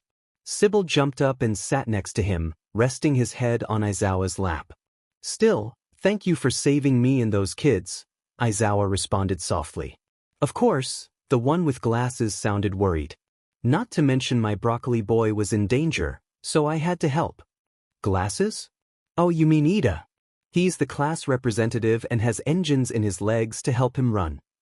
No wonder he hit me so hard, you said, scratching the back of your head. That also explains the engine noise I heard earlier. He hit you? Aizawa asked, a hint of irritation in his voice. Oh no, not on purpose. He was in such a hurry to get to school that he bumped into me during my jog, you assured him. Satisfied with your explanation, he settled back into the sofa, letting out a heavy sigh as he relaxed. I have to go back to class today. Shock washed over you. Wait, they're making you go back? What kind of nonsense is that? Watch your language. Look, sleepyhead, Sybil chimed in. She might be your daughter, but I'm going to be honest. You know good and well you shouldn't be at that school looking like you just crawled out of a tomb. Aizawa glanced at you, raising an eyebrow as you crossed your arms. He shook his head at both of you. They're not making me go back, it's my choice. The UA Sports Festival is coming up, and I need to be there to prepare the students. Excuse me, but I'm about to raise my concerns a notch, you said, taking a deep breath. I don't care if it's your choice. Those kids managed to hold their own against that villain last week, even before I arrived. I can't just sit at home while you're at work, filled with anxiety, worrying that something worse might happen to you. I was terrified seeing you hurt like that. I already lost my first dad. If I lose you, All Might won't be able to contain my anger. Believe me, everyone in Japan will know what a furious woman looks like. With that, you leaned back, breathing heavily. All that anger and anxiety poured out, and your eyes stung with unshed tears. How could he do this to you? It was already hard enough seeing that monster grab him by the neck. Suddenly, something nudged your face. It was Aizawa's bandaged arm. I understand that you're worried about me. I know how nerve-wracking it is to make you stay home while I go out like this, he said, raising his arms slightly. But those kids need me just as much as you do. When I started this job, I promised to support any child who proved themselves worthy. The way I show it might be questionable, but when they earn my trust, I commit to making them the best heroes I can. The same goes for you. Even if I were missing a leg, I would still drag myself wherever it takes to ensure you become a hero Sylvester would be proud of. Okay? A pout formed on your face as you nodded slowly. Just then, there was a knock at the door. I'll get that, you said, feeling a bit dejected. When you opened the door, the top pro hero himself stood there. Hey, All Might. Greetings, young lady. Is Sho Yuta ready? He asked energetically. Wait, you're taking him? You questioned. Hey, Aizawa said, appearing behind you in the doorframe. He glanced at you before continuing. Since you wouldn't trust me to take a taxi, I asked him to drop me off. You still felt uneasy, but since he would be with All Might, he should be safe. A sigh escaped your lips as you nodded. After helping him eat breakfast, the pair left, leaving you and Sybil alone. For most of the day, you sat in the living room in silence while Sybil watched TV. He was currently engrossed in The Promised Neverland, yelling at Norman not to leave. You fidgeted, feeling the weight of anxiety. A glance at the clock told you that school was over, so Aizawa would be back in about half an hour. Suddenly, your phone rang. The contact read, Smile Might. You hadn't changed the nickname you gave him as a child. You answered the call. Hello. Greetings, young YN. Could you make your way to UA? The principal and staff would like to talk to you. Your head tilted in confusion. Is it about the USJ incident? Sure thing, Sybil and I will get ready. Perfect. See you soon, he said before hanging up. We're going to UA, Sybil. Are we in trouble? He asked. I honestly don't know, but let me get ready, and we'll leave. I need a jog anyway. You went upstairs to change into some workout clothes. Grabbing your black sneakers, you took your keys and stepped out the door, with Sybil right behind you. Taking a deep breath, you looked around the quiet neighborhood before starting your jog. For you, a jog felt light and relaxing, but to others, you were sprinting. Do you really not know if we're in trouble? You did fight off villains twice without a license, Sybil pointed out. I'm honestly not sure at this point, Sybil. Let's just hope nothing happened to him, because now I'm anxious. With that, the two of you ran in silence until you arrived at the entrance of UA. This place is huge, Sybil said, lifting his head to take in the massive building. You stood there, staring at the school. This would be your school soon. You were determined to be the best in this building, then in Japan. Come on, Sybil, let's go, you said as you walked down the walkway to the front door, where Present Mike stood waiting for you. YN? He yelled at the top of his lungs, causing you to flinch. Long time no see. You too, Present Mike, you responded, feeling a bit tired. Let's go. Nizu is excited to meet you. That must be the principal's name, you thought. You nodded and followed Mike into the building. Looking around the empty halls, you noticed the excessively large doors and windows. So, how have you been? Recently, you saved some of our kids. Not to mention, you did it efficiently, he began. I've been okay. Are those kids all right? You asked, slightly concerned. Physically, yes, but considering we're having a sports festival right after they were attacked, you could say they're anxious, he responded in a softer tone. Anxious, huh? Excluding Izuku and Bakugo, this was likely their first experience with a villain attack. It was safe to say they'd be more than anxious. Soon, Mike led you to a door and opened it. Inside, multiple teachers were seated around a long table. At the head was a white, mouse-like figure. That must be the principal. She's here. Mike yelled loudly, causing your eye to twitch. We can see that, Mike. Calm down, said a male with dark blue hair and non-moving teeth. You recognized him as Ectoplasm. Hey, sweetie, good to see you again, Midnight said from her seat. You waved silently at her. Your gaze shifted to Aizawa, who was still wrapped in his usual attire. He nodded slightly in your direction. So, Sybil began, is she on trial? If so, I was not an accomplice. Shut up, you retorted. I am not going to the pound because of you, he said, turning his head away. Small chuckles echoed around the table. Great, just what I needed, more embarrassment from you, you silly mutt. You rolled your eyes, crossing your arms. For your information, Small Fox, she's not on trial, said the gun hero. We actually wanted to ask a favor of her. Which is, you asked. We want you to act as a special guest at the sports festival, said the mouse man. Special guest? You repeated, questioning. What's special about her? Sybil said blankly. A glare that could pierce steel was directed at the fox. His sweat dropped at the intensity, slightly regretting his comment. We want to accept you into the school, but thought it would be better to do so after the festival. We also want you to have a chance to receive offers from hero agencies for internships. Not to mention, many of the students here seem to admire you. Me? For what? Well, apparently, your quick judgment in combat has made you somewhat of a role model to them, even before the USJ incident. They seem quite envious of how you stood up to a villain with such confidence, as if you were used to it. A shadow passed over your face, bringing back memories of your encounters with villains and your mother. I've had my share of run-ins with bad people, you said quietly. You learn how to handle situations over time. Either way, Nizu continued, It is evident that you have experience in fighting villains. Your eyes narrowed at the mouse.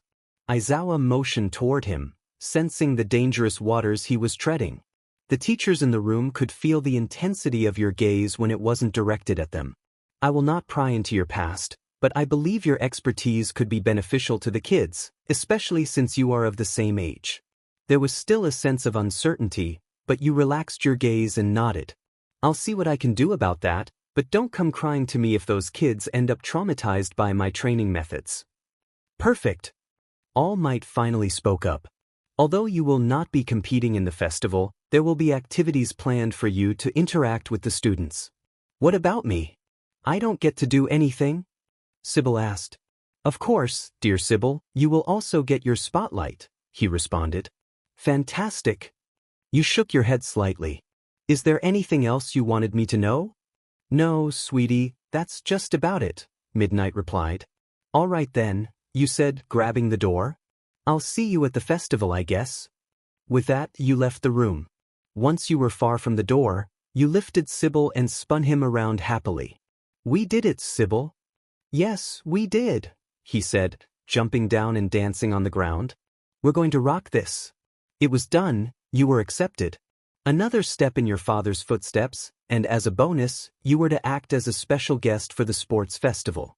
Watch out, Bakugo, you won't be the class's strongest for long. You excited? A voice from behind you said. It was Aizawa, walking alongside All Might. This is probably the happiest I've seen you.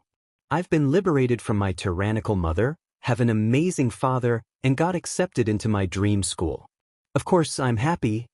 The smile that lit up your features was infectious. That's great to hear. Your presence will make the sports festival all the more memorable, All Might said, resting his giant hands on your shoulders. Well, we'd better get ready, Aizawa said. That includes you and your future class. Soon, the day of the sports festival arrived. You were going to run over to the school for today. Aizawa had advised you to wear something comfortable for fitness. Then there was your hair. Once outside, Sybil hopped onto your shoulder. With a gentle stretch, you sprinted, the landscape becoming a blur until you reached the stadium for the festival. All around were stands with food, balloons, games, and other attractions. The atmosphere was filled with excitement, as the UA Sports Festival had become more popular than the Olympics, and people were thrilled to attend, especially since one of the competing classes had faced villains before being saved by the teenage child of a former pro hero. You turned away from the crowd outside and entered through the back of the stadium as instructed. Inside, you caught a glimpse of Midnight. Miss Midnight, you called to catch her attention. Oh, why and good you're on time. Now, as I'm announcing this, I'll introduce you at the beginning. When I say, come on out, that's when I want you to make your entrance. But don't be afraid to strut, she said, putting her hands on her hips. Yeah, strutting isn't really my style, sorry, you replied sheepishly. Midnight pouted. Oh, all right then. I'm so excited for them to see you. You shook your head. I've been on TV nearly 3 times now, this won't be the first time they see me. Still, a little confidence wouldn't hurt. I have plenty, don't worry, you said, following her to the door. She motioned for you to wait as you stood in the doorway. You could hear the cheers from the crowds and the words of the students. You paid some attention to what was going on until you saw Katsuki walk up on stage. Why is he on stage? Sybil asked. I'm pretty sure he got top marks in the entrance exam, that's what Izuku told me once. Suddenly, all your attention was on him. His expression was as fierce as ever. He opened his mouth. All I have to say is, I'm gonna win. What? Sybil and your thoughts rang in unison. The shock was evident throughout the entire stadium. Suddenly, there were boos from the other students, except for Yenne, who seemed to be reprimanding him. But their complaints bounced off him like a wall. Did he really just say that? Your mind started. Yes, he did, Sybil said, exasperated. Still surprised, Midnight continued the opening ceremony. Those are the details for the obstacle course, but before you go, we'd like to introduce a special guest. You walked back from the entrance and sat on a nearby bench. Remember to teleport me when she says the words, okay?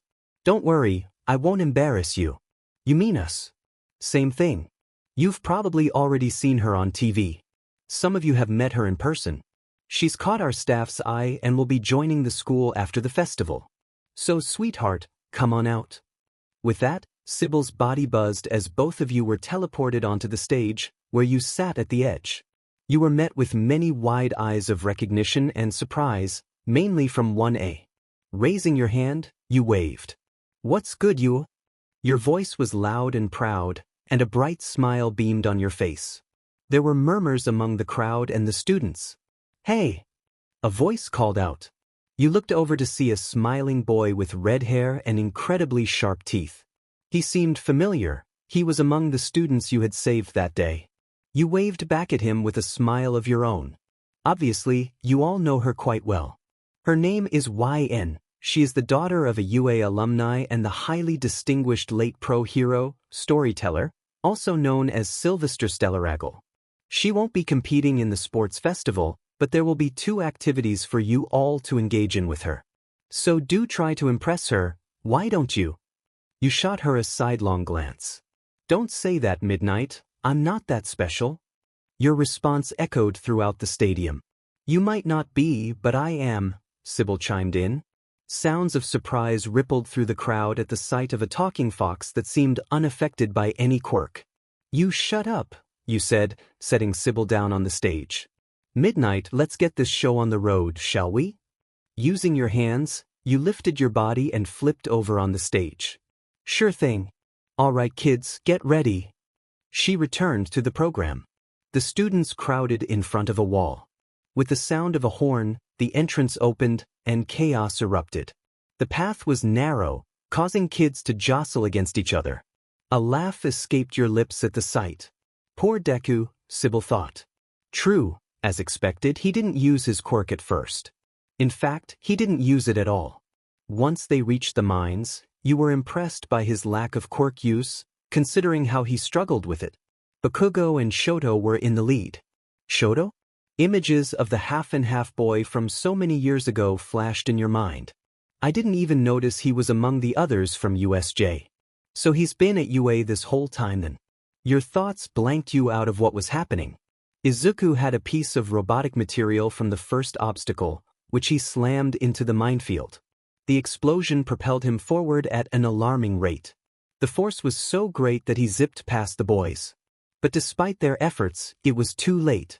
Deku had ended up in first place, Shoto in second, and Bakugo in third. Once all the students were present, the rules for the next event were explained. A cavalry match, in groups of 4, where the kids had to keep their headbands, each worth a certain amount of points depending on rank. First place, which was Izuku, was worth a lot. Broccoli boy is in trouble, Sybil thought. Hey, Midnight, she hummed at you. Can I pass out the headbands? Sure thing, sweetie. She handed you the box of bands as you hopped off the stage and approached Izuku. Great job, BB, you said, handing him his band. Thanks. I had no idea you would be here, especially as a special guest, he said, smiling at you. I'm kind of surprised too, but here I am. Do your best and don't overdo it. Your voice was stern and serious at those last words. Yes, ma'am. Izuku's voice hinted at a bit of fear. You patted his shoulder as you walked toward the half-and-half boy from long ago. Shoto! Your voice was full of joy. He looked back and smiled a little. Why in long time? Too long, Peppermint. How have you been? Your hand ruffled his hair. A chuckle escaped his lips. I've been okay. I never thought I'd see you here, he said as he took his band. You're not the only one who wants to be a hero.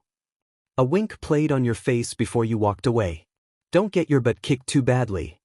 Shoto playfully shook his head at your retreating figure, smiling at the distant but bright memories that 2 children of adversity were able to share. Hey, Pommy, you said playfully at Bakugo. Don't call me that. It's Bakugo, he yelled while taking his band, your eye twitching at his loud voice. The male was obviously annoyed at Deku and Shoto's success. His anger levels were boiling over until he heard your laughter. The sweet sound of it made his anger pause, but only for a second. What are you laughing at? He said in a quieter tone. Nothing. Just because you didn't win the first round doesn't mean you still can't take the whole thing home. Your hand rested on his shoulder. So calm down. You did say you're gonna win, so stay true to that for me, okay? He still bore his angry gaze at you but didn't say a word as you smiled at him. With that, you walked away and passed out the next headbands. As you did, many of the 1A students thanked you for USJ. The red-haired kid interested you the most. He kept referring to how brave you were against the monster and how he wished he could be that courageous. As for the 1B students, it felt as if they were flattering you, to say the least, as if trying to convince you to join their class. Not to mention this one blonde boy, who was more annoying than Bakugo at first. Though as bright and joyous as they seemed, you had made up your mind.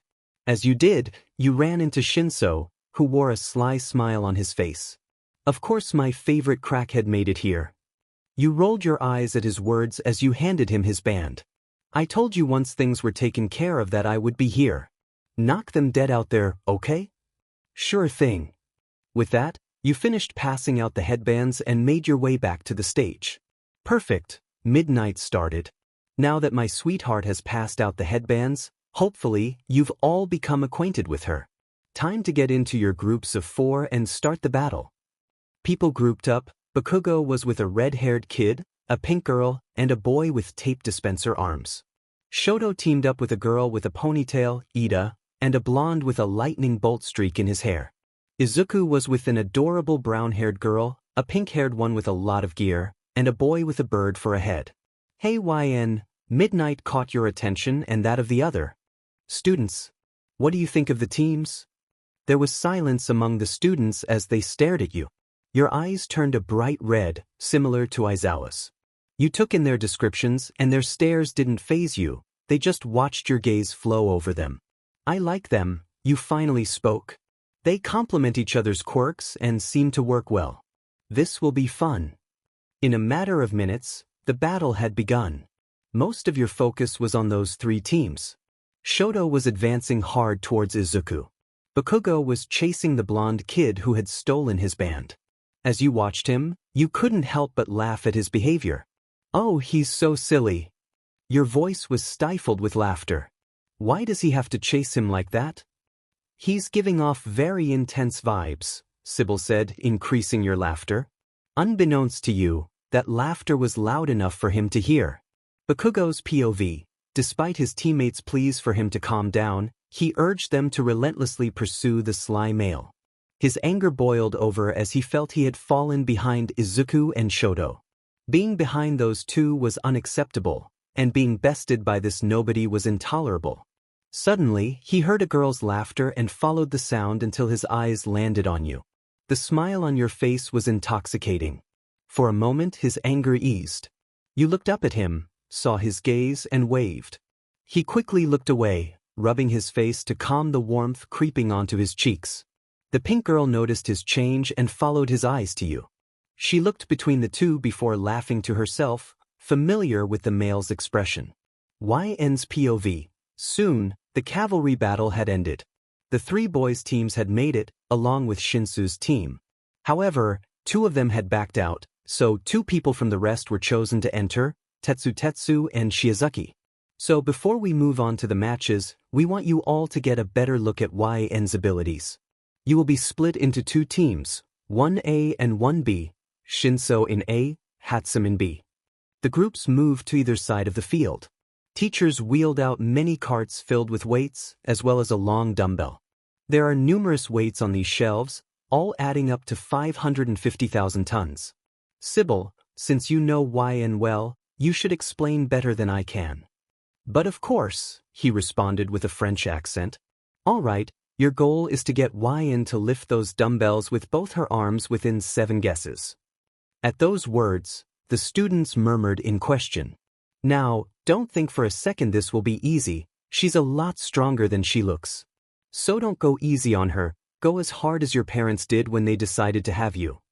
Gasps of laughter rang through the stadium as you looked at him in mild disbelief. What? He looked at you, concerned. If these kids and the teachers can't take a joke, then what do you want me to say? Shaking your head, you rubbed your temple. You know what? I don't care, Get your guesses ready, then press the buzzer you were given when you're done. Plopping down, you leaned back on the stage. You waited a while before 1B sounded their buzzer. With a gentle leap, you made your way to their side. Sybil followed as you stood in front of their dumbbell. How much, you asked. 2,000 pounds, said their annoying blonde. Allow me to introduce myself, I'm Minoma. I strongly suggest you join 1B, we are quite formidable. Hey, a girl with orange hair stopped him. If she doesn't want to come to our class, we can't force her. Sorry about him, my name's Kendo by the way. Nice to meet you, you responded, reaching for the dumbbell. So how does ours look? Asked Hatsum, looking at you with sparkling eyes. It's a good start. For a normal strength-based quirk. What did I tell you? A voice was heard from the other side. Shinso's voice. I said it was too light. How is ours too light? Tetsu asked. It is light, you said, picking it up with your left arm. For me at least. With that, you tossed the dumbbell into the air. The crowd watched it soar with ease. Disbelief and awe were evident on their faces. She threw it into the sky. Mick's voice rang loud over the speaker. Geez, why and how strong are you? Midnight asked from the stage. You shrugged as the weight began to come down. It was caught in your left hand with ease. With a gentle smile on your face, you looked at the class with their wide eyes and dropped it in front of them. 6 guesses left. Give me something I can feel, you said, walking away. I can assure you, our guessing skills are far superior to theirs, the blonde spoke again. You turned to him and stared him down. Does it look like I care? A buzzer was heard from one. Walking over to them, the weights on their dumbbell were larger. How much? 1 million pounds, Ida said, moving his arm in a chopping motion. Are we sure that's safe? Mike asked over the speakers. Don't worry, she'll be fine, Eraser responded. As you reached down, your eyes met with a small purple boy. The look in his eyes was full of determination. His overall vibe was a bit off-putting. Before I pick this up, you stood back up. Midnight. Yes, sweetie. Do I have permission to dropkick any of these guys? What did we do? Asked the redhead. Calm down, baby shark, it isn't you. Confusion crossed his face until Shinso patted him. Don't worry, she gives people nicknames based on their appearance or a memory. Oh. Sorry, but no, you can't hurt any of the kids, Midnight responded. Do I have permission to dropkick somebody? Sybil asked. Well, we never did discuss what you're allowed to do, Sybil. Perfect.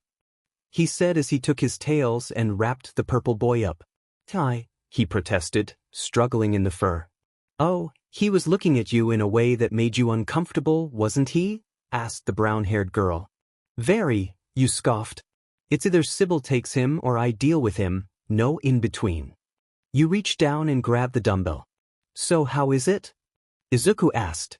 Lifting it, there was a slight buzz in your arm, very small but evident.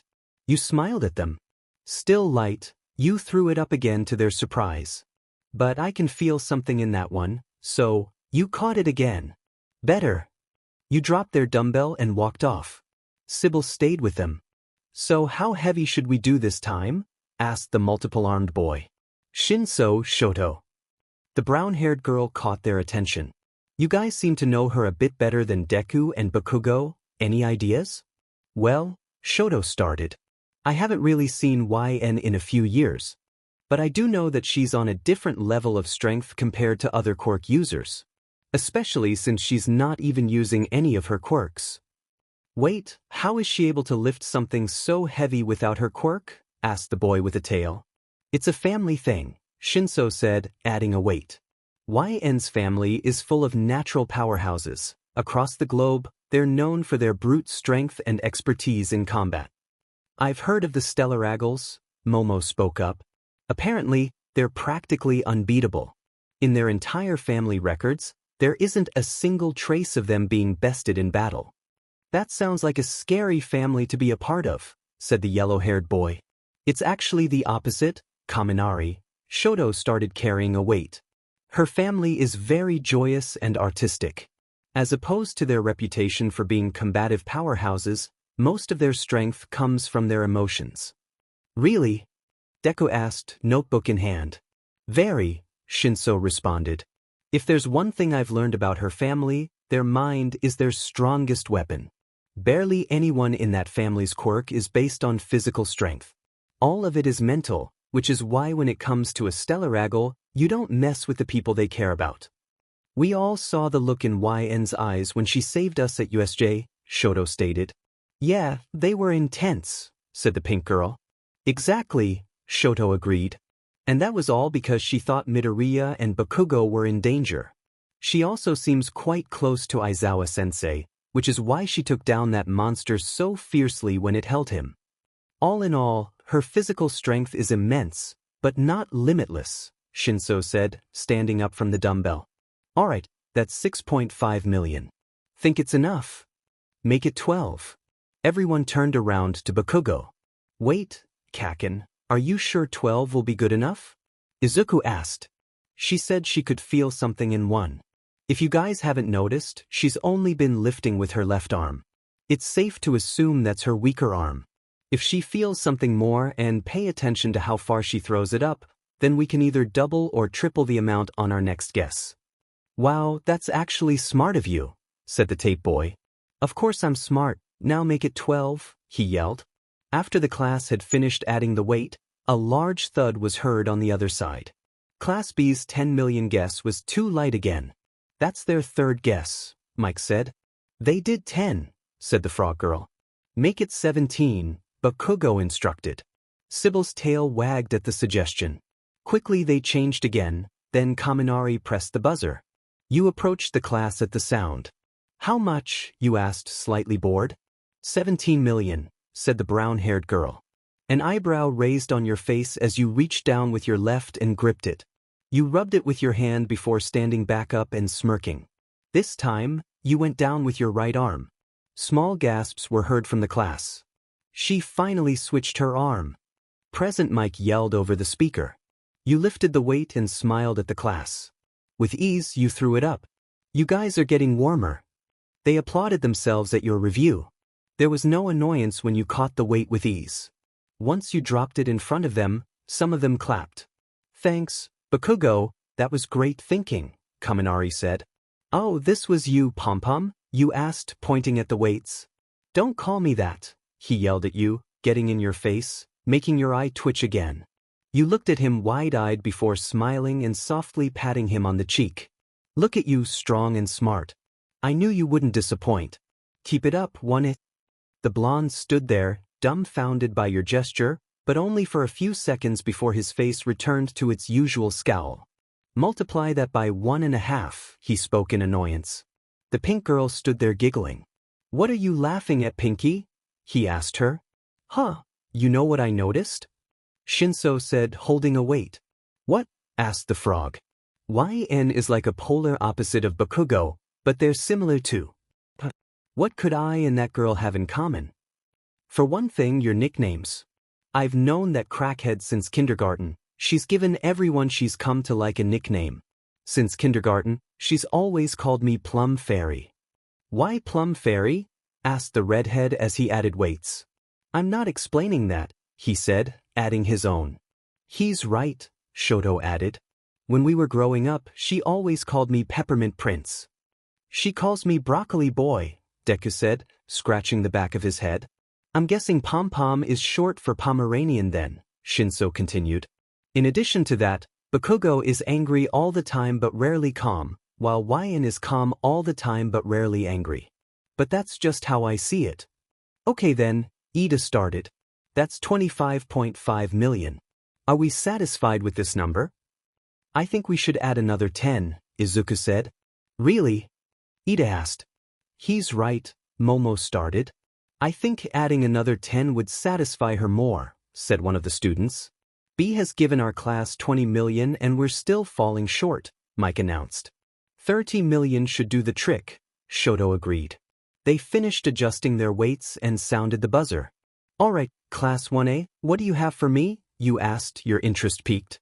We present to you 35.5 million pounds, said the redhead. You nodded, reaching out with your right arm to lift it. Shaking it slightly, you examined the pull in your arm. With a flex, you threw the weight up. It soared high, though not as high as others, probably just a few inches above the stage. Catching it again, you set it down in front of them. "Warmer," you said with a beaming smile as you walked away. "All right, we're getting close," said the boy with the tail. "Should we double or triple it this time?" asked the girl with earphones. 2.8, Bakugo replied, adding more weights. "That's her limit, at least to get both of her hands." "What makes you think that?" the frog girl asked. "Just estimate and calculate, dumbass," he retorted, continuing to add weights to the dumbbell. "B is still short with their 82 million. Mike announced. "That's pretty close, Bakugo." "Are you sure?" Shoto asked. "Of course I'm sure, icy hot." Bakugo yelled back. "Press the buzzer, dunce face." Kaminari pushed the buzzer, and you approached them. Without asking about the weight, you reached down with your right arm, your fingers wrapping around the tube as you rubbed it slightly. You looked up at the class. Their expectant gazes on you. "Stop with the suspense, so I can get this troublesome child out of my tails," Sybil said, annoyed. A chuckle escaped your lips. Finally, you reached down with your left hand. A quiet squeal came from Kaminari. "Congrats, Class 1, you said, lifting the weight with both arms behind your head. "You win." "All right." The class cheered in unison, except for Bakugo, who sulked as usual, and Shoto and Shinso, who stood there smiling. Groans of disappointment echoed from Class 1B. "All right, this one goes to Class 1A, Midnight announced. "However, Yenne," you hummed, turning your head. "Just out of curiosity, what is your lifting limit?" You tilted your head in thought as you swayed. "Pretty sure it was 103 million. The stadium fell silent in awe. Confusion crossed your face as you looked around. Midnight opened her mouth, then closed it again. I, she stuttered. "I am not even going to try and comprehend how in the world you're able to lift so much. We are going to move on to your next activity." With that, the staff began to clear away the weights and dumbbells. In their place, a smaller stage was set up with a chair on top. The Stellaragles are a joyous bunch of people and are often portrayed as very emotional, Midnight stated. This is true, yet false at the same time. Despite their emotions, they are also masters at concealing and controlling them. There are few things they fear. So, Yenne, to the best of your ability, I want you to sit in that chair and completely turn off your emotions. Your classmate's job is to get you to display emotions. Make her display emotions? What's so hard about that? Kaminari asked. Everything, Shoto replied. How so? Momo questioned him. The things Yenne has been through have often forced her to suppress her emotions. So much so that she's become a master at it. The pink girl looked up in thought, then whispered to the boy with the bird head. As she did, you sat in the chair and looked at the crowd. They froze at your gaze. Your face was straight, unmoved, completely devoid of emotion, like someone who didn't care for life or anyone. Suddenly, in the blink of an eye, a giant black, demon-like figure roared in your face. The sudden assault frightened many in the audience. People screamed and stumbled over their feet, while others were taken aback in surprise. However, you sat there with a straight face, staring down the being. Return to your owner, you said, devoid of emotion. I know this light hurts you, so go back to him. How did that not scare her? It scared the life out of me, Tetsu said. Of course that didn't scare her, Shinso muttered to himself. He looked up to see a boy speaking to a bird. That's Koda. He can speak to animals. Those thoughts rang as the bird flew away. Wonder what he's doing? The quest for your emotions continued. People tried jokes, more jump scares, even Mike attempted to get a reaction from you. Nothing worked. You sat there as stoic as a statue, unfazed. Arf arf. Barking was heard in the crowd as a small puppy made its way to the stadium. Y'all know who this is, some of you do at least. It approached Koda, who bent down and whispered to it. The puppy bounded up the steps of the stage, going straight to you. It sat at your feet, then put its front paws on your legs, making the most adorable eyes at you. The majority of the crowd awed at its cuteness, while others simply smiled at the animal. You still sat there, devoid of any emotion as you looked down at the puppy. "You've got to be kidding me!" Kaminari yelled. "How can you not smile at that?" the pink girl exclaimed. Koda dropped his head in disappointment. "That puppy is the cutest at the shelter. I guess he's not enough to make her smile." The earphone girl patted his shoulder. "It's okay, Koda. We all tried, really." You stared at the puppy before reaching down to pet its head. Then you picked it up and placed it on your lap. "I'm adopting you," you said dryly. "Thanks, Koda." The boy looked up at you with a smile on his face, matching his teary eyes. "Hey, he better not replace me," Sybil shouted from the audience. "You're my partner, not a pet," you responded. The puppy curled up in your lap and you leaned back in the chair. This display, combined with your emotionless face, made you look like some sort of warrior queen with her pet. While the students discussed ways to bring back your emotions, Bakugo looked up at you as you petted the puppy. Suddenly, he made his way out of the crowd and walked up to the stage. The students quieted down as he approached you. When he got close enough, he motioned for you to lean in. You tilted your head as he whispered in your ear, shielding his mouth from the crowd. "What's he telling her?" Izuku asked. "Who knows?" replied the brown-haired girl. Suddenly, your eyes widened, and you burst into laughter, doubling over as your cheeks puffed out. Shinso, Shoto, and Sybil gawked at the sight, unable to believe that the most disliked and problematic student in their class could make you laugh. "Oh my gosh," you exclaimed, still recovering from your laughter as you clung to Bakugo's arm. He tried to keep you steady while maintaining his usual tough demeanor. "That is not right." "Excuse me, but what did you tell her?" Sybil yelled at him. "I'm not telling, you dumb mutt, neither can you, dus." Bakugo shot back at you and Sybil. The laughter continued, but you covered your ear, trying to hide your flinch. "I don't think I could repeat that anyway," you said, catching your breath. "That was the best laugh I'd had all day," you thought to yourself. A smile lingered on your face as Bakugo watched the display, quickly stepping off the stage, worried he had stared for too long. A little while later, the stage was taken away, and you held onto your new puppy. "Great, YN's interactive activities are over. Now it's time for the matches, please get ready," Midnight announced. "Hey, Midnight, I'm going to the bathroom for a bit," you told her. She nodded as you walked away with the puppy in your arms, Sybil trailing behind. Soon, you stood in front of the bathroom doors. "You stay here with your big brother," you said to the puppy, sitting him next to Sybil. "I didn't ask for him," he replied. "Neither did the triplets ask for me, but here I am," you said before heading into the bathroom. You walked along the hall and faced the mirror. Looking into the glass, you thought about the joke Bakugo had told you, and a small giggle escaped your lips. "I don't even know what to say to that." With that thought, you went to the bathroom. As you washed your hands, cheers and loud yells echoed from outside. When you stepped outside, the little puppy was swatting at Sybil's tails as he moved them away. "I thought you didn't like him," you said, crossing your arms. "I never said I didn't like him, I just didn't ask for him," he retorted. You hummed, suspicious of his answer, before beckoning the little puppy to come to you and making your way back outside. In no time, you rejoined Midnight on the stage. "What did I miss?" you asked her. "The first 7 matches." You realized you had taken longer than expected. Izuku, Shoto, Shiozaki, Ida, Tokoyami, and Mina have advanced, but there was a draw, so there'll be a tiebreaker. "Wait, who's Mina?" "The girl with the pink skin." "So that's her name," you thought, nodding in understanding. "Now it's Bakugo and Achiko," she continued as the 2 students stood on either side of the field. "The brown-haired girl has a gravity quirk, right?" you asked. "Correct. She controls the gravity of any object she touches." You nodded and sat down to watch the match. As it began, Uraraka charged forward, her stance low as she ran toward Bakugo. Just as she extended her hand toward him, a massive explosion erupted, sending her flying back.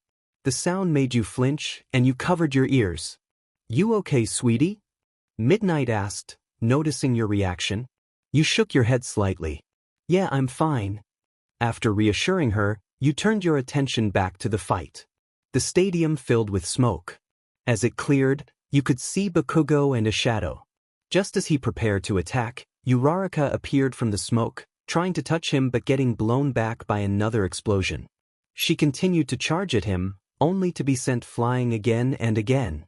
The audience began to boo, and the pro-heroes reprimanded Bakugo for the way he was fighting, saying he was toying with her and not acting like a hero. You looked down at him. He seemed unaffected, but you could see the tension in his body. He was trying to maintain his composure, but the ridicule was hitting him harder than anyone realized. Your anger boiled over at the verbal abuse. "You shouldn't treat her like that," yelled a pro. "Just throw her out of bounds then." Boom. An object hurtled past the pro and into his seat, catching everyone's attention, including Bakugo and Uraraka. When the smoke cleared, it revealed a golden and brown spear. Your spear. Midnight glanced back at you, surprised to see you still in the stance of throwing the weapon. "Yenne!" Mike yelled. "How dare!" He was interrupted by Aizawa's bandaged fist. "Be quiet, Mike," he started. "Same goes for the rest of you so-called pros. If you're acting like this, you should consider another career." She didn't just throw that spear for no reason. Yenne knows firsthand that in a fight, you give your opponent respect. That's exactly what Bakugo is doing. He knows how strong Uraraka is and is being cautious, giving her the chance to prove herself. "But that still doesn't exclude the fact that she tried to attack me," the pro responded. Your spear vibrated in the rubble, then jerked itself out before flying back to you. Once it returned, you slammed it into the ground. "If I wanted to hurt you, it wouldn't have missed." Your voice was low and fierce as you stared the pro down. "But you must take me for a fool if you think I'm going to stand here while you ridicule someone who shows his opponent respect. Just because he has a bad attitude doesn't make him a bad person. Now shut up and watch the match." The spear vanished as you stepped down onto the stage. You could feel the eyes on you, but you didn't care. Bullying someone you cared about was out of the question, especially when it could break someone as tough as him. The match continued. Instead of charging, Uraraka stood there with a small smile. "Thank you, Bakugo, for giving me a chance." "Now it's time," she said, putting her fingers together. Above, dozens of rocks began to fall. You anticipated her move, having taken note of her stance and the details of her quirk. The plan was clever, but not enough. Bakugo took your arm, and as you covered your ears, he unleashed a large explosion that sent rocks flying. Achiko sat on the field, her eyes wide with disbelief. You could see how she trembled in the dirt, yet she still managed to stand up. Bakugo got into a defensive stance, and you watched with intrigue. The more you observed him, the more complex he seemed. Bakugo didn't just want to defeat everyone. He wanted to prove he was the best by facing them at their strongest. A smile crept onto your face. This class was fascinating, and you were eager for your first day to arrive. Midnight's phone rang beside you, and her expression tensed as she glanced at the screen. "Damn it," she muttered to herself. "What's wrong?" you asked. "There's a villain attack not too far from here," she replied. Looking around the stadium, you noticed many pro-heroes receiving the same alert. They appeared anxious, ready to spring into action, and you let out a sigh. "All right, let me go," you said, pushing yourself off the stage. "Wait, Yenne. You can't just go and fight villains." Midnight exclaimed. "I've done it a couple of times before," you reassured her. "Don't worry, I'll be fine. Sybil, stay with your brother." You crouched down, feeling the jeweled tattoo on your chest buzz as a pair of black wings sprouted from your back. With a gentle beat, you took off into the sky, not giving Midnight a chance to argue further. Aizawa watched you fly but made no move to stop you. He knew he couldn't. "Don't get hurt, kid." The breeze was cool as you soared, and in the distance, you caught the scent of smoke. You beat your wings again, accelerating toward the chaos. A group of 7 villains was causing mayhem, standing atop a burning, overturned semi-truck. You summoned your spear and hurled it at one of them, pinning him against a nearby wall. Then, your chains wrapped around another villain's leg, and with a swift yank, you pulled him back. As your wings vanished, you landed on one of the female villains, knocking her to the ground. Another villain attempted to attack you from behind, but you yanked the chain, causing him to crash into his ally. That accounted for 4. The last 3 surrounded you, preparing to unleash their powers. You scratched your arm with your bear claw. Come to reality, Abja. Once she emerged from the light, Abja sent her bubbles toward the nearby civilians, whisking them away to safety. As the villains released their blasts, your shield materialized around you.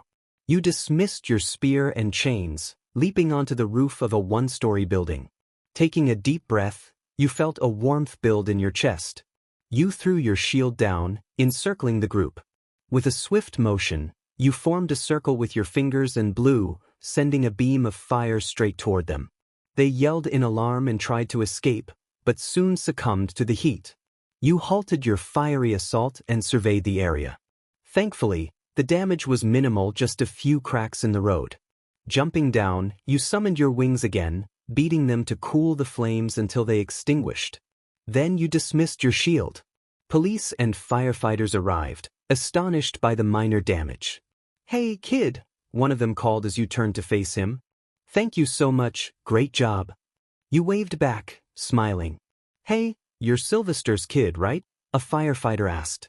"Yeah, that's me," you chuckled in response. "Awesome, you're amazing." They began to clap for you, and you felt a bit embarrassed, scratching your head.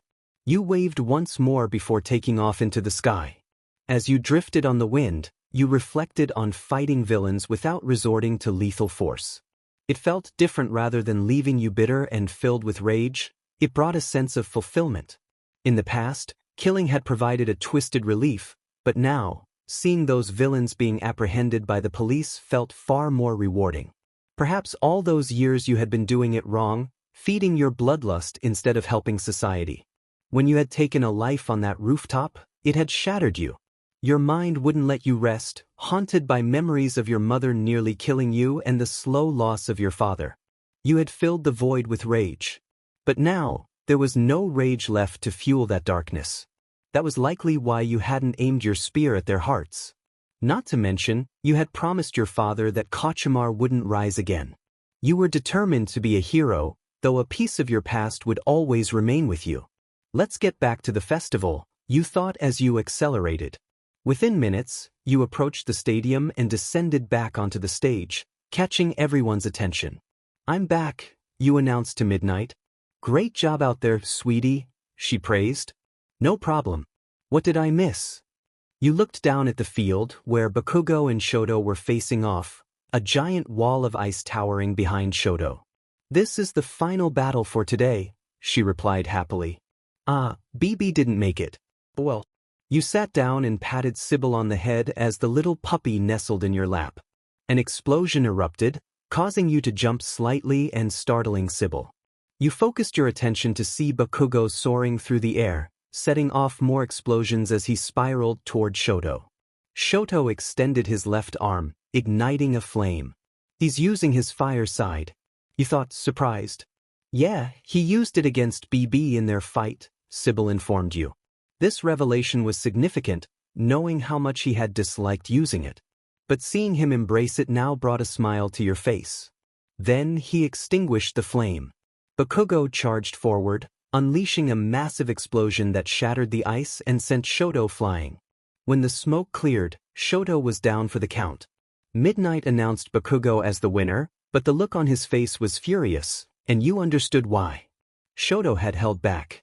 Even though Bakugo had won, he didn't feel victorious. Soon, it was time to announce the winners. You sat there, a bit anxious for Bakugo, until the pedestals rose. You caught your breath at the sight. Bakugo was chained to a pillar of concrete, a muzzle over his mouth. Your fists clenched at the familiar sight, and you couldn't bear it any longer. Before All Might could present Bakugo with his medal, he removed the muzzle. You jumped off the stage and made your way to the podium. You jumped past Tokoyami and approached the pair. "What do you want?" Bakugo said sharply. You placed your hand on the concrete, gripping it until it cracked. "Just stand still and let me help you," you whispered in his ear. "I know this isn't how you wanted to win. It's frustrating when your opponent holds back, but right now, you need to calm down and accept the medal. You'll have more chances to prove you're the best." With that, the concrete turned black and crumbled into ashes. You then removed the bindings on his hands with ease. All Might watched you with pride. Although he acknowledged Bakugo's aggressive nature, He was astounded to see you calm him down in such a manner. The entire crowd observed you, some wary as you released him, fearing he might lash out. But he simply stood there, watching you remove his restraints. The blonde was at a loss for words, so he remained silent and let you finish. Well, you said as you dropped the last lock, that's all of them. Give him the medal, and if you put that muzzle back on him, All Might, I won't be happy. Your demeanor shifted dramatically as you stared down the hero. All Might gulped nervously under your gaze. Both Shoto and Tokoyami, along with the students from classes 1A and 1B, looked at you in awe. You had just threatened Japan's #1 hero, and he was visibly shaken. It was clear that both classes would need to tread carefully around you. You jumped off the podium and strode back to the stage. As you did, All Might placed the gold medal around Bakugo's neck and announced the end of the festival. However, you felt a twinge of annoyance at how they had treated him, binding him like a wild animal. You understood he could be angry and irrational, but that didn't justify the restraints. Still, his display had made him someone to be feared. Your gaze scanned the other students until you noticed one was missing. Where's that Ida kid? You wondered. He left early, Sybil responded. They said it was for family reasons. Nodding, you hopped back onto the stage and opened your phone to check the news for a special update. Pro hero Ingenium has fallen prey to hero killer Stain. Ingenium? Isn't that Ida's older brother? How do you know? Sybil asked. Dad was a pro hero. You learn a thing or two about their families. If I remember correctly, pro hero Ingenium had a younger brother. You started to put the pieces together. Ida's not here, and his brother was attacked by a villain. He wouldn't. Sybil thought in shock. He might and his. You need to tell BB, Sybil urged. It's not really my place. To discuss his brother, you thought, but I can warn him. Turning off your phone, you left the field with Sybil and the puppy following. The stadium was nearly empty as you exited. Soon you were outside. Hey, why and wait, a voice called out to you. You turned to see Izuku with his class. A smile crossed your face as they approached. Hey, broccoli boy. As you greeted him, you noticed the bandages covering his arms. Hey, we wanted to talk, said the brown-haired girl, but she stopped when she saw you looking at Izuku's bandages. You walked up to him slowly, and the class fell silent. Izuku looked up at you, confused, until he saw your hand raise. Suddenly, you playfully tapped him on the head, earning gasps from his classmates. Hey, he's injured. Momo exclaimed. Exactly why I tapped him, you replied, grabbing him by his shirt and lifting him slightly. You then flicked his forehead as you spoke. Now, if I remember correctly, I told you not to overdo it. But no, you thought it was okay to ignore me. Your quirk developed late, you can barely control it. As you playfully scolded him, he kept apologizing, tears forming in his eyes from the light-hearted teasing. Let me start coming to school with you, and if you hurt yourself again with this quirk, I'll be very upset. You stopped flicking his head. If you push yourself too hard, I'll be there to make sure you don't do it again. With that, you set him down, and Izuku looked up at you, tears still in his eyes. I'm sorry, I'll do better, I promise, he said shakily. She's scary, Kaminari murmured. Excuse me, Momo said, catching your attention. Yes. We just wanted to thank you again for what you did at USJ. Is there any way we can repay you? She asked. Sure you can, you said with a smile. All right, what do you want us to do? Asked the redhead. Do your best. They looked at you puzzled. What do you mean by, do our best? Asked the frog girl. When I started training BB, I wanted him to become the best hero he could be. It's a family tradition to train people until we're confident they can fend for themselves. I want to be reassured that you all can do the same. So, I want you all to do your best and become your strongest selves. Can you do that? Of course we can. Achiko said enthusiastically. Great, thanks, Kirby, you said, pinching Achiko's cheeks playfully. She stood there, a bit surprised by the gesture, but smiled nonetheless. A car horn sounded, and you looked toward that familiar vehicle. Time for me to go. I'll see you all later. They waved at you, a little taken aback by your casual farewell. Oh, wait before I leave, you started.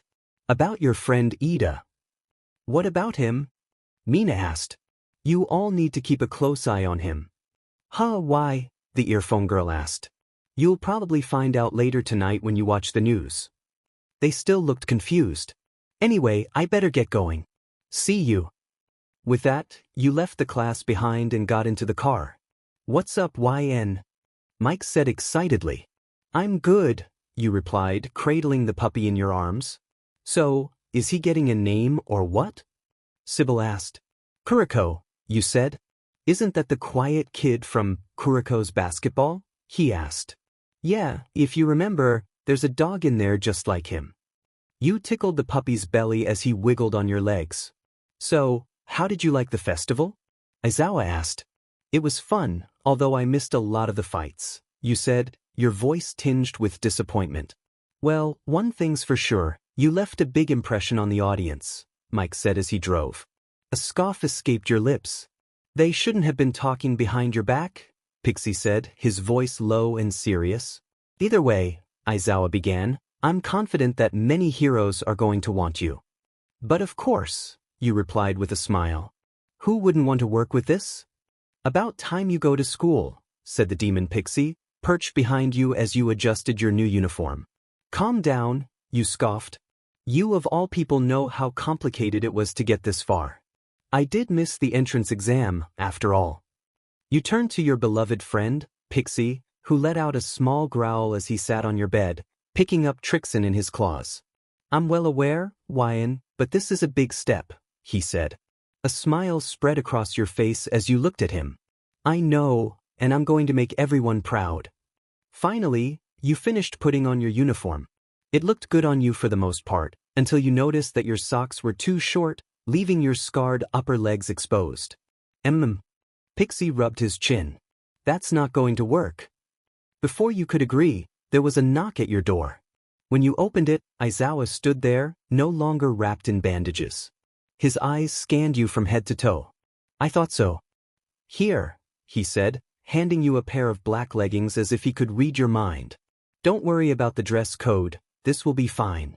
You took the leggings gratefully and wrapped him in a hug. Thank you. He ruffled your hair gently. Hurry up so you can eat, and send him back before you bleed out, he said, pointing at Pixie. A laugh escaped your lips as you nodded. After he left, you quickly changed into the leggings and checked in the mirror to ensure they weren't see-through. You then headed to the bathroom to search for your edge brush, only to find it missing. No way am I going to school with these messy edges, you muttered. Okay, Pixie, let me send you back, you said, approaching him. Sure thing, but be sure to call us more often, he replied. You rolled up your sleeve and unwrapped the bandage. Pixie touched the wound, and with a twisted smile, he disappeared in a flash of light. You set your bear up on the pillow and smiled at him.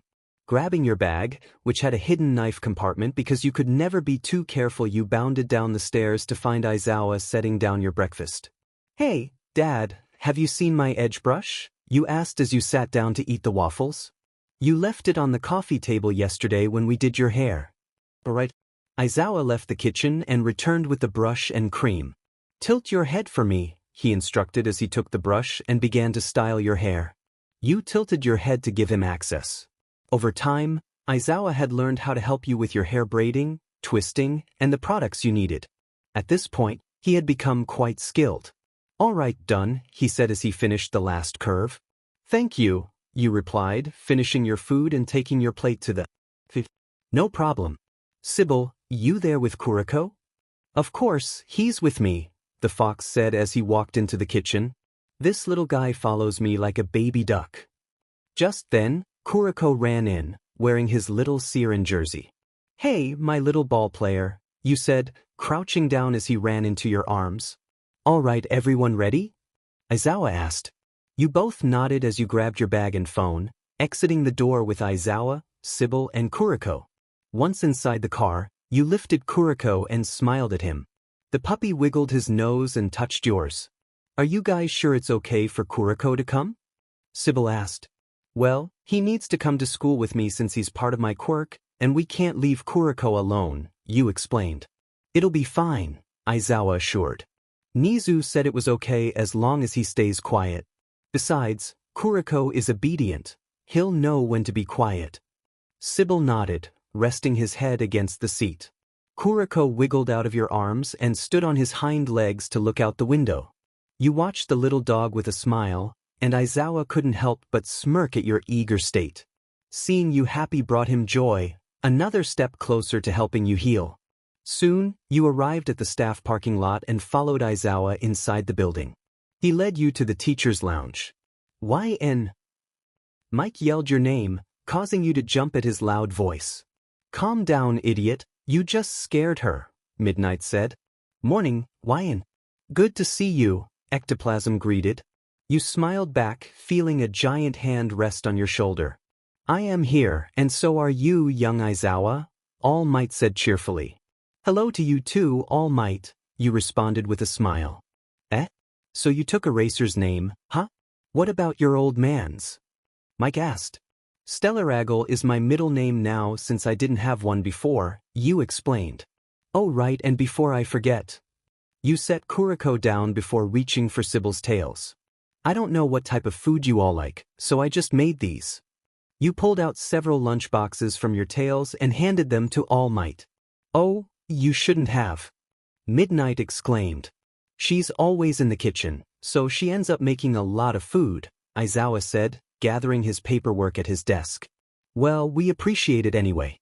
My name is Vlad King, 1B's homeroom teacher, another teacher said as he shook your hand. Nice to meet you. All right, you can do more introductions later. You have a class to get to, Aizawa said as he proceeded to leave. Okay, enjoy the food, you said as you stepped out. Oh, we will, Mike said, approaching All Might as he held the boxes. The four of you walked in silence until you stood outside a giant door with 1A written in bold red letters. Aizawa opened the door, and you followed him inside. The class quieted down at your entrance. Your gaze landed on Izuku. He still had some bandages, but not as many on his arms. Good morning, Mr. Aizawa, the class said in unison. Morning.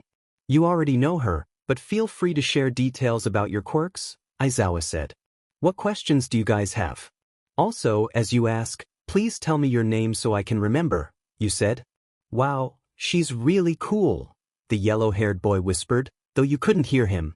The redhead nearby nodded softly, a slight blush on his cheeks. Izuku raised his hand. The Lynx friend you summoned at USJ mentioned you have 6 quirks. Could you tell us what they are? Sure. My quirks are Constellation, Analyze, Imaginary, Starlight, Negative Transference, and Siren. As you spoke, Izuku wrote down the names of your quirks. The boy with a tail raised his hand. Hi, I'm Ojiro. What exactly does Analyze do? Analyze is pretty self-explanatory, you said as you placed Kuriko down on Aizawa's desk. Basically, I can look at a person and know the name of their quirk, its strengths and weaknesses, as well as your physical strengths and weaknesses, which appear like stats and descriptions in a game. So wait, Mina, do you already know all of our quirks? She asked. Yes, I analyzed all of you during the sports festival when Midnight asked me about the teams. The only drawback is that my eyes get dry depending on how many people I analyze. Hi, Kirishima. What's your limit for analyzing people? He asked. My eyes dry up if I analyze more than 250 people at once or if I keep them open for more than 10 minutes. Hey, hot stuff, Denki Kaminari, what does your imaginary quirk do? He asked, grinning. Off limits, Kaminari, Aizawa said firmly. You rolled your eyes at his comment. Imaginary allows me to summon my imaginary friends from childhood, Abja and Jordan being 2 of them. I can summon them by drawing blood. However, the wound I create will remain open as long as they are out, and it will only close when they touch it. So, there is a risk of me feeling faint from blood loss. It can also cause mental strain depending on how many I've summoned and how long they've been out. Jairu, how about Starlight? Another student asked. Starlight is a genetic quirk shared in my family. Basically, I can create starry lights that disperse from my body. You demonstrated, and small starry lights floated from your hands. That's pretty harsh to call it useless, Ojiro said. Well, it technically is. It has no other use than to create this pretty display. You closed your hands, allowing the remaining lights to drift throughout the room. All right, me next. Name's Zero. What about Siren? He asked eagerly. That one is also self-explanatory. I can hypnotize people with my singing voice. Once they're hypnotized, I can give them any command I choose. I can control up to 10 people at once and keep them under my influence for 30 minutes. They won't be released until I sing, "You've done your task, my song is done." Momo Yayorozu, what are the details of constellation? Another student asked. With constellation, based on my knowledge of the constellations, I can manifest objects related to them, or a part of my body may change as an effect, or I gain a certain power. For example, if I use the power of the constellation Ursa Major, I can transform my arms or legs to be bear-like and gain bear-like senses, including abilities associated with the bear of Ursa Major, except for eternal life. Any more questions? You asked. Oh, does constellation have any drawbacks? Izuku asked. Other than occasional physical exhaustion, no. There's also no risk of my mutation becoming permanent. Why, I have yet to find out. Anything else? Yeah, Achiko spoke up. About the end of the sports festival, why did you call me Kirby? Because you look like one. Wow, really? She said quietly. Yes, I usually give nicknames based on appearance, like Shoto being Peppermint Prince. Shoto looked away at the mention of his name. So, for as long as I'm here, your name is Kirby. What about me? Denki asked. You're Piku. Normally, I get called Pikachu. Pikachu is an icon. You're lacking in the intellectual department. I'm not going to disrespect a legend. The class chuckled at your comment. Wow, that's harsh, Jairu said. Your name is Arud, you said, pointing to Jairu. Odd? Who's that? She asked. A lot of my family stories and roots come from Greek mythology. You strike me as someone with a passion for music, and Ard is the muse of voice and music. So, that'll be my name for you. Jairu blushed, embarrassed by your response, and fidgeted with her earplugs. Well, thanks. Speaking of names, Midnight walked through the door. You guys will be picking your hero names today. The class cheered at this news. You walked off and sat in the seat in front of Bakugo. It was then you noticed that the ash blonde hadn't said anything to you. However, you could feel his gaze on you, but you didn't turn your head. On the white boards in front of you, you're going to come up with a hero name that represents you and what you stand for, Midnight explained. Something that represents me? You thought. What are you going to pick? Sybil asked, perched on your head. I don't know. Your pencil tapped on the table as you pondered. A name that represents you. Up until recently, that had been a nightmare. Now you wanted to be a hero. But what kind? Give me an idea, Sybil. The fox purred in thought before saying, remember what that little girl we met said about you. You raised an eyebrow at him. Drea? Remember what she called you. No, what did she call me? She called you a goddess. Your eyes widened at his response. Why would a little girl call you a goddess? Goddesses are said to represent kindness, compassion, and unconditional love. All you've known for years was hatred, and you only gave your love to those who earned it. A goddess. Is that how people see you? When you catch the eyes that linger too long, the smiles that brighten when they look your way. Do they see a goddess where you see none? You don't view yourself as a beautiful and pure entity. What do others see that you don't? People think of you much more highly than you give yourself credit, Sybil said. Believe me, Deku looks up to you more than you think. Why, same goes for Shinso and Shiwer. You looked away, then back down at your blank board. A smile crept onto your face as you took the marker and started to write. All right, kids, who's ready? Midnight asked. I can go. The frog girl raised her hand. Okay, Azui. Azui went, followed by a few others, until it was Bakugo's turn. Lord Explosion Murder, he declared. Laughter spilled from your lips as everyone else looked at him oddly. I don't think that name is appropriate, Bakugo.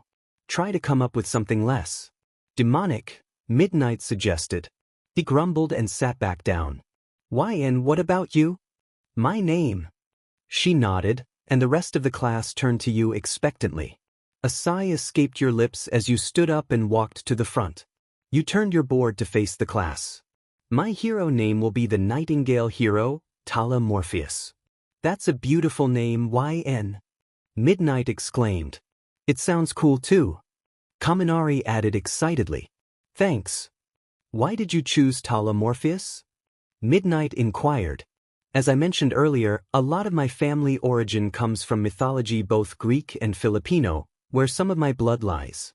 In Greek, Morpheus is the god of dreams, and in Filipino, Tala is the goddess of stars.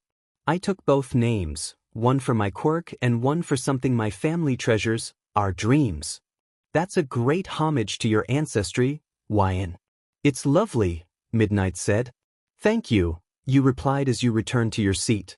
Bakugo stormed back up to the podium with his board. Lord Explosion Murder. Same thing, Pom-Pom, you said with a smile. He growled at you and finally spoke. Shut up, Twinkle. Twinkle? You asked, raising an eyebrow. Since we're doing quirk names, sit down, Boom Boom. He stomped over to you, sparks flying from his hands. What was that, you little? Not sure who you're calling little.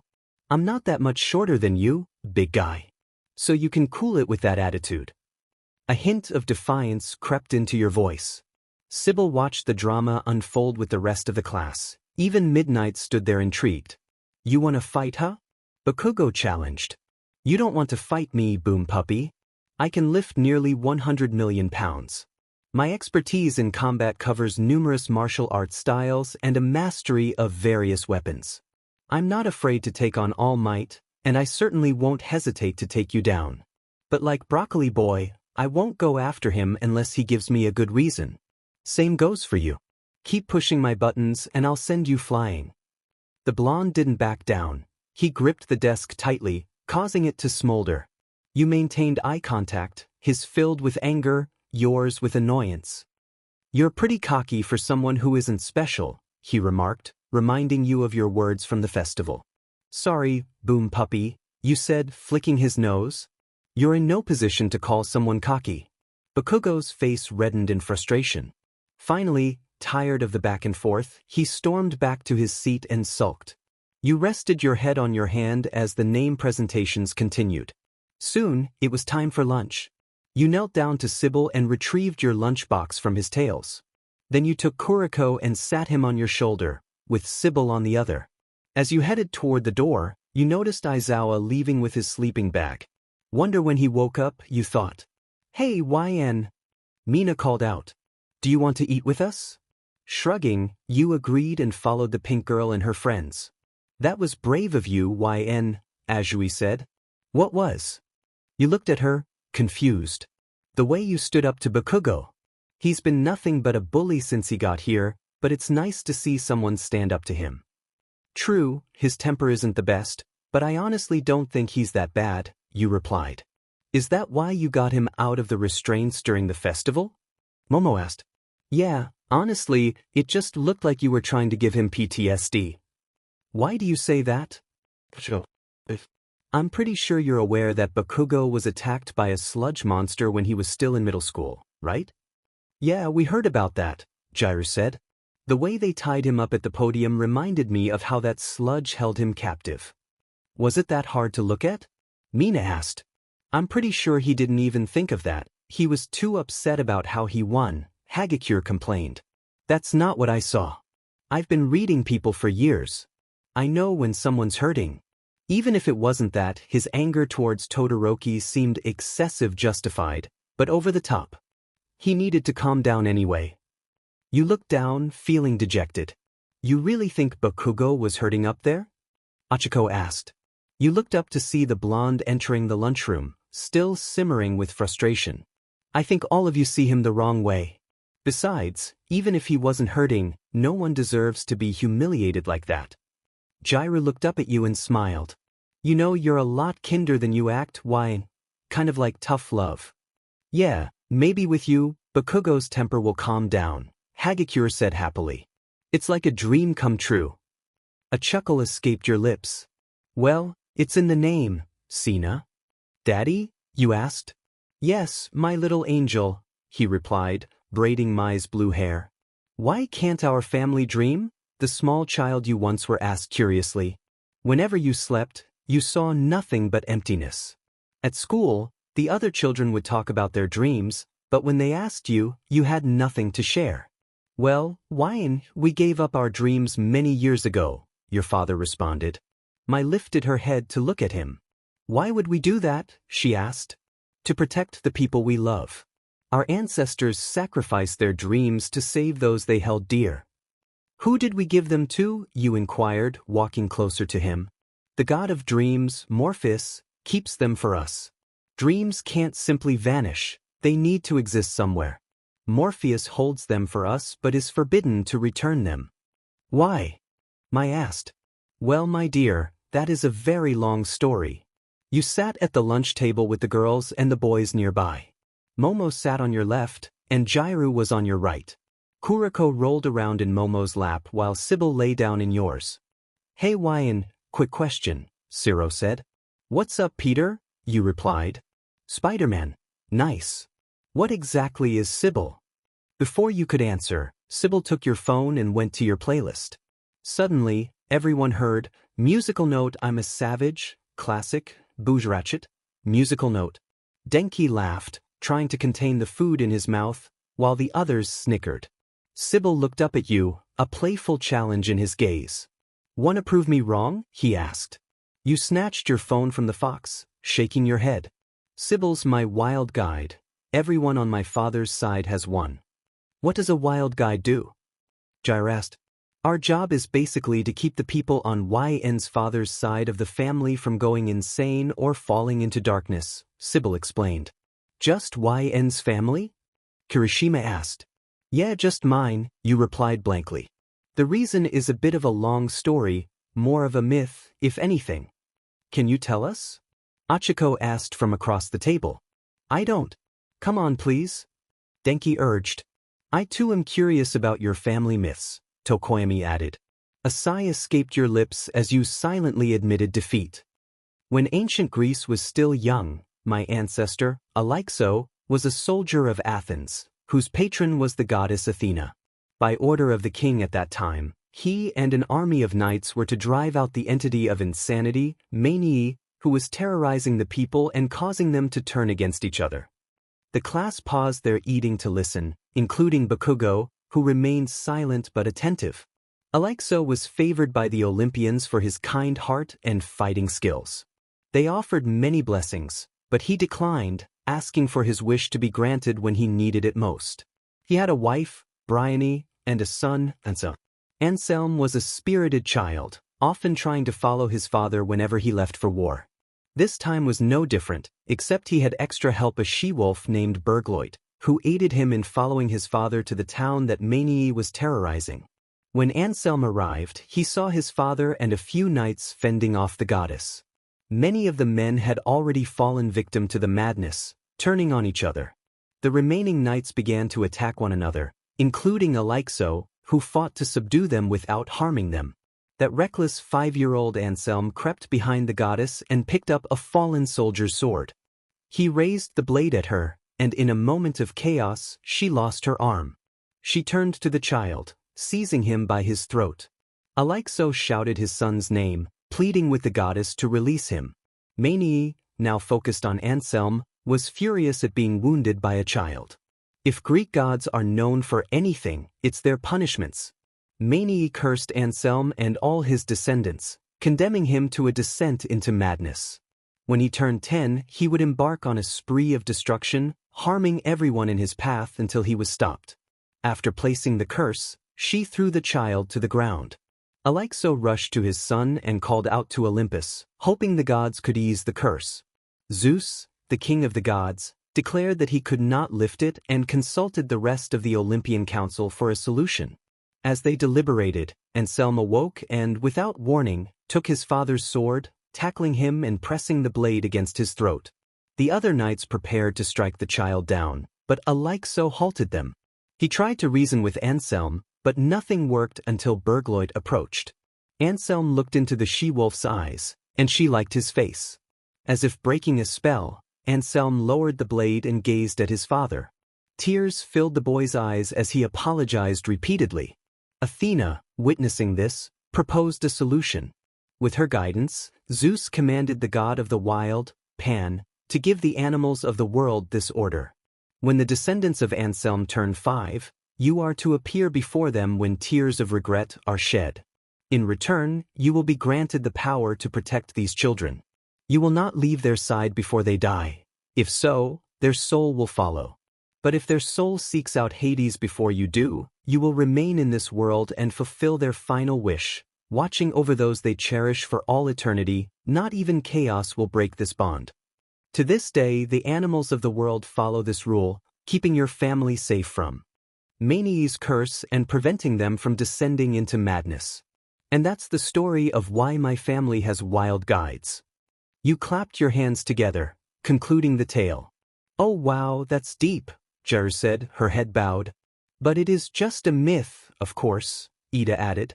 I don't know, you shrugged your shoulders. Maybe it is. Oh, it's suspenseful, Ciro said playfully. That idiot Anselm shouldn't have followed his father, Bakugo retorted. But if he hadn't, Aleixo could have been in serious danger from the other knights, Ojiro pointed out. I have to agree with Bakugo on this. It's safe to assume his father warned him against following. So, if we're being honest, Anselm is responsible for the so-called curse on Yenne's family, Ida explained. You told me about that along with a few other stories, Shoto said. Can you share more? Hagakure asked eagerly. Maybe another time. The school bell rang. I'll probably tell you why I can lift 100 million pounds without my quirk, you said, getting up. That sounds interesting, Izuku replied. Momo handed you Kuriko as the rest of the class began to rise. Small talk started between you and the girls as Bakugo walked by, his gaze lingering on you. You had just shared a story about your family's misfortune, and he couldn't shake the feeling that your smile was somewhat forced. You left the group of girls to head to the bathroom before making your way to class. As you approached the door, you noticed the girls crowded around it. Yn? Mina whispered urgently. What? You whispered back. There's a really cute boy in our classroom, and by cute, I mean hot. You moved the girls aside and entered the classroom, your eyes landing on a familiar head of white hair. Goldie? You exclaimed in surprise. The boy turned at the sound of your voice, a wide smile spreading across his face. Surprise, Shotty, he said in a playful tone, arms outstretched. You glanced at Aizawa, who stood by the board, observing both of you. Dad, what is he doing here? Hey, Shaiware said, feigning offense. Dad! The class exclaimed, both inside and outside the room. Principal Nizu welcomed him here. His parents transferred him from his previous school. Apparently, Nizu is a fan of Tekka 2.0.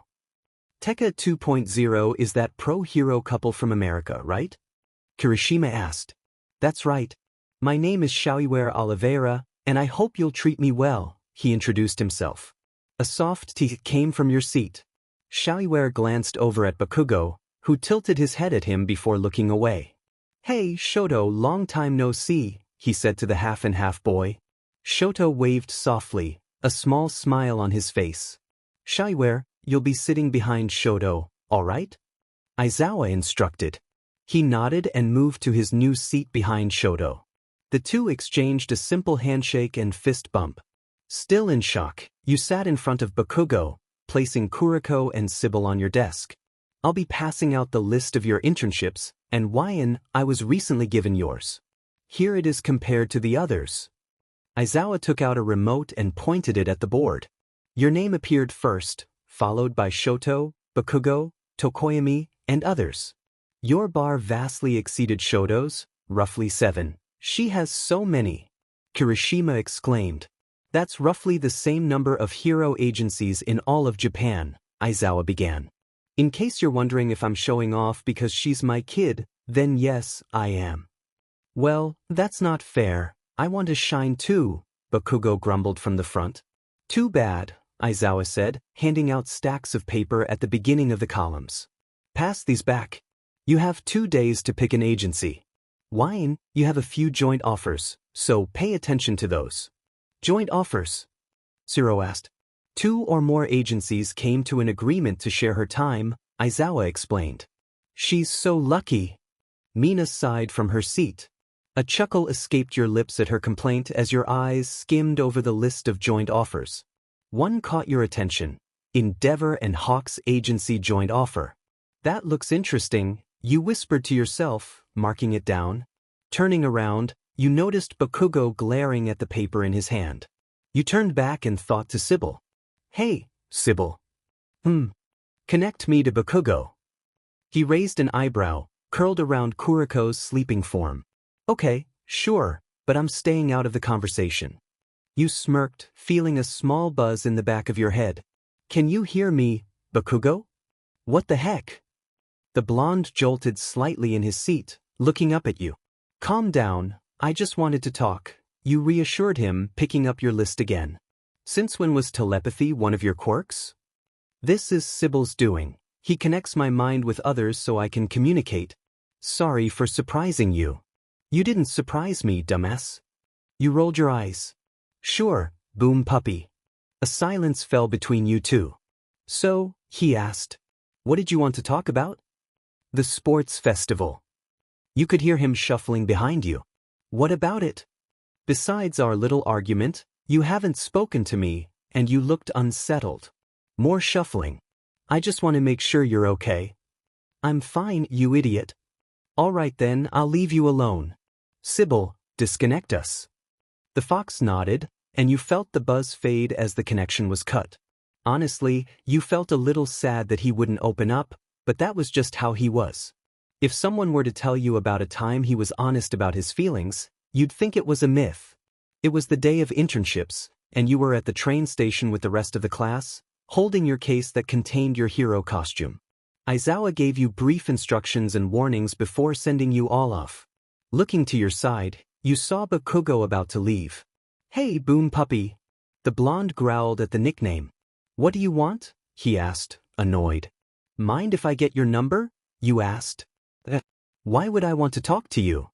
Because I'll be bored and you're fun to talk to, you replied, crossing your arms and smiling. His eyebrows furrowed further, but then he held out his hand. With your smile growing wider, you handed him your phone. Bakugo entered his number and saved it. You handed his phone back to him and turned away. See you later, boom puppy. Don't miss me too much. As if, he replied, shoving his phone into his pocket as he walked away, a smirk forming on his face when he thought no one was watching. As you approached the train, you spotted Shoto with Xiaoyue. Peppermint Goldie, you called out to them. The pair turned and smiled at you. Hey, YN, Xiaoyue grinned. Are you also going to my father's agency? Shoto asked. Yeah, apparently I got a joint offer from him and Pro Hero Hawks.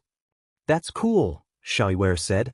I'm still kind of surprised I got an offer from Endeavor, considering I wasn't even at the festival.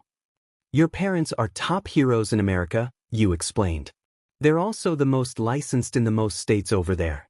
If word got out that their son is applying to UA, any pro in their right mind would want you as an intern.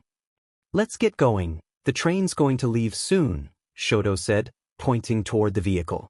The three of you quickly boarded. Suddenly you felt something on your shoulder. Looking over, you saw Sybil, the puppy-sized creature, perched there. Took you long enough, you said to him. That little brother of mine wouldn't let me leave. I had to wait for him to fall asleep. Sybil complained. Ah, you care so much about him that you waited until he was asleep. Shut up.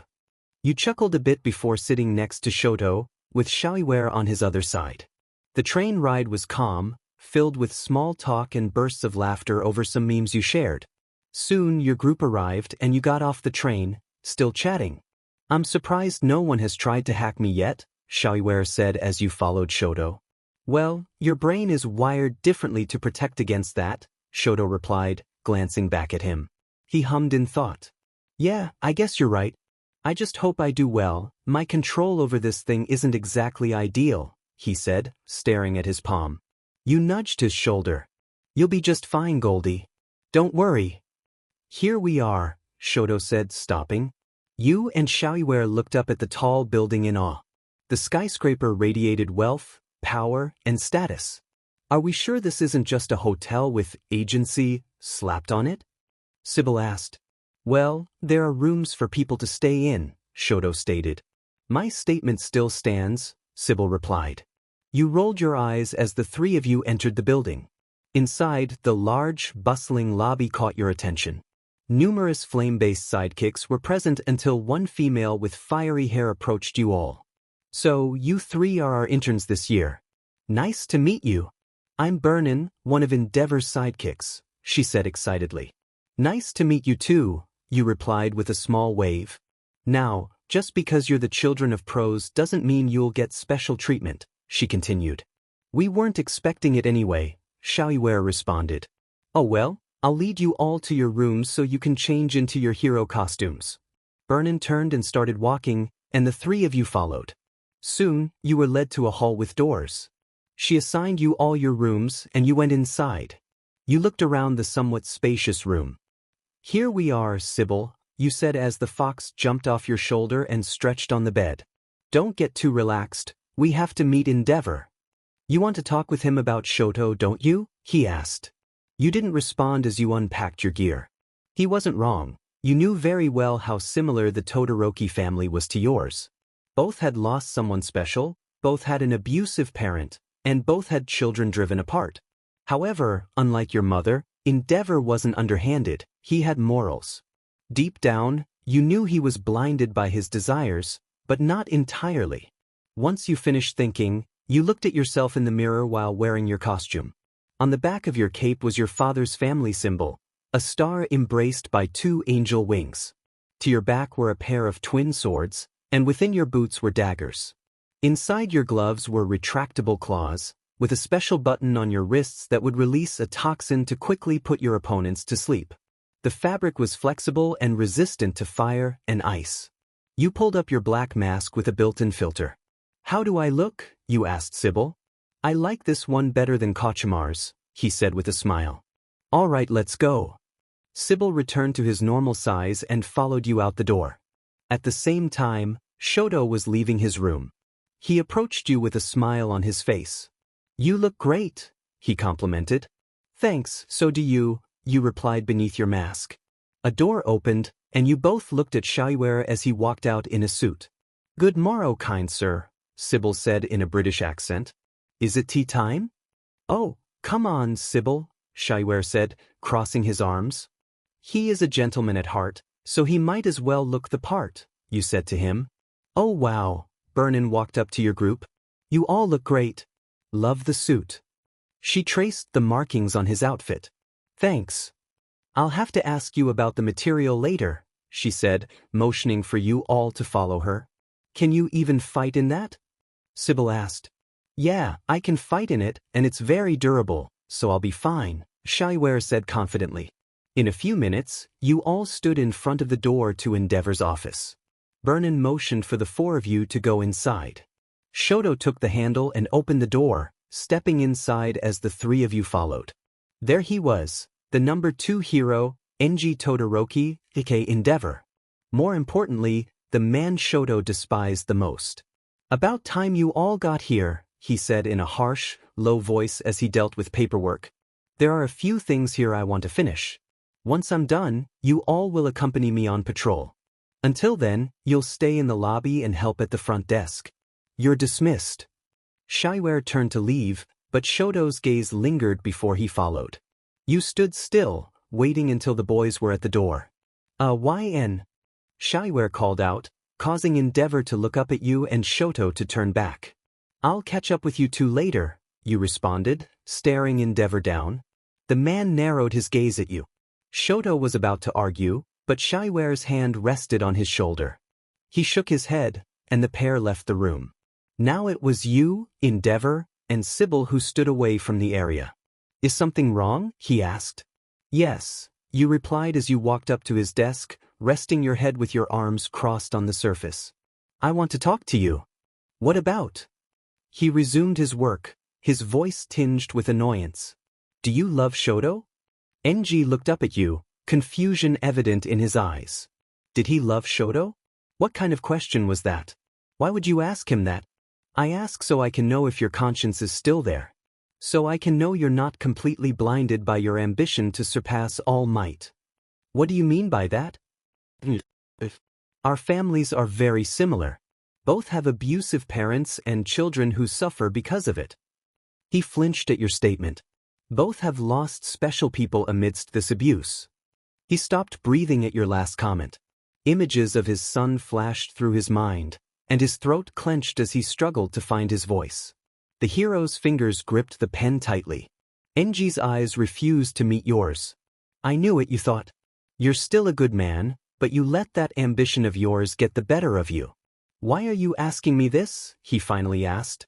Because I don't want your family to end up like mine. Enji finally looked at you. Like what?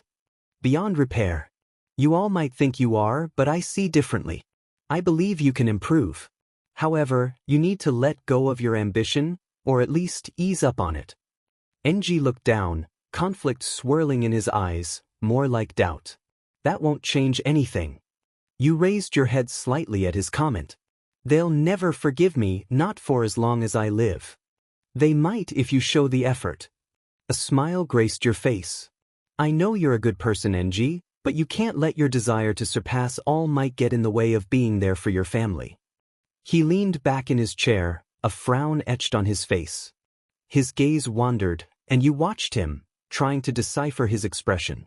Enji was lost in thought, sifting through memories, before he sighed. Where do I even begin to do that? He asked, turning back to you. I wouldn't know. My mother tried to harm me and my siblings, so she's beyond help. Despite my experience, I wouldn't know the first thing about fixing a family, so you'll have to take that step yourself. With that, you started to leave the room, Sybil following you. As you reached the doorknob, Yenne, he called out. You turned your head back to him. I don't know what to say, honestly. Whatever you need to say, tell it to your family. With those last words, you left the room.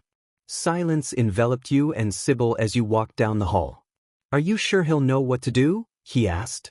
Enji has a conscience. He just needs time to clear it. There was confidence in your voice.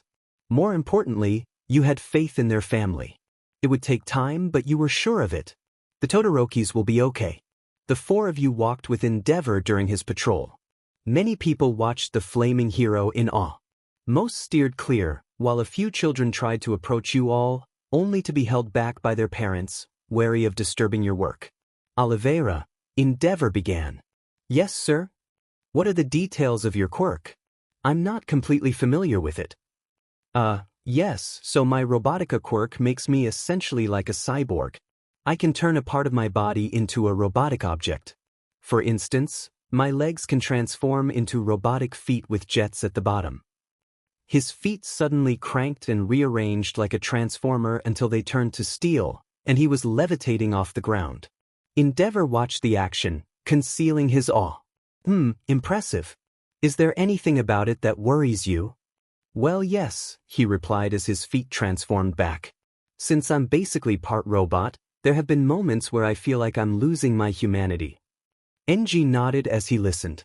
This especially happens when I try to do a full-body transformation. Have you tried to increase the amount of your body that becomes robotic? Endeavor asked. I've tried that, but then I feel like I'm losing my mind whenever I do it, so I stop. What is the most your body has been robotic, and how long did you manage it? I did my entire body except my head once, but I could only hold it for 5 minutes. His voice was tinged with disappointment as he admitted his weakness. Endeavor hummed in thought, but before he could respond, the sound of breaking glass caught your attention. Robber! Stop him! Shouted the clerk. The villain lifted a car and hurled it toward the man. Before it could land, the car exploded midair. The smoke cleared, revealing Xiaoyue with his arm transformed into a robotic gun. A growl escaped the villain's mouth at the sight, not noticing your figure approaching. Flicking your wrists, the claws in your gloves popped out. With lightning speed, you slashed at his back, the impact causing him to stumble. That won't stop me, Yu Li. The man collapsed before he could finish his response. Hey, there are more of them, a voice called. You turned to see 3 more people running away with bags full of money.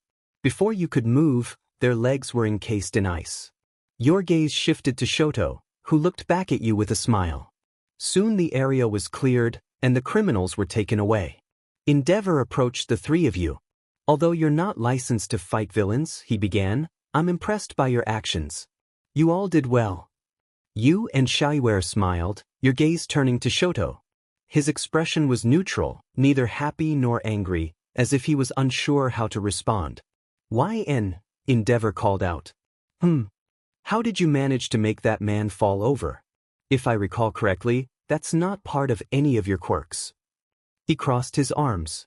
My hero suit has retractable claws with a fast-acting substance that puts people to sleep in seconds, you explained. Shoto looked at you cautiously, as did his father.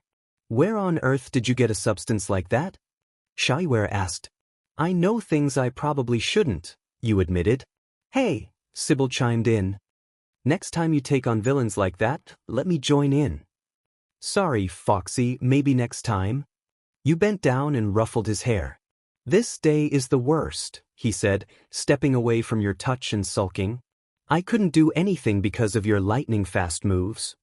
I'm sorry about him, he's a bit of a drama queen, you said, rubbing your temple tiredly. Endeavor nodded slowly with a small smirk before leading you all through the rest of the patrol. The day turned out to be quite relaxed, as if the villains in the area had suddenly become wary of Endeavor's interns. As the number 2 hero of Japan, he certainly knew how to choose his team. Later that day, patrols were over, and evening had arrived.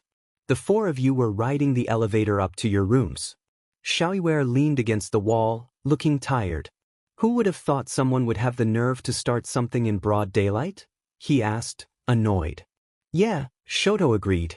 Today was honestly more exhausting than I expected. Those guys trying to take kids might need some therapy after what Sybil did to them, Shiware said. With a grin. We do not condone such behavior in this fine country of ours, Sybil proclaimed dramatically. You all chuckled as the elevator doors opened. Stepping out, you stretched your arms. Interning under Endeavor had been entertaining, even if he didn't interact with you all that much. He did his best to help you understand hero society and correct any misconceptions. Pro-hero Endeavor was admirable. He had his flaws, but that was natural. However, you were more interested in how Enji Todoroki would develop. Yenne, Shoto called out to you. Yeah. What did you talk to my father about? You glanced at him. His eyes were curious and a bit annoyed. You'll find out when you talk to him yourself. Your answer was vague, but you knew he had an inkling. Why would you do that? He asked, clenching his fists, while Shiware watched with concern. Because, you said, reaching for your room door, I don't want your family to be beyond repair like mine. Despite my feelings toward my mother, you looked up at him, tears stinging your eyes. It's the worst feeling in the world. With that, you walked into your room, leaving Shoto staring at your door while Shiware observed him. Shiware. Yeah. Shoto looked up at his friend. Do you think my family has a chance? Shiware's eyes widened, then a soft smile appeared on his face. He placed his hands on Shoto's shoulders. I'm confident that you and your family will find a way to mend things. From what I see, you all love each other, you just need to overcome a few obstacles. Shoto looked down, a small smirk forming on his face as he nodded softly. Thanks, Goldie. No problem, Peppermint. With those parting words, the 2 boys entered their rooms. Shoto sat on his bed, feeling lighter and in a better mood. You flopped onto your bed, letting the mattress ease your muscles. Sybil jumped up and settled next to you. Suddenly feeling bored, you didn't want to turn on the TV. Then you remembered a number you had recently saved. Taking your phone, you scrolled through your contacts until you found the name Dogface Boom Puppy Collision. Clicking on it, you FaceTimed him and waited for him to pick up. Honestly, you weren't sure if he would answer. For all you knew, you could be calling the wrong number. But he didn't seem like the type to play tricks. Your phone screen shrank as you saw a ceiling light. What do you want? That familiar grumpy voice came through the phone. Hello to you too, you replied, sitting up, slightly surprised he picked up. I asked you a question, Dus. You rolled your eyes at his language. I got bored and decided to call you. Entertain yourself, he said harshly but didn't hang up. You took that as an opportunity to continue. How's interning with Best Jeanist going? Terrible. The idiot doesn't even like me and says he'll try to groom me, whatever that means, he replied, annoyance clear in his voice as he moved around the room. Well, that's just how he is. He's a stickler for manners and etiquette. I wanted to warn you, but he told me not to say anything. Why the hell does he have your number? He asked, raising his voice. My father was a highly decorated pro-hero. You gain connections, you said, twirling a braid in your undone bun. Why can't I see your face? Because I don't want you to, Thomas, he replied, sounding even more annoyed. Did Genus do something to you? You asked, a bit worried. No. Mind your own business, dumbass. He sounded more annoyed than usual, or perhaps embarrassed. Katsuki Bakugo, you said, using his real name. Sybil perked up at the mention, and even Bakugo fell silent. Let me see what he did, I promise I won't laugh. She promises, I don't, Sybil added, appearing in the frame. You could hear him sigh and then take a few steps. A door opened and he switched the camera around, holding it up to the bathroom mirror. Your eyes widened as Sybil doubled over in laughter. You covered your mouth, not to hide laughter but to conceal your surprise. You want to laugh, don't you, extra? Bakugo asked. No, I just can't believe he did that to you, you replied, astonished at his new appearance. The idiot said I needed to improve my appearance and that my spiky hair was unprofessional, he said, clearly irritated. You groaned in annoyance. But I like your spiky hair, it looks more like you. Not to say that you can't pull off that look, but oh well. He raised an eyebrow at you. You really think this looks good on me? Sure, if you style it the right way. Maybe if you didn't scowl so much, I might catch feelings, you said, resting your head on your hand and smiling at the screen. Bakugo's eyes widened at your words, and his expression softened slightly. Yeah, well, too bad I'm not interested in making your dumb self do that. He tilted his phone a bit to hide the hint of pink on his cheeks. What if I want to? You asked, lying back. Why did I say that? I told myself not to get involved again. You mentally scolded yourself. A small gasp escaped Bakugo's lips. Then he clicked his tongue. Don't mess around like that, Twinkle. You might get hurt. His face remained stoic, but there was a playful glint in his eyes. Your heart raced. All right, I'll stop teasing, Boom Puppy. There was a brief silence until Bakugo emerged from the bathroom, turning the camera to face him. So, how's working with Icy Hot's old man? He asked.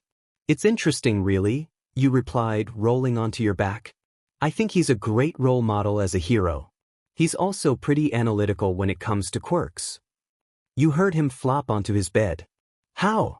Well, he gave Xiaoiware some great advice for controlling his quirk. Who the heck is Xiaoiware? He asked, his tone sharp.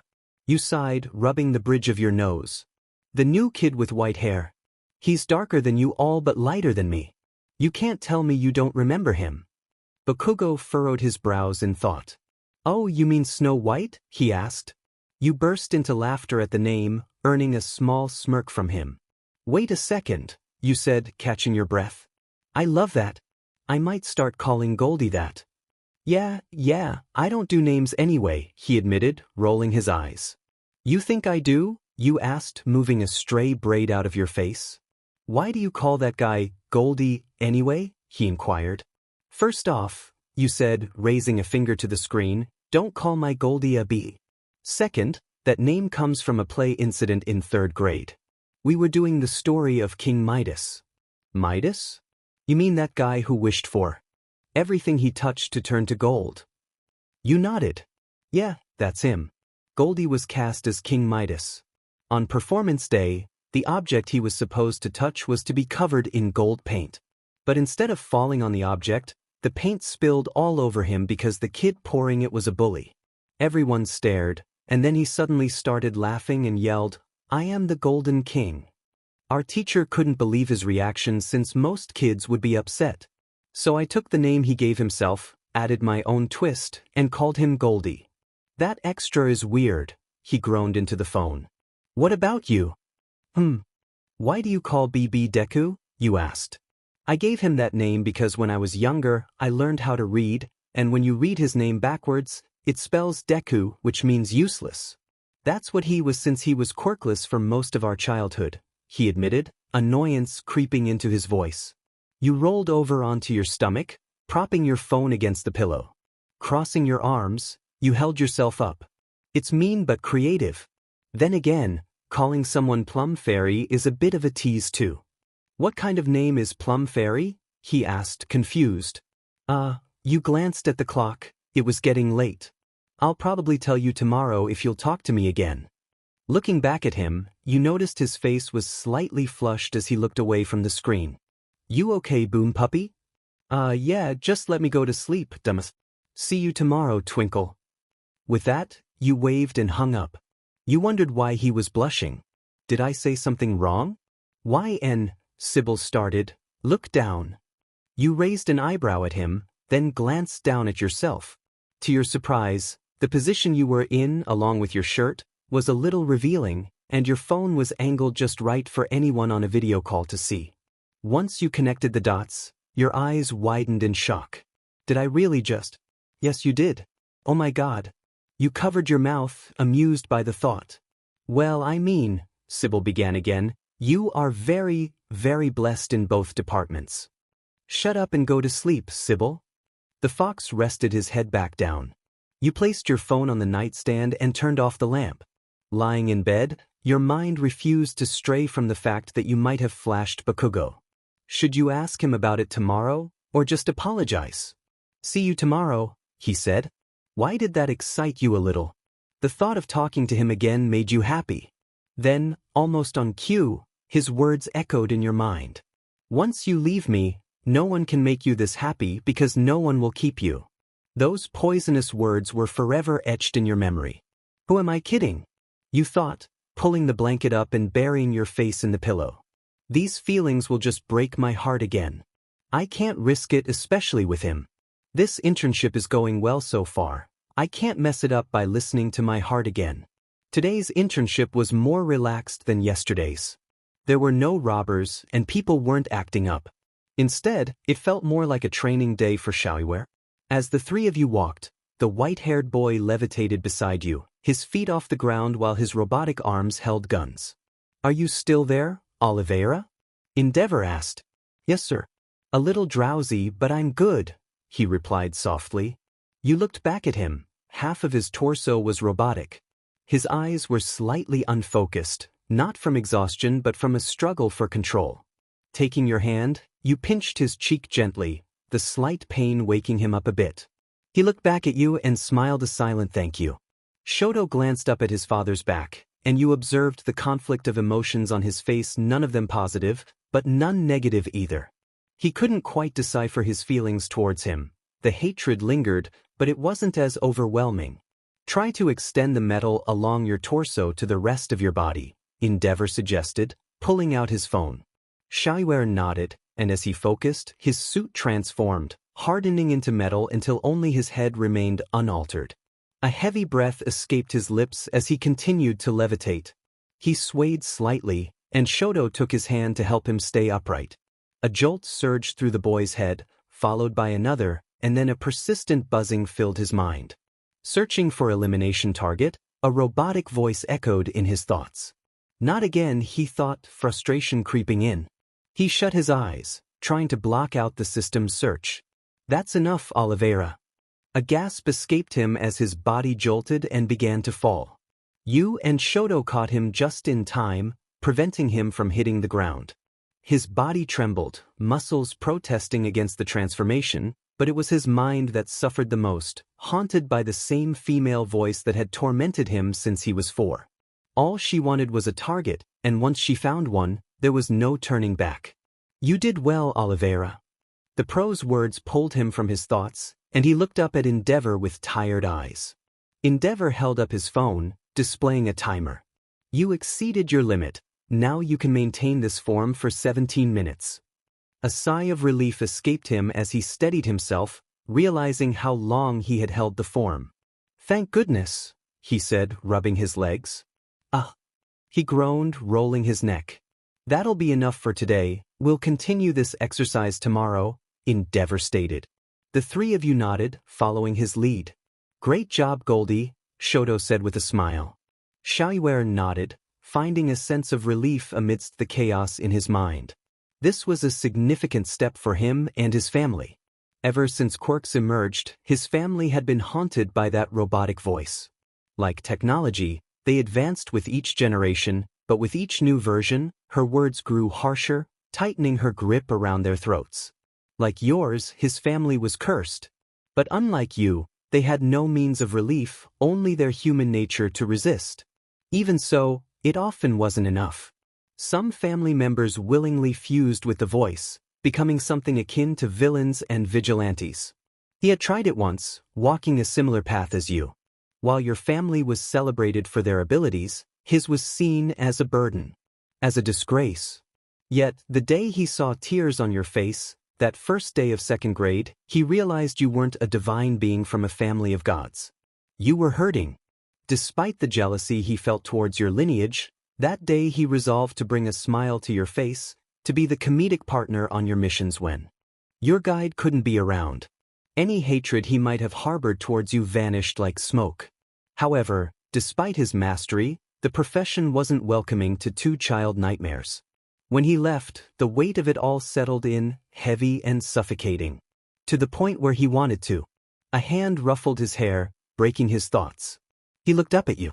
Your smile was hidden behind a mask, but he could feel its warmth. He was determined to improve, to continue healing just as you were. Being a vigilante was thrilling, but being a hero felt even better. The next day arrived, and you were all wrapping up training for Shaoyuer, alongside patrols with Endeavor. Once we clear this neighborhood, that will be all for today. And Wine, you'll need to prepare for your train ride to Hawk's agency. You nodded, gazing up at the purple hue of the evening sky. Pro-hero Hawks. You had seen him on TV many times. He seemed like an intriguing person. His charisma radiated through the screen, and the thought of meeting him later excited you. The evening was warm and quiet as your group approached the tall headquarters. Just before entering the building, an alarm blared from Endeavor's pocket. He pulled out his phone and read the screen, his expression darkening. "You all need to go inside," he said, turning to you. "Wait, why?" Shoto asked. "There's a large-scale villain attack nearby." "Okay," Shaoyuer began. "But why do we have to go inside?" "Catching a few robbers is one thing, but I'm not letting you get caught in the crossfire," he replied sternly. "I've faced villains before, father. I'm not afraid of them," Shoto insisted. "Even so." "Endeavor, look," you interjected. "You raised a stubborn kid, and you hired 2 stubborn interns. This isn't up for debate. We're going with you whether you like it or not." He glared at you, and you met his gaze defiantly. After a few tense moments, he closed his eyes and sighed in resignation. "I guess you're not going to listen." "You guess?" Sybil questioned. Endeavor shot a glare at the fox before turning back to you all. "All right, come on, we're heading to Hosu." "Watch out," a hero yelled as he pushed his comrade out of the way of a monstrous strike. The creatures appeared out of nowhere, massive beings with exposed brains. Looking into their eyes revealed no life, no emotion, as if their sole purpose was to attack. A deafening roar erupted from one of the beasts as it charged at the weary hero. He raised his arms, ready to use his quirk. Suddenly, a figure descended from the sky, slamming into the monster's head. The impact created a crater, sending debris flying in all directions. Coughing erupted from him and his comrades. When the smoke cleared, you stood atop the monster, your left foot transformed into a bear's paw, firmly planted in its head. "Hey kid, what are you doing here?" the hero shouted. "I'm an intern of Endeavor. He brought me and my co-interns here for assistance," you replied loudly over the chaos. "All right, but be careful," another hero yelled back. "Yeah, sure," you responded, but then felt movement beneath your feet. The Nomu's arm shifted under you. With a swift leap, you jumped away from the body, readying your spear. "Yenne." You turned to see Shaoyuer, both arms transformed into gun forms. "Move it, there's about to be a barbecue." As he spoke, a blue light shone from the center of the bullet hole, sapphire sparks traveling up his arms. Taking your arms, you flung out your chains, which clung to a building roof like a grappling hook. Yanking the chain, you were whisked upward and landed gracefully on top.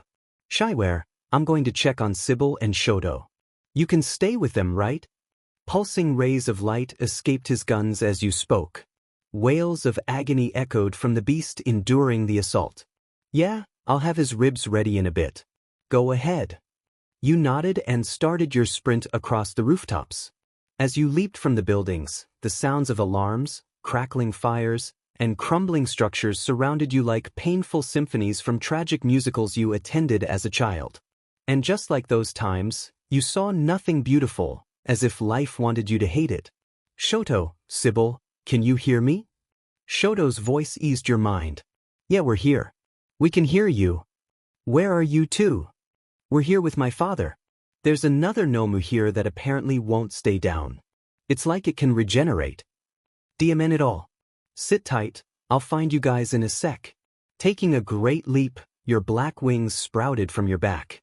Your speed increased as you whisked through the city. The stench of burning roads and bricks filled your nose. Looking down, you could see frantic civilians being evacuated by pro-heroes. The sight made you sick to your stomach, anger rising in your throat. Instead of monsters, you were ready to scour this town for the perpetrators. You wanted to confront them, to make them pay for the chaos they had caused. The face of the ashy male appeared in your mind. These had to be his. If I find him, I'll make him regret it. In the midst of your thoughts, Aizawa's image flashed in your mind. So, is Kachimar going to go back to her grave, or what? You gulped deeply at the thought. No, I can't go down that road again. I promised him, Kachimar can't come back. Shaking your head, you continued to search, initiating your wolf-like senses from the constellation Lupus. However, as you smelled the air, some sense made your heart stop. The sense? It can't be. You looked off in the distance, dread filling your chest. Izuku Ida. They're here. Why were they here? I knew I should have talked to Izuku more. What the hell? That idiotic transformer. Taking a deep breath, your chest tattoo hummed more. You opened your nose, taking in all the scents. Combining all the constellation animals with strong noses allowed you to gauge the distance between each person. Now let's see. Something was jumping across walls with great speed. That's Izuku, he's heading in Ida's direction. No, he's already there. 3 scents caught your attention. One had strayed from the 2, heading toward the boys. At the same time, your phone vibrated. You looked at the screen. A set of coordinates. As I thought, with a beat of your wings, you flew in the direction of the 3. Shoto must have sent the text. Izuku and Ida are engaged in combat with Stain. This is not good. Hello Yenne, are you there? A voice rang through your head. Endeavor? You thought in shock. Your fox linked me to you so I could contact you. Is something wrong? Shoto ran off. He said his friend is in trouble. He didn't give me a chance to stop him. I know. I picked up on his scent. I know where he is. In a few minutes, I'll find him with the others. There was silence between you two. Make sure he's okay, Yenne. Your mouth opened slightly at his request, but slowly a small smile crept to your face. I will, NG. In the midst of your thoughts, a sharp pain in your wing and the familiar sound of a bullet whizzing through the air interrupted you. A silent heave escaped your lips as you flapped away the pain. Looking around, you searched for the origin until your eyes landed on 2 familiar figures. Shigaraki, why would you provoke her? The purple mist asked worriedly. She ruined my plans, I won't let her get away again, he said menacingly. Then he turned his gaze back to you, freezing at the sight. Those gleaming eyes, now a deep midnight black, stood out even in the darkness of night. You started, your voice deep and commanding, will let you go, just this once. There are people I care about in danger, so be very lucky, Shigaraki. The next time we meet, you'll understand why I was once the underworld's greatest nightmare. Remember that. With that, you beat your wings and took off from the pair. The mist kept his eyes on you in fear as your figure retreated. Shaking his head, he reached for his master. Shigaraki, we should go. The ashy male stood there trembling, he had never felt such fear. It was terrible, horrifying. Your gaze shook him to his core. The underworld's greatest nightmare. Why did that title scare him so? It sounded familiar, a memory he didn't want to recall. Let's get out of here, this wasn't going to work anyway. The mist nodded. Also, Shigaraki started again. She's scary. More than scary, sir, the mist replied, sweat beading on his forehead. You sniffed the air as their scents grew stronger, along with another stain. The irises of your eyes remained pitch black. Reaching back, you drew the twin sword strapped to you. Both blades were silver with a black edge. You gripped their golden handles tightly as you willed away your wings. Graceful and quick, you ran, leaped, and maneuvered through the many signs and obstacles on the city rooftops. Then you fell into an alley. Bouncing silently wall to wall, time slowed as you took in the sight. Izuku lay still on the floor, bloodied and bruised, as did Shoto a little farther off, surrounded by his ice. Shifting your gaze, you saw that familiar figure with his twisted scowl, raising his blade over the head of navy blue. Not while I'm alive. With great force, you propelled yourself from the wall. Before you knew it, your foot was embedded in the villain's chest as he flew back and crashed into the wall of ice. You landed, blades drawn, and took a defensive stance in front of Ida's limp body. The male, confused by the sudden gust of force, looked up to see your proud figure.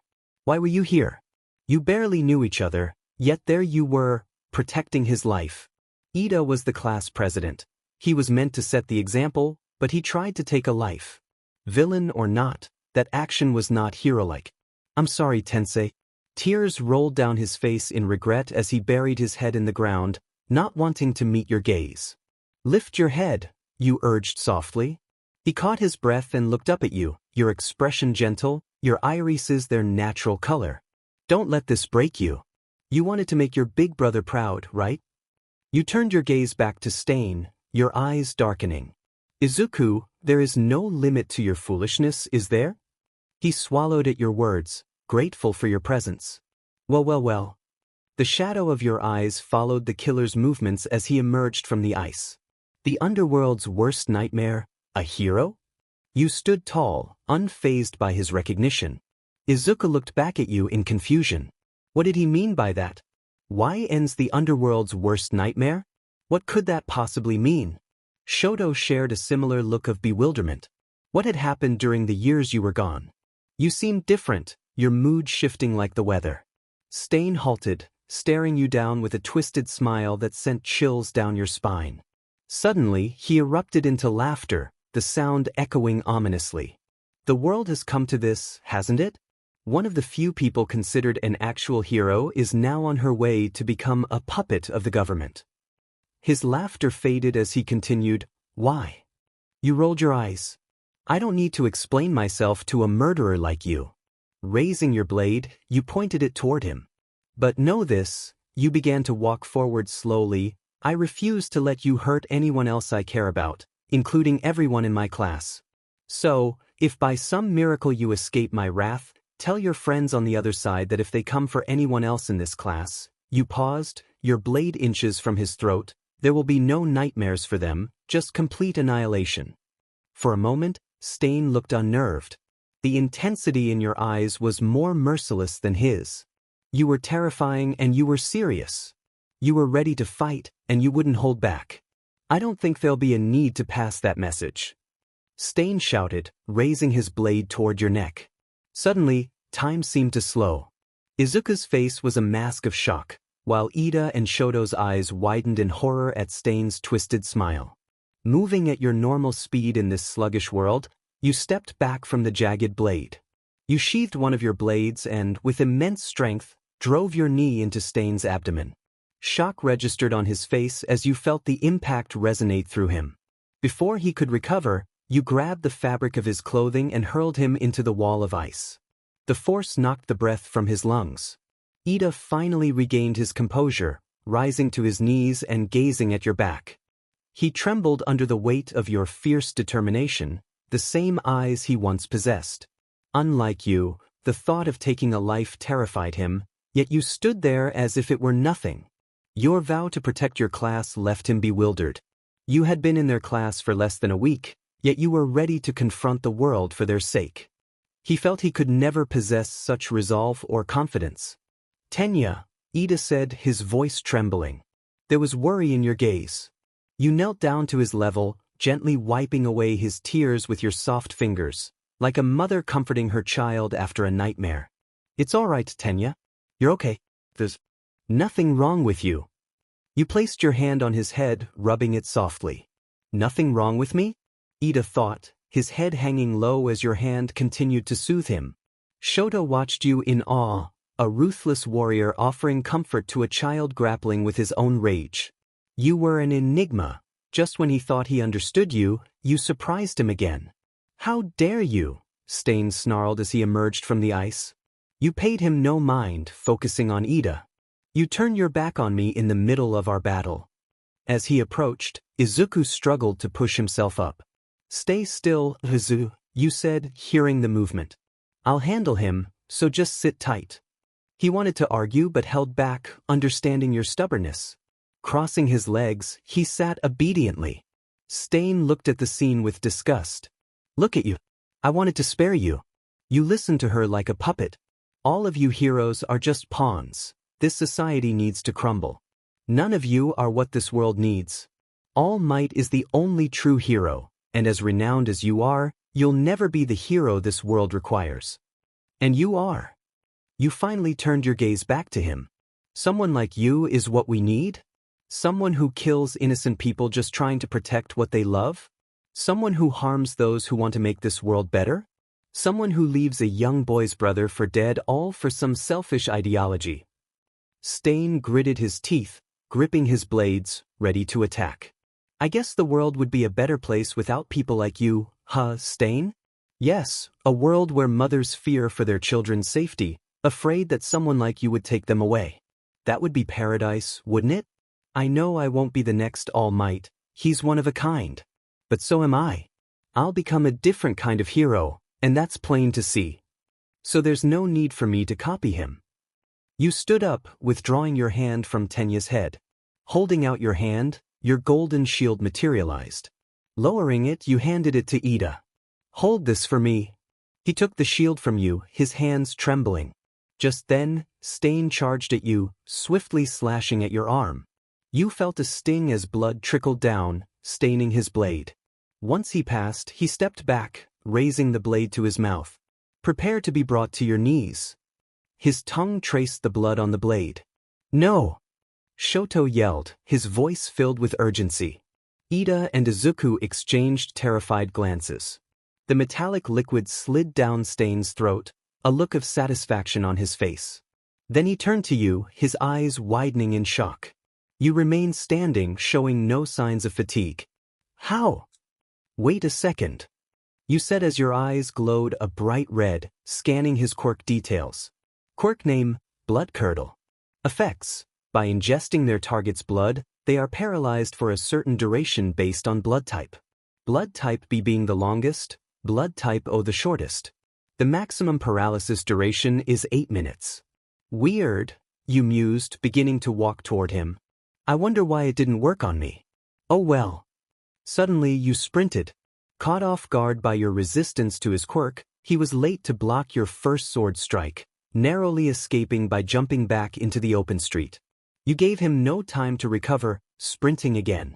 Again and again, you pressed the attack with your sword while he defended with two. Confusion clouded his mind as he struggled to understand why his quirk had no effect on you. Your movements showed no signs of slowing, and the blade began to cut into his skin, leaving a series of shallow wounds. Soon, the pain made it difficult for him to move. Suddenly, he jumped back further to escape, but when he looked down, you had vanished. Panic set in as he searched for you. Behind him, you reappeared, noticed by Shoto. Raising your blade, you brought it down on his arm. With a swift motion, his arm was severed cleanly. Blood sprayed, staining your suit. He stepped back in shock. Never before had he received such a devastating blow. Raising your blade at Ida, you addressed Stain. That child is broken because of you. Even before I began my journey to be a hero, I did everything in my power to ensure those around me didn't suffer the heartbreak I did. His brother may never walk again now. Your words were heavy with emotion, just as your clothes were stained with Stain's blood. Ingenium relies on his legs to fight, while you use all of yours. So I'm giving you the choice of which of your remaining limbs you want to keep. You only get one choice and 2 seconds to decide. If you don't, I'll take them all. The boys watching this unfold shivered at your declaration. Shoto clutched his trembling arm. The sight of you covered in blood that wasn't yours made him question who you had become. What happened to you, Nix? I know Hina broke you, but did she break you this much? You bent slightly, pulling down your mask to reveal a chilling smile. Time's up. In a swift motion, you vanished again. Stain looked around frantically. You appeared behind him, swinging at his leg, but he managed to dodge, his spike-covered boot narrowly missing your face. You still have fight in you? A chuckle escaped your lips as you sheathed your sword. This is going to be fun. Flicking your wrists, chains shot out from your arms, each ending in a black and silver dagger emerging from your boots. In full sprint, the metal ropes flowed behind you, jingling as you moved. Stain picked up his blade with his right arm. You flung the chain, watching it wrap around his sword. Taking the chain in your right hand, you swung, catching a dagger and jabbing it into the wound of his missing arm. The scream that escaped his lips was music to your ears, yet the terror in his howl shook Shoto to his core. The way you smiled felt so foreign to him. Using your chain, you yanked away his blade, causing Stain to fall to his knees in pain. You pushed him down further. Placing your foot on the dagger where his arm once was, you pressed down. His screams grew louder as you continued to apply pressure. In the midst of your enjoyment, you failed to notice the news helicopter hovering above. Sirens echoed as a group of heroes approached. Ms. Stellaragel, said a short old man in a yellow suit. I'm Pro-Hero Gran Torino. If you would please, we'll take over the hero killer. You turned your midnight gaze toward the group. They shuddered under your intense stare. Footsteps echoed from the alleyway, and out walked Shiware, with Shoto and Izuku on each shoulder, while Sybil carried Ida, who still held your shield. Then you looked back at Stain, anger burning in his eyes. Lifting your foot, you set it down, quickly pressing the other foot into the wound. He hadn't suffered enough. He still believed he was right. You thought as the darkness in your irises spread outward. Yenne.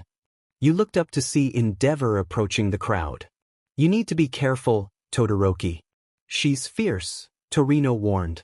She's my intern, veteran hero. Don't worry. Endeavor looked at your face, pain evident in your eyes as you stared down the flame hero. It's all right, Yenne. The boys are safe now. You can let him go. Why should I? You asked, your voice steady.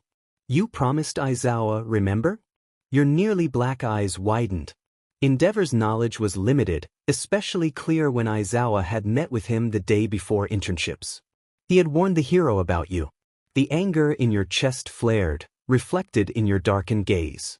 Aizawa had told him that if something like this occurred, to remind you of the promise you made.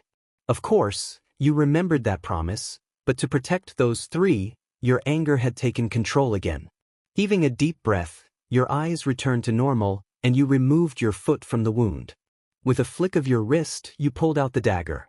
You could never kill me anyway, Stain spat, his gaze filled with intense hatred. You are not a true hero. None of you are. Even though he was down and in pain, the intensity of his rage spread throughout the area. Everyone trembled under his words as if they could kill. Only the one true hero has the right to defeat me. All Might is the only one who can end me. In the midst of his shouting, you grabbed him by his collar. With a swift motion, you struck him in the stomach, causing him to gasp for air as he looked into your eyes, which were still full of color but filled with rage. In a matter of seconds, his expression froze, and his head fell. Everyone stood in silence at the sight. He isn't dead, calm down, you said, dropping his limp body to the ground. As you walked away from him, you passed Endeavor. The expression in his eyes was a mix of confusion and pity. He didn't know what to make of your actions. The intensity in your gaze was unsettling, as if it were close to consuming you. Unsure of what to say, he whispered, "Thank you." Only you could hear his words, and you offered him a small, genuine smile. Turning your gaze, you watched as the paramedics loaded the boy into the truck for the hospital. Only Shoto looked back at you, offering his own smile as reassurance. But deep down, you knew it wasn't true. All right, you three, rest and take it easy for a bit, the doctor said as he left the room. Ida and Izuku nodded, while Shoto stared out the window, lost in thought. He was still conflicted by law enforcement's choice to cover up most of the story. There would be no mention of the boys engaging in combat. However, since you had built a reputation for fighting villains, your presence was to be included in the narrative. But that was nothing compared to the sight he had witnessed yesterday. The smile you had worn as you inflicted pain on him haunted his thoughts. There had been a sense of joy when you threatened to take away his ability to fight. He didn't know what to think of you. Todoroki, Ida spoke up.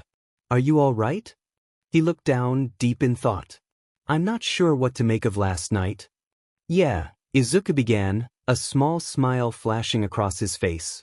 I guess things went in a direction we didn't expect, huh?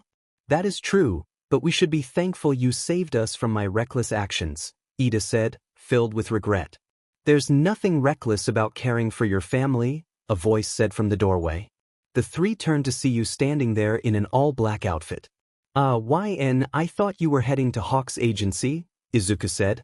I've got another hour and a half to catch the train, so I decided to check on the three of you, you replied, pulling up a chair next to the green-haired male's bed. Your gaze shifted to Shoto, who was trying to avoid eye contact. Izuku fidgeted slightly, and Ida mirrored his nervousness. Noticing their unease, you sighed. You're all afraid of me, aren't you? You asked. What? Izuku exclaimed frantically. No, we're not afraid of you. We're really grateful to you for saving us, Yenne. Exactly. Had it not been for you, we probably wouldn't be alive right now, and it would have been my fault, Ida added regretfully. I will admit, you responded, what you did was questionable but with good intentions. From my perspective, if something like that were to happen to someone I loved, the news would have found a body in the alley. Shoto shuddered at your words. However, Ida, I know how much it hurts to see your family harmed by someone and not being able to do anything, but you have to consider your own skills. Ida gulped at your gentle way of calling him weak. The same goes for you, Izuku. The mention of his name made him snap to attention. As smart as it was to give away your location like that, you should have called me the moment you knew Ida was there. I've got a friend who can teleport. I would have been there faster than anyone could blink. Midoriya nodded in agreement.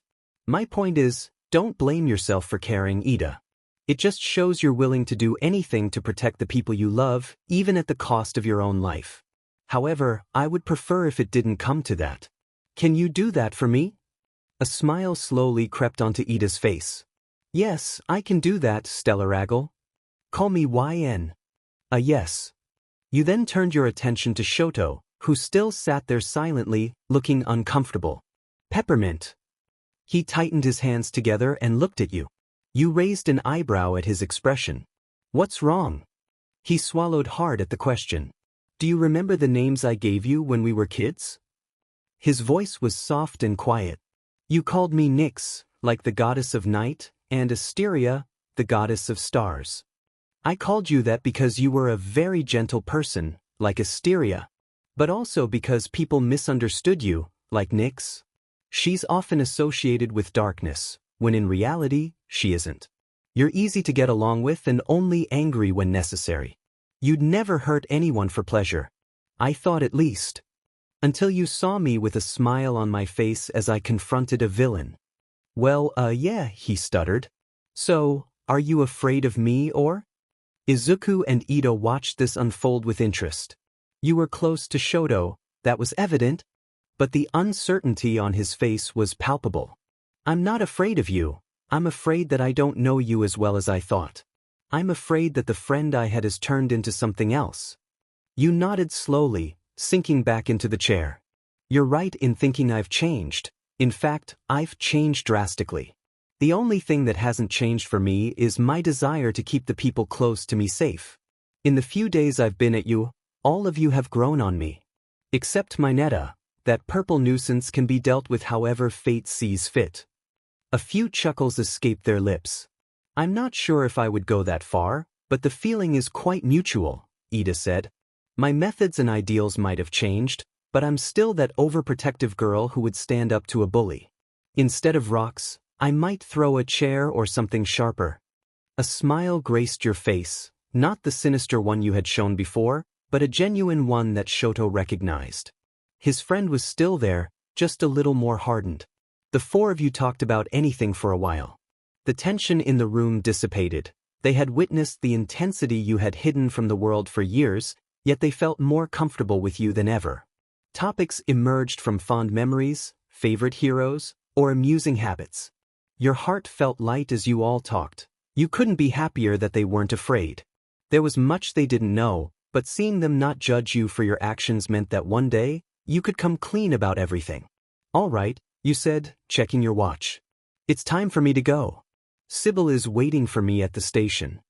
Shoto and Ida bid you farewell as you walked toward the door. Wait, Yenne. You turned around at Izuku's voice. When you told Stain to pass on that message before, were you serious? Keeping your hand on the door, you raised an eyebrow and held your smile. I've lost so many people in my almost 16 years of life, and I'm not willing to lose anyone else. So I'll promise you this, when you can't protect yourselves, I will protect you. If the underworld ever sets its sights on any of you, there won't be a single criminal left in Japan. They'll have nowhere to hide. The smooth coolness of the wind kissed your cheeks as you glided through the courtyard, carried by your pearl-white wings. Looking down, the grin of your father was the brightest in the world. Your 4-year-old mind saw the world as pure, and it felt possible to touch the sky. Finally, you landed on the ground, hopping a few times as you were still a novice. You ran toward your father, your wings still fluttering on your back. The gaze Sylvester gave you was full of wonder and love. The feathers on your back made you look like an angel, the truest of your family of fallen deities, destined to fly higher than the birds of heaven. Bobbing your head to the hip-hop music in your ears, the train ride was quiet. Sybil sat in your lap as you stroked his fur fondly. Your encounter with Stain faded to the back of your mind, but you worried about his ideology. Thoughts similar to his had been circulating among villains more often lately. Those who wanted to put such ideas into action might become bold and reckless. Maybe you should have gone as Kachimar, but you had abandoned that life. You promised not to look back. This hero complex is messing with my head, you thought begrudgingly. It can't be that bad, Yenne, Sybil said to you. At first, your job was easier. If there was a bad guy, you dealt with them directly. But as a hero, it felt like a last resort, because apparently, there was a chance they could be saved. Turning your gaze, you looked out the window and watched happy people with their lovers, children, and friends. But that isn't always the case. Sybil sensed your turmoil. He understood the truth that people could be saved. It hurt when others couldn't be cured, but sometimes there wasn't a way to save everyone. Look, Yenne, I know the way they think isn't how you survived. But you have to believe that Endeavor could do better. That's because I know him personally.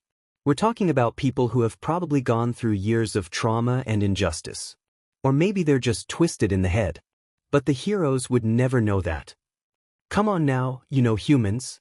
You're a race built on hope. It's basically the one thing that keeps you going, and once you've lost it, you break down. So you can't blame them for putting hope in the people they've lost. He was right. You all were driven by hope even when it was misplaced. You shook off the thought as you looked forward to your time with Hawks and Tokoyami. You knew little about the bird-headed male, other than his quirk and his unusual interest in your family's stories. Maybe you would find out why in these last 2 days. The train came to a stop, and you jolted slightly in your seat. You lifted your purse and duffel bag as you and Sybil left the train. Looking around, you searched for the male among the crowd. Yenne, said a voice to your left. Turning your head, you saw Tokoyami approaching you with a wave. Hey there, Tokoyami, you said happily. Hey, you ready to go? Yeah. As you responded, you noticed him holding his coat tightly, as if he was hiding something within. Before you could speak, he quickly turned and left, and you followed. Once you made your way to the main street, the two of you walked side by side in silence. A small part of you was curious about what could be hidden in Tokoyami's coat. Suddenly, a passerby bumped into Tokoyami. The woman apologized profusely, and he waved it off politely. As he did, you noticed a book on the floor with a familiar ruby back cover. When you bent down to pick it up, Tokoyami turned to you with wide eyes. He wanted to take it before you but was too late. Picking up the book, you turned it over and your eyes widened at the cover. My Global Memoir. Poems of the World, The Bright and Dark by Sylvester Stellaragle. It was your father's book, but why was Tokoyami hiding it from you? I'm very sorry, said the male's deep voice. Standing up, you looked at him, confused. Why are you apologizing? Well, I know that your father passed away when you were quite young. I was reading it while I waited, but I was worried that seeing it would bring up unwanted memories, he responded apologetically. A smile graced your face at his consideration. It's been almost 8 years since I lost him, and I've come to terms with it. You handed the item back to him. Why would you think it would bring back bad memories? When you shared your story about Alexo and his son Anselm, your expression worried me. He paused, searching your face. It seemed like you were on the verge of tears, at least to me. Your face was mostly hidden, so I could have been mistaken. You crying? You had told that story countless times without a hint of emotion. Why would he think you would cry now? Honestly, I'm okay with it, Tokoyami, so there's no need to worry. To be truthful, I didn't expect you to be interested in poetry. You began to walk away. Well, yes, he replied, catching up with a more upbeat tone. I've actually been interested in it for a long time. Your father's poetry, in particular, is brilliant. Is it true that he spoke in poems? Absolutely, you said, laughter lacing your voice. Growing up listening to him, I learned to understand him in a way that most people couldn't. Is there a reason he did that? He asked. You gazed off thoughtfully. Honestly, I don't know why he spoke that way. My family has always had a unique way of expressing ourselves, sometimes so obscure that even our relatives don't understand. Do you have anything similar? He inquired. My family often used nicknames for each other, based on where they came from. They might seem random until I explain them. For instance, I call Xiaoyue Goldie, even though there's nothing gold about him. And then there's Boom Puppy. If you didn't know Bakugo's personality, you wouldn't get the puppy part. Tokoyami nodded at your explanation. In other cases, like with Jairu, I name them after things that are meaningful to me. My heritage involves Greek mythology, so I named her after the Greek muse of music. So, when it comes to me, you'll never know what your nickname will be until I give it to you. Just out of curiosity, what would mine be? He asked. You looked him over, searching for inspiration. Your gaze fell to the book in his hand, and a smile broke across your face. Omo Ale. What does that mean?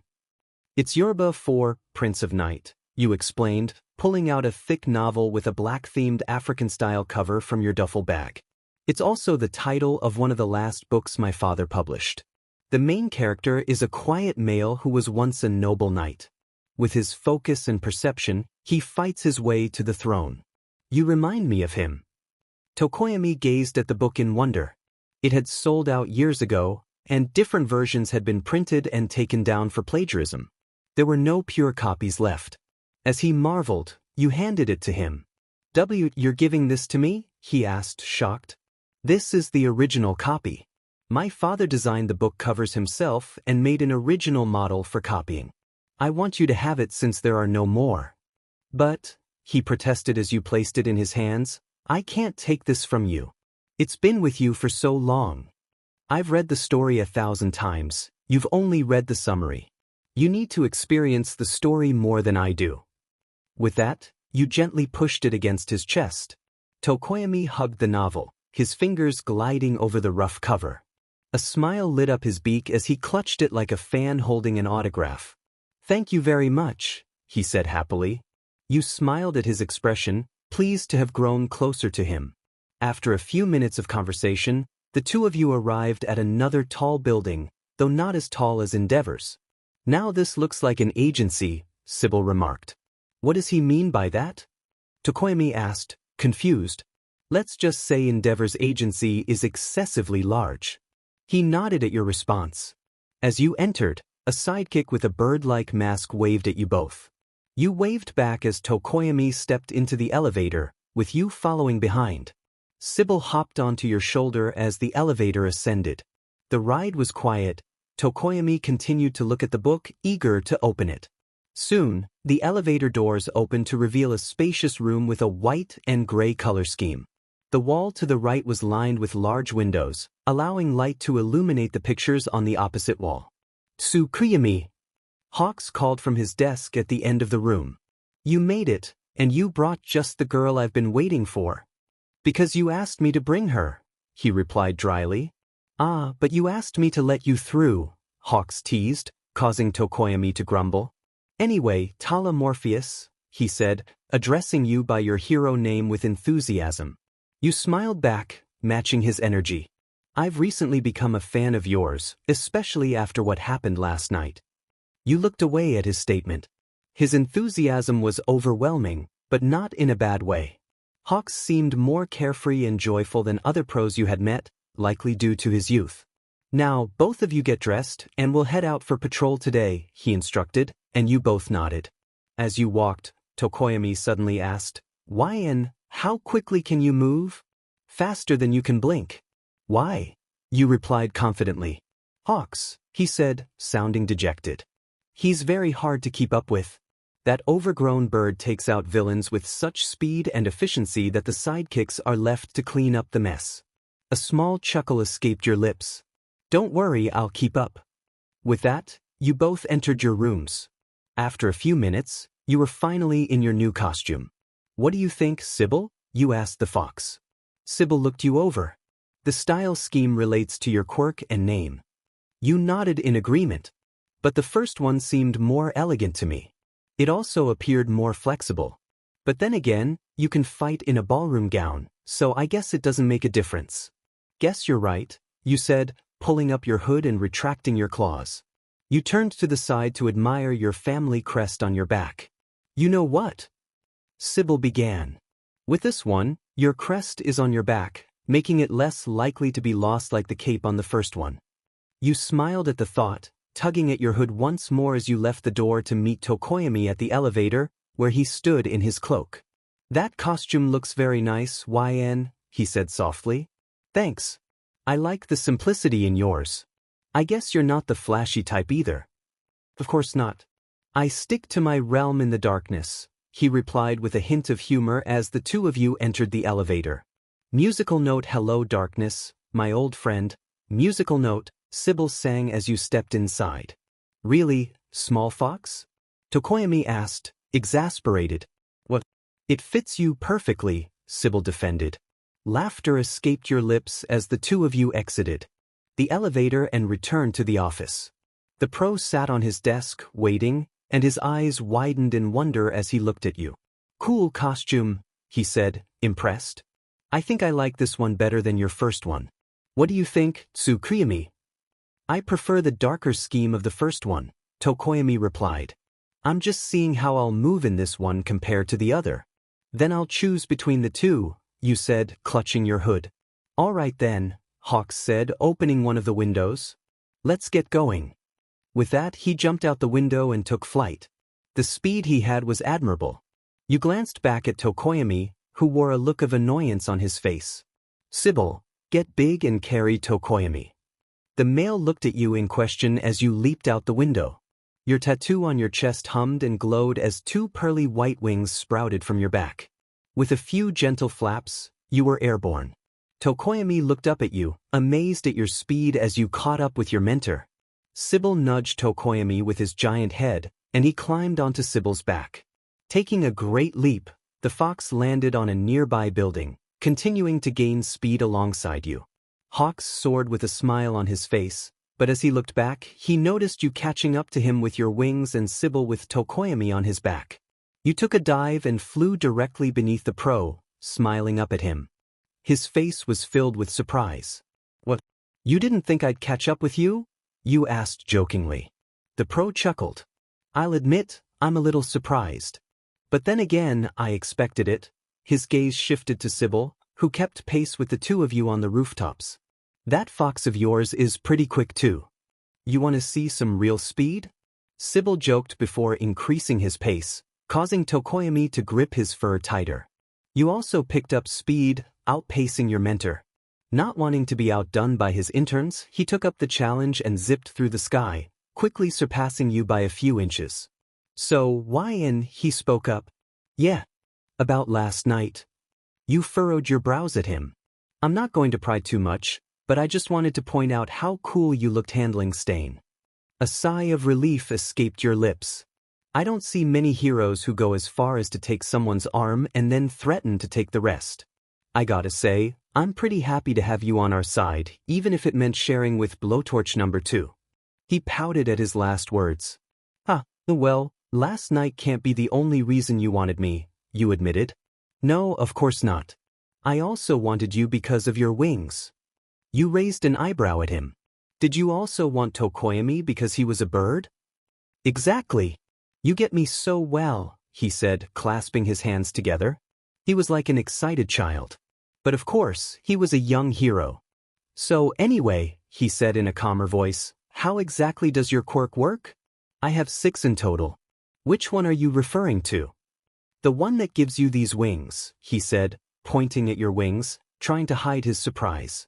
My constellation quirk gives me attributes or powers that correspond with whatever constellation I have knowledge of. Right now, I'm using the Dove constellation, Columba. Cool, he said, impressed. So are the black wings like a raven or crow constellation then? Yes, that would be Corvus. Nice, he said, extending the conversation. You turned your gaze over to Sybil with Tokoyami. Omoale, are you okay? You asked with concern. I'm fine. Sybil's movement takes some getting used to though, he responded, his voice shaking from Sybil's jolting body. What's Omoale? Hawks asked you. That's his nickname from me. Ooh, can I get one? He asked, playfully resting his head on top of yours, earning a chuckle from you. You thought for a moment, several names coming to mind. Quetzal crossed your mind, but you quickly dismissed it, recalling the myth of the Bird King. You looked up at the male, who was watching you expectantly. No, Quetzal couldn't be his name, not for that face. You thought deeper into your mythological knowledge. Suddenly, Garuda came to mind. The king of birds in Buddhism, he was a symbol of courage and strength, often personified as a human bird figure. Tilting your head at Hawks, he looked back at you with a boyish smile. Your smile widened in response. Garuda, the king of birds, you said happily. The pro's eyes sparkled at the name as he gasped loudly. I love it. You held back laughter at his boyish nature. Tokoyami looked off, embarrassed for the hero. Laughter escaped your lips at the pair. They resembled a father-son duo, with the father always finding ways to embarrass the son.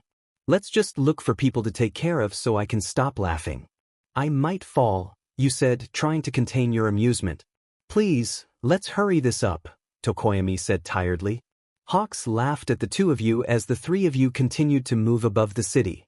He found Tokoyami fun, but you were a different type of fun. His humor was darker while yours was lighter. The pro couldn't have chosen any better. The three of you sat on a rooftop watching the sunset. A little tension was in your back from having your wings for most of the day. Sybil sprawled out on your lap, stretching widely. Tokoyami stretched his arms as Hawks flexed his wings. Today was a good day, you two kept up with me, so good job to you both, Hawks said, leaning against a wall as he sat down. However, it was not of my own strength, Tokoyami replied, looking a bit downcast. Don't beat yourself up about it, Tokoyami, you said softly. I'm sure you'll grow your wings. Just give it time and be patient. He nodded silently, grateful for your encouragement. Suddenly, Sybil sat up as if remembering something important. Yenne, it's that time of the month, he said expectantly. For what?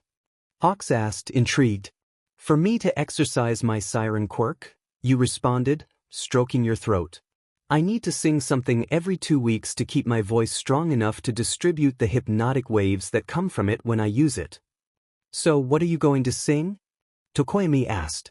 Dunno, choose something for me. It needs to be a song that'll allow me to vocalize. Ooh, how about Diamonds by Rihanna? Hawks suggested excitedly. You chuckled a bit. All right then.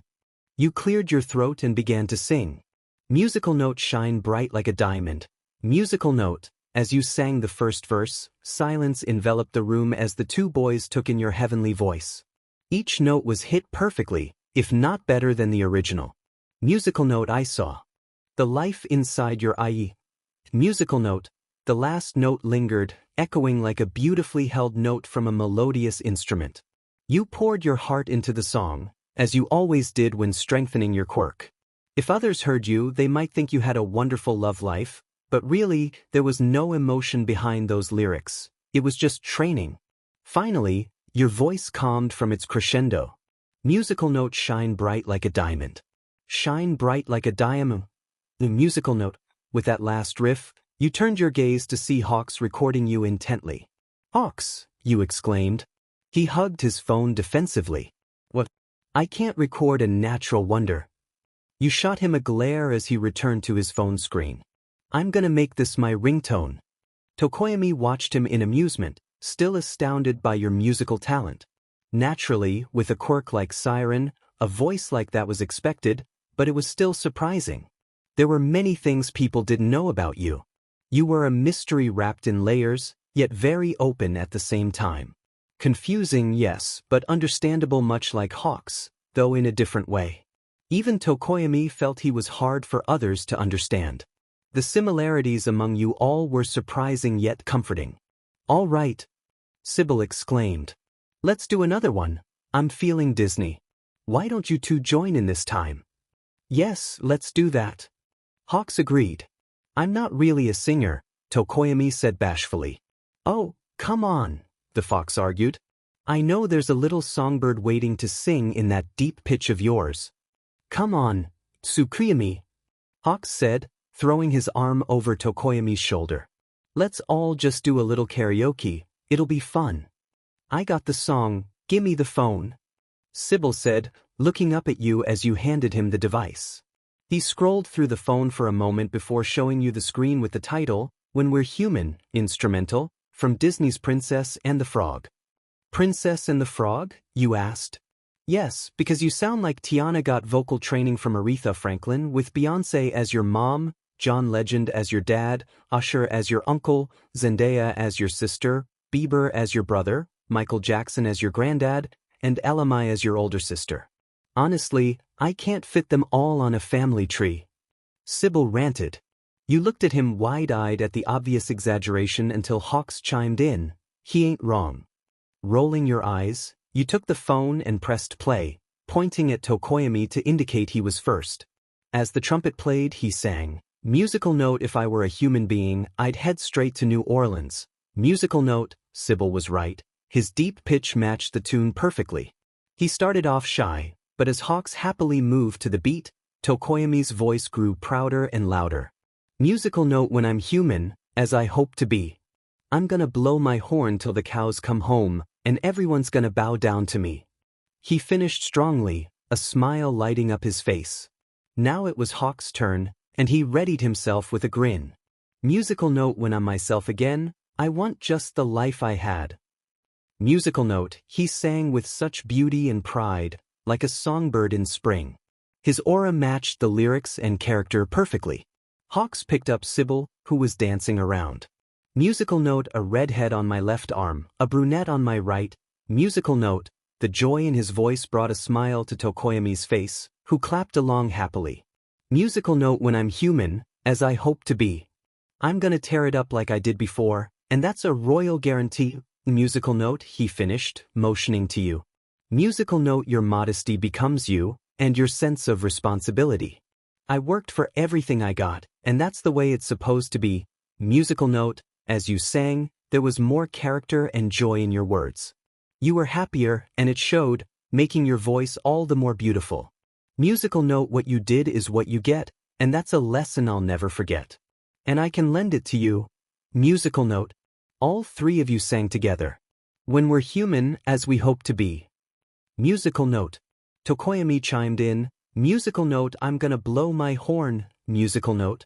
Hawks added. Musical note. I'm gonna live the high life. Musical note. Finally, you sang. Musical note. And I'm gonna do my best to take my place in the sun. Musical note. Then all three of you finished together. Musical note. When we're human. Musical note. As you concluded, the trumpets of the audio faded out. Who?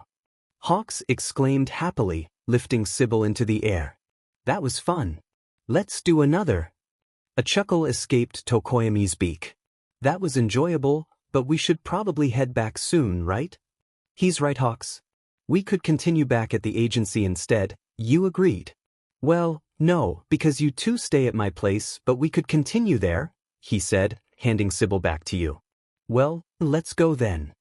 With that, Sybil enlarged, and Tokoyami climbed onto his back as you and Hawks prepared your wings and took to the sky. You flew across the city with a smile on your face. It had been so long since you sang with people who could energize you and bring emotion into your voice. Was it an effect of using your bird quirks so much that your energy matched theirs? Regardless, like a flock of birds, you glided through the sky, humming a special tune, True Birds of a Feather. In a car, you and Tokoyami stood face to face with Hawk's mansion. Obnoxious, isn't it? Tokoyami asked. You scoffed. You should see the house I grew up in if you think this is obnoxious. Tokoyami looked at you wide-eyed as the two of you got out. With that, the two of you approached the front door where Hawks was waiting. He waved to the two of you before opening the door. Looking around, you admired the modern-day core of the house, which followed a white, gray, and black color scheme. He led the two of you to a living room where you both set down your hero cases. The pro fell onto the couch. He groaned. I'm hungry. You guys want takeout? He asked, taking out his phone. Sure, Tokoyami said. I could cook something if you want, you responded. Yeah, like what? Hawks asked curiously. Let me see what's in your fridge and I'll take it from there. Hawks tilted his head and looked at you with interest. He stood up and led you out of the living room, where Tokoyami stayed with Sybil. Soon, the two of you entered a large kitchen. Here we are. You don't want me to help out? Hawks asked. You walked in, scanning the placement and space. No, I'll be good. You opened the fridge and responded nonchalantly. The male shrugged his shoulders and left the kitchen. He soon came back to the living room and turned on the TV. What is she making? Tokoyami asked. Not sure. You know her, right? Hawks replied. Nope, but just leave her in. There, and something wonderful shall emerge, the small fox responded. You got Disney Plus? Hell yeah. What should we watch while we wait? He asked, entering the app. Rio, Tokoyami called out. Hawks beamed at the suggestion. Birds of a feather flock together, I guess, Sybil thought tiredly. 1 hour later, as they were entertained by the blue birds on the screen, a pleasant scent wafted into Hawks' nostrils. Ooh, that smells nice, he said happily. Tokoyami tilted his head in question, then sniffed the air. He too was pleased by the smell. Come eat. Your voice called from afar. Hawks leaped out of his seat and slightly rushed to the kitchen. Tokoyami followed with less enthusiasm but an excited stride. They arrived to see you setting down the food on the counter. Their eyes widened in awe at the sight. You made this? Hawks exclaimed. I work at a famous restaurant after school as one of the chefs, you responded nonchalantly. So I've had some practice. Hurry up, get a plate so you can eat. Tokoyami quickly headed to the cupboard with excitement. Once he got his plate, you took a spoon and started putting food on it. The male looked down at the display expectantly, while his mentor looked over his shoulder with a boyish grin. Here you go, Omoale. Come on, Garuda, you said as Tokoyami walked toward the bread loaf while you plated Hawk's food. Hey, what's the name of this restaurant you work at anyway? Hawks asked curiously. Assassin's Culinary, you said. Tokoyami paused, a piece of food halfway to his mouth. You mean the restaurant run by Gakuhoa-sano? Yeah, that's it. You handed Hawks his plate. I remember there was a news article about a 9-year-old chef prodigy from there, Hawks started. That was you. Yeah, you agreed. But I didn't want my face in any newspapers, so they didn't take my name and stuff. Wow, you're just full of surprises, huh, Space Bird? He said, emphasizing the nickname. Space Bird. You repeated jokingly. Well, that's a new one. As he nodded, Tokoyami took a bite of chicken. Once the flavor hit, his entire demeanor changed. The sudden shift caught Hawk's attention. Wow, Tsukuyami, is it that good? He asked, astonished by the reaction. Never once has my dark soul tasted such joy, the the male responded, small tears forming in his eyes. Laughter escaped your lips at his response as you washed the dishes, then set down Sybil's plate as well. Intrigued by the reaction, Hawks took his fork and also sampled the chicken. He was quickly overwhelmed by the rush of flavor and smiled widely at the taste. You watched this play out in amusement, although you were used to such reactions. Ever since you first stepped into a kitchen, it felt like a safe place, a realm where you could control everything. No one could hurt or challenge you there, just like on the battlefield. However, it was still gratifying to see people enjoy your food. It made you happy. It felt good to make others happy without having to get your hands dirty. Once done with the dishes, you sat down and got your own food. Taking a bite, you couldn't help but admit it filled you with joy, even though you were accustomed to the taste of your own cooking.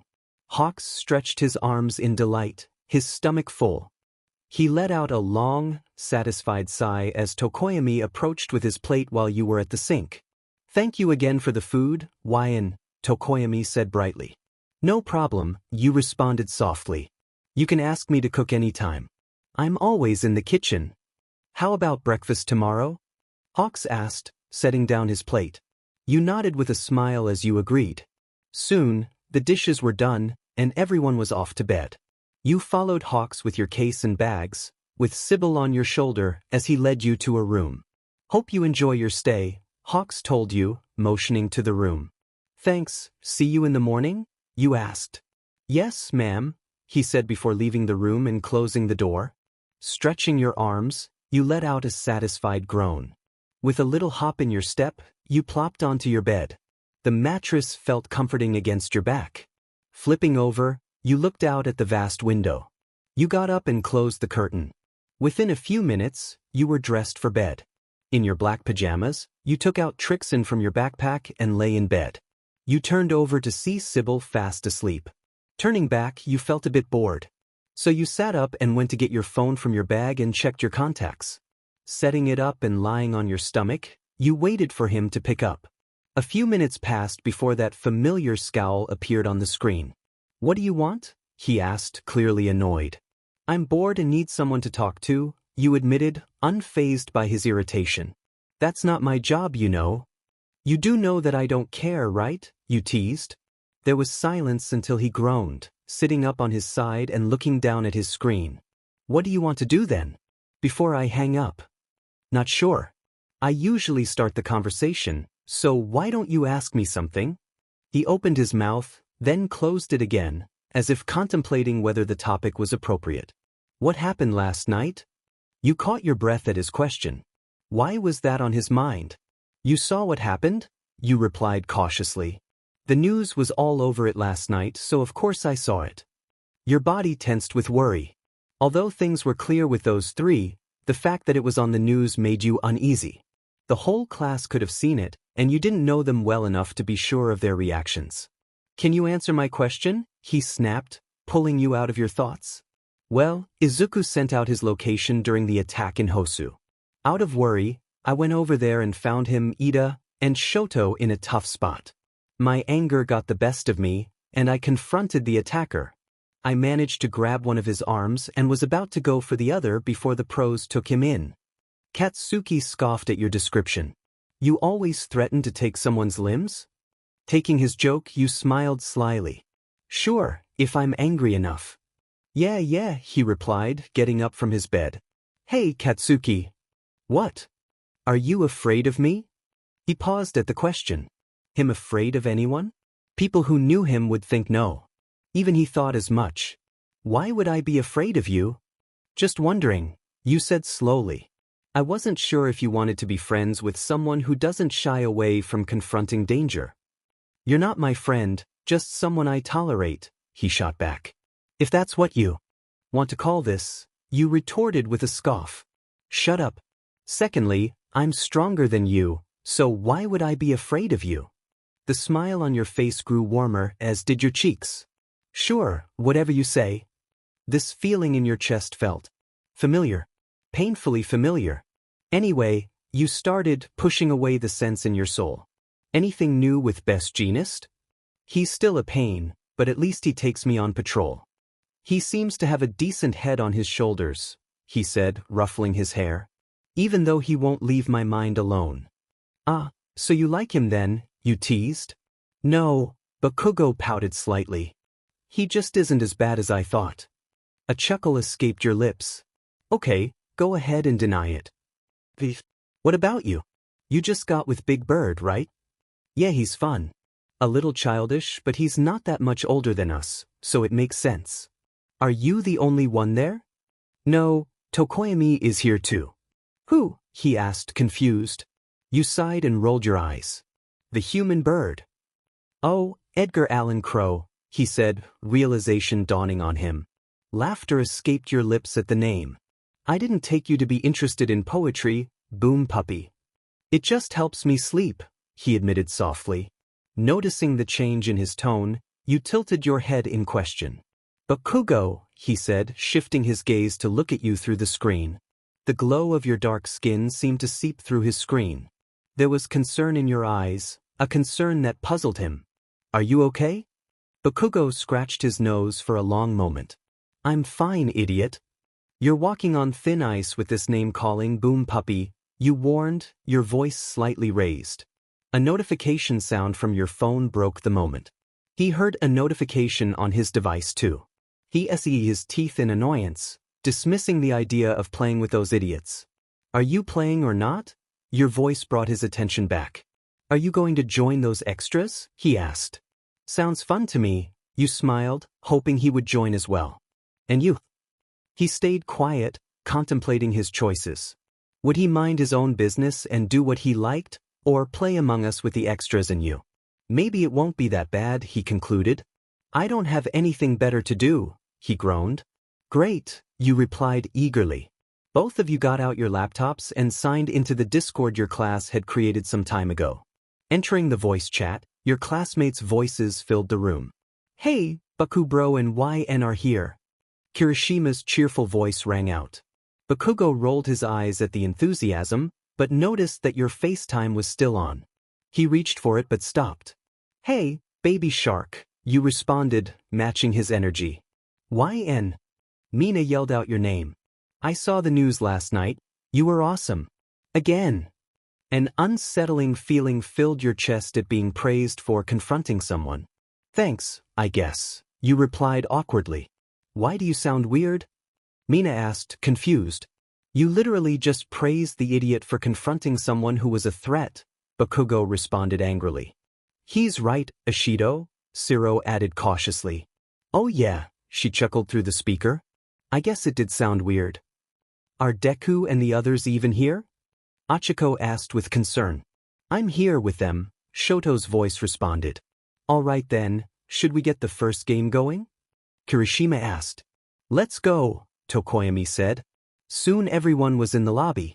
Your character was white with the name Twinkle, Bakugo was orange with the name Explosion Mudder, Kirishima was red as Red Riot, Shoto was cyan with his name, Mina was pink as Pinky, Achiko was brown as Uravity, Denki was yellow as Charge Bolt, Tokoyami was black as Raven Lord, Siro was lime as Flex Tape, and Momo was green as Kriati. Alright, let's go. Don't die, Denki said as the screen darkened. Everyone muted their mics. As the screen came back on, you and Bakugo found yourselves as imposters. Well, this is going to be fun, you said aloud. What does that mean? Bakugo asked. What do you think? You replied, heading into the kitchen. He sighed as he moved toward the vault. You want us to work together? Sure, we're both imposters. Why not? He stayed silent, not responding to you. Where are you now? You finally asked. This vault area. Anyone with you? He moved his character away to reveal Shoto near the vent. Icy Hot is here, but no one else. All right then, let me close those doors. Then you can vent out after the kill. He didn't respond, waiting for the doors to close. Shoto's character walked around after completing the task, then was suddenly eliminated by Bakugo's character. The character hopped into a vent. He popped out again in the showers room, then headed to records.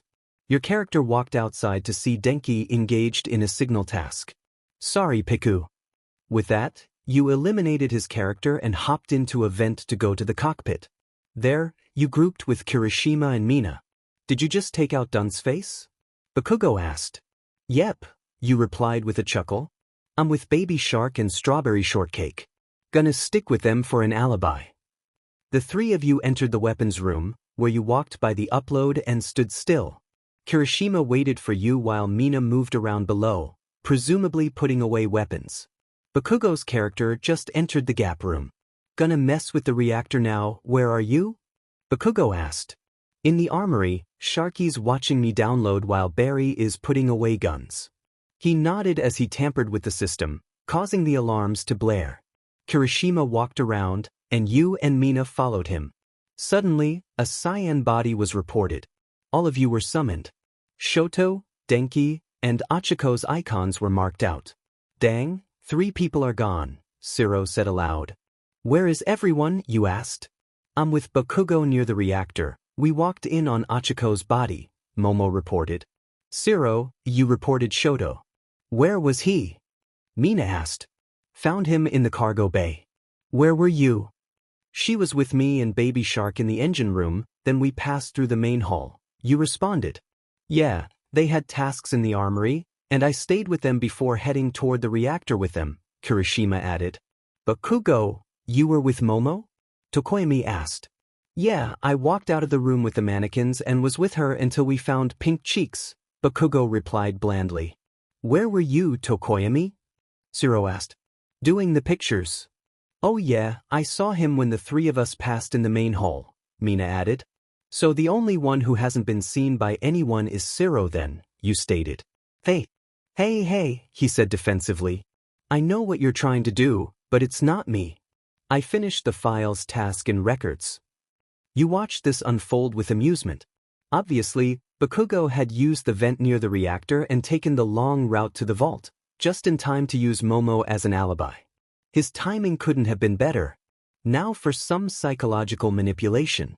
But there's no one to vouch for you, you added. You're more suspicious being by yourself than an imposter hiding with others. Also, the vent near the reactor across from the vault leads to the other side of the platform. She's right, Momo agreed. From there, you could have walked into records and then gone to the cargo bay. Wait. I didn't do that, he said frantically. Great, now he was panicking, adding to his suspicion.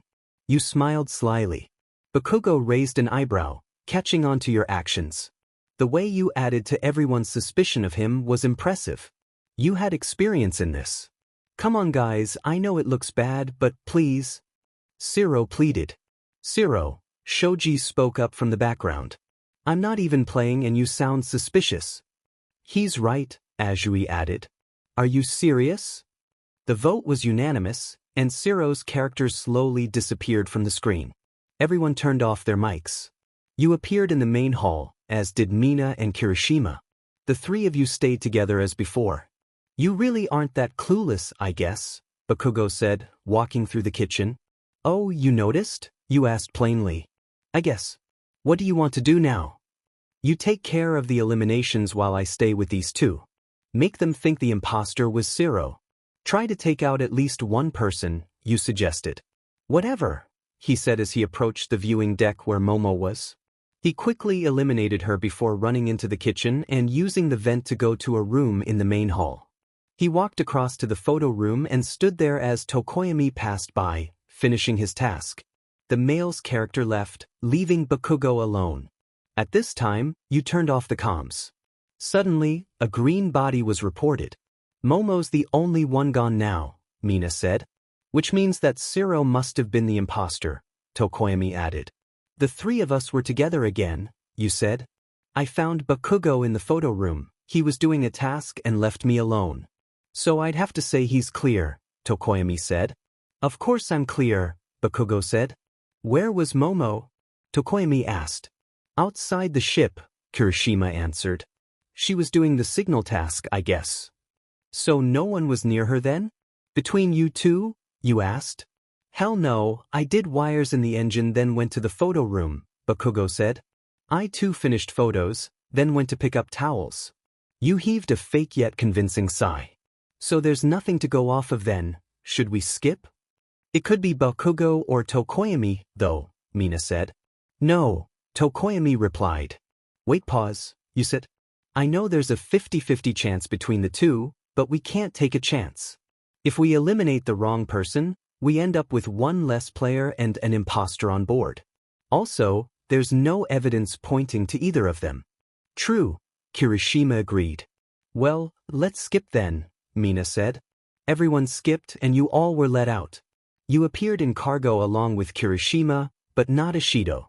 The two of you headed up to records. Where are you, Boom Puppy? You asked. Top of the map, pink character just walked in, he responded. I'm with Baby Shark in records. The two of you fell silent. You wanna he started. Do a double elimination? You finished. Yeah that, he replied. A sinister smile graced your face. Sure. Bakugo mirrored your expression as he walked toward the female avatar. You, too, focused on Kirishima's character.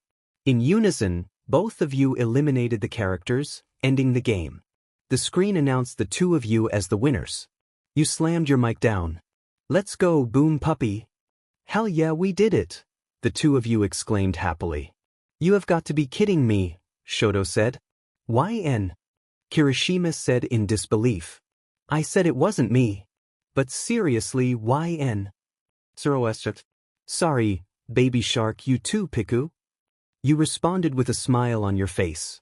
I'm not sorry for anything, Bakugo said. Did I really vouch for you? Momo complained. I didn't get to do much of anything, Achiko added. Were you two working together? Shoji asked. Absolutely. That's some impressive teamwork, Yenne and Kaken. Deku said through Shoto's mic. They really played us, Mina remarked. I was looking for Yenne and Kirishima too. Then Bakugo got me out. No one found my body. That really stinks, Denki said. No one cares, Dunce face, Bakugo replied sharply. Well, sorry for putting you on blast, Zero, but I honestly just added some fuel to the fire. You looked suspicious either way, you admitted. Oh wow, Zero responded begrudgingly. Okay, I want to play, but not with these two as imposters, Azui said in Discord. You laughed as Bakugo looked off, clearly annoyed. He glanced at his phone, catching a clear view of your smile. He clicked his tongue at the sight, though not out of irritation. Ah well, I guess I'll go to bed now since you all are scared, you joked. I need to go too and get away from you extras, Bakugo said, leaving the voice chat on Discord. I'll see you later, have fun, you said. The others said their goodbyes as you also left the chat. You turned to your phone to see your FaceTime still on. Nice work, Boom Puppy, guess I'll see you later. Yeah, whatever. You picked up your phone to hang up. Also, he spoke up again. Stop worrying about that, G. No one's afraid of you. With that, he hung up. You sat there staring at your screen, unsure of what to make of his words. Did he care about your worries? He was an enigma, just as you were to others. Maybe he did care, or perhaps that was just wishful thinking. Just like he was. Last day of internships. You would return home early afternoon. Expectantly, you stood in the kitchen making breakfast. Sybil sat in a chair watching you move about, finally plating the food. You never told me why you enjoy cooking so much, Sybil mentioned. Nearly 8 years and you're asking me now? You wondered to the fox. Oh, shut up. A giggle escaped your lips as you moved a braid from your face, starting to remember. My father cooked a lot when we were younger, even though we had chefs. He preferred to make things with his own hands to make people smile. Food was a common way to bring joy. I guess when he died, there wasn't much of him for me to hold on to. Being in the kitchen reminds me of him, which is why I spend so much time here. Sybil huffed sadly. This past of yours, I swear. It's already bad enough you can't sleep without that nasty drink. Then your coping mechanism just makes your hobby sad. It's the life I live, unfortunately, you responded, looking at your companion sadly. I guess I have to deal with it as much as it hurts. Tokoyami was the first to walk into the kitchen, setting his bags down by his seat. Quickly fixing your face, you flashed a smile. Morning, Omo Ale. Good morning, Yenne, he replied with an equally bright tone. You handed him his plate just as Hawks walked in. Hello, my baby birds, the male said joyfully, smiling at you too. Tokoyami rolled his eyes in annoyance while you laughed. Morning, Hawks, here you go. My favorite combo, he gasped in excitement. You are an angel. Hawks took his plate and sat next to Tokoyami. As both males ate, you started to clean. Why and come eat? I'll clean up when you guys leave, Hawks said. You shook your head. Nah, that's not how I was raised. I'll eat once I'm done. Ah, okay then, he sighed in defeat. Soon you finished the dishes and started to eat your own food. Sybil lay at your feet, on his back, waving his feet in the air. Tokoyami brought in his plate and washed his dish, and Hawks also brought his plate. In a few minutes, the two of you got into a car with a driver. Hawks stood outside the car, looking into the window. Our time together was fun, but alas, he said dramatically, it's time we depart. Thank goodness, Tokoyami said, exasperated. You laughed. Thanks for making it fun, Hawk-sensei. Yes, thank you again, Hawk-sensei, and why are you recording? Tokoyami's demeanor dropped at the sight of his phone. For the memories, come on, Tsukuyami. You snickered at the boy's annoyance. Sybil popped up, putting his face in the camera. Well, see you later, Big Bird, the fox said. Hawks backed away from the vehicle, still recording with a big smile. Okay, bye. Maybe I'll see you two again during work study, he said happily. Sure thing, both of you responded as the car pulled away, leaving the smiling male in the distance. Dear Lord, he's annoying, Tokoyami said. But you have to admit that he challenges you, you defended him. Well, he isn't wrong, Sybil started. But I'd rather spend the day with him than with present Mick's loud self. Now he is annoying, you agreed. Very, Tokoyami said as he pulled out his book. A smile graced your face at the sight. So how do you like it so far? You asked, pulling out your phone. You gave this to me about 2 days ago, I'm halfway through. Honestly, I barely understand the main character, and even less about the priestess, he replied as he read. But you're so engrossed you keep going. Exactly.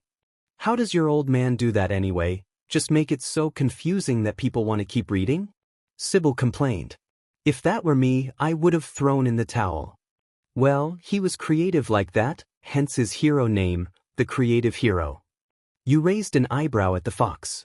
Sybil shook his head. Still doesn't make sense. See you tomorrow, Omo Ale, you said as you waved goodbye to the male at the train station. Farewell, he responded, also leaving the station. As the two of you went your separate ways, you walked along the sidewalk until you caught sight of your father with little Kuriko in his arms. Hey, Dad, hello my little star, you said enthusiastically. Hey, you okay? He asked.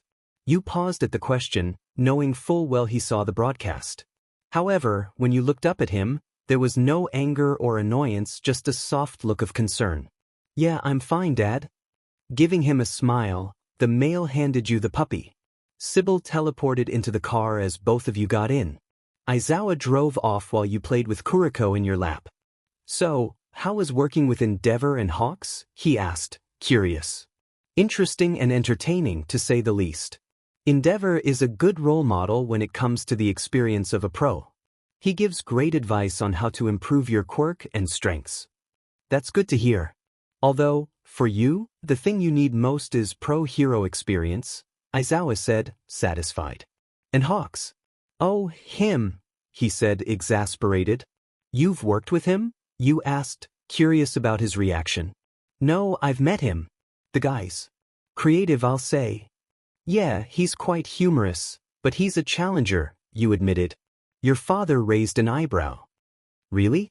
He challenged you? Nearly. I mainly prefer ground work, not that aerial combat isn't in my arsenal. However, he works very fast in the air. It made me realize I still need improvement in that area. Well, there we found something that isn't mental that you can improve on, Aizawa said. Kuriko yelped as if agreeing with Aizawa. You chuckled, looking out the window and watching the world pass by, awaiting the day tomorrow. Stretching as you got out of the car, the fabric of your uniform hugged your figure. You grabbed your bag as Kuriko trailed behind along with Sybil. Aizawa got out with his bag and followed the three of you. You go on ahead to class, I have some things to take care of, Aizawa said, ruffling your hair.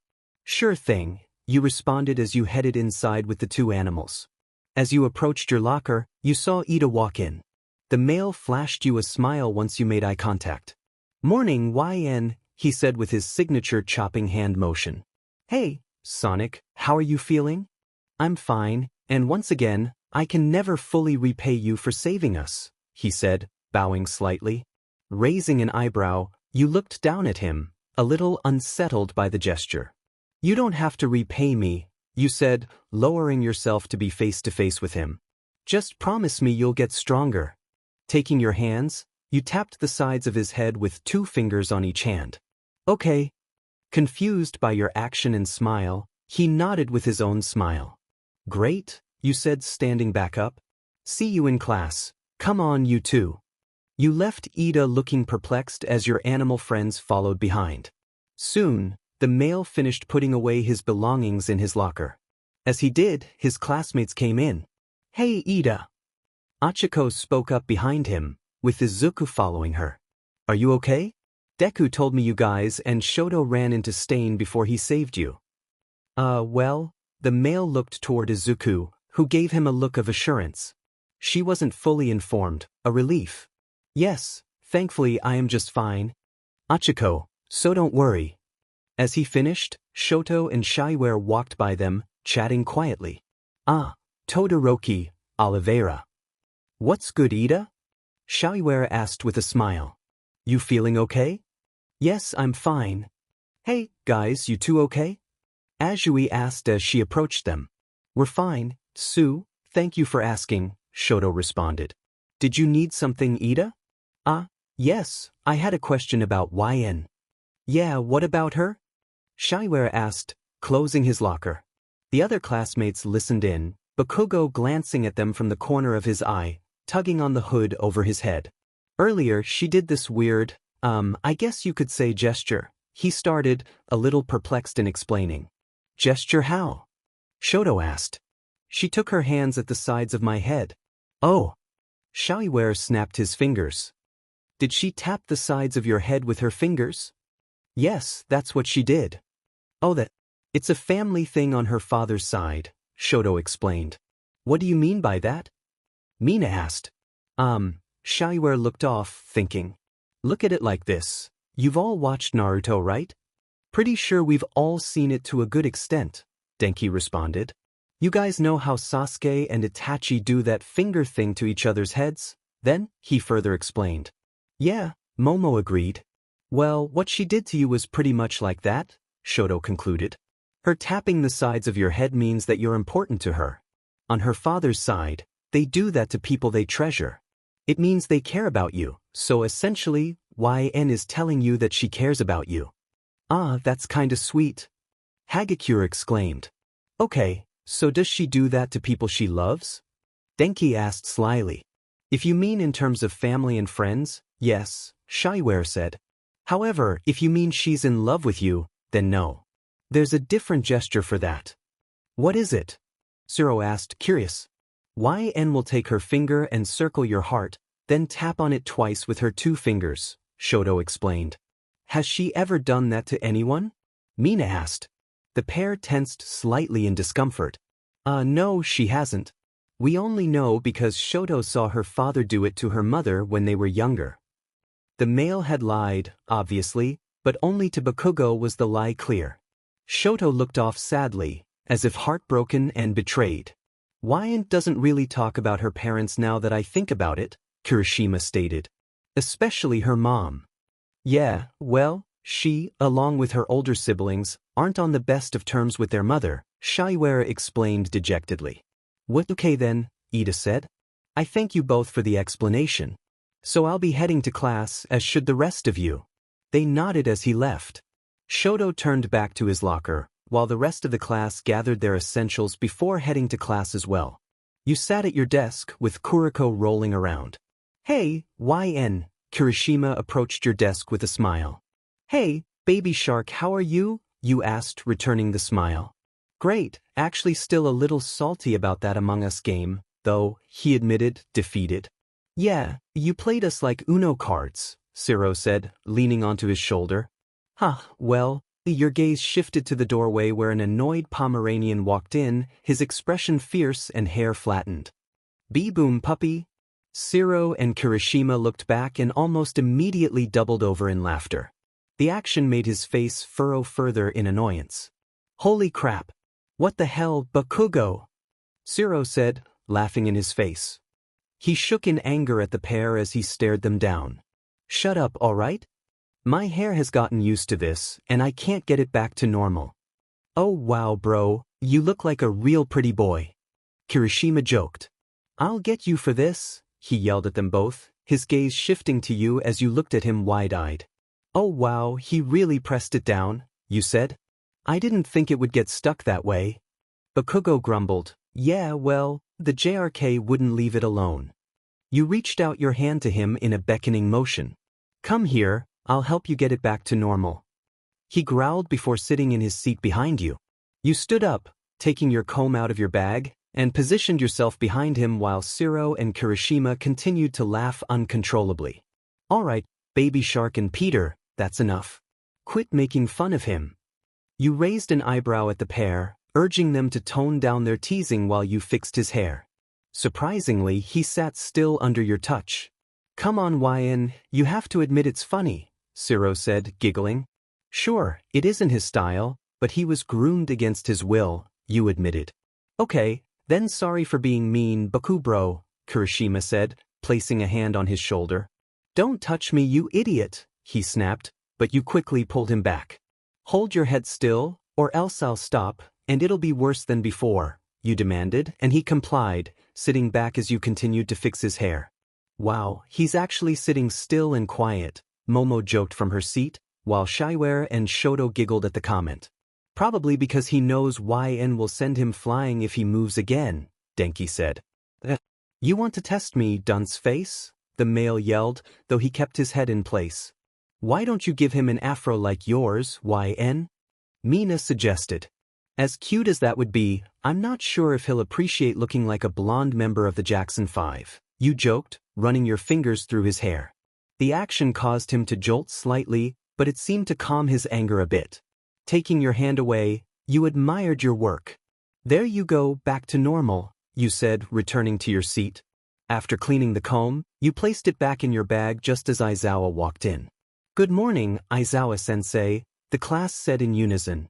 "Hey, today you'll be having a special lesson. Yenne, I want you to meet All Might in ground beta for the exercise." "Alright, see you all in a bit," you said, standing up and grabbing your bag, with Sybil following. Before leaving, you placed Kuriko on Aizawa's desk.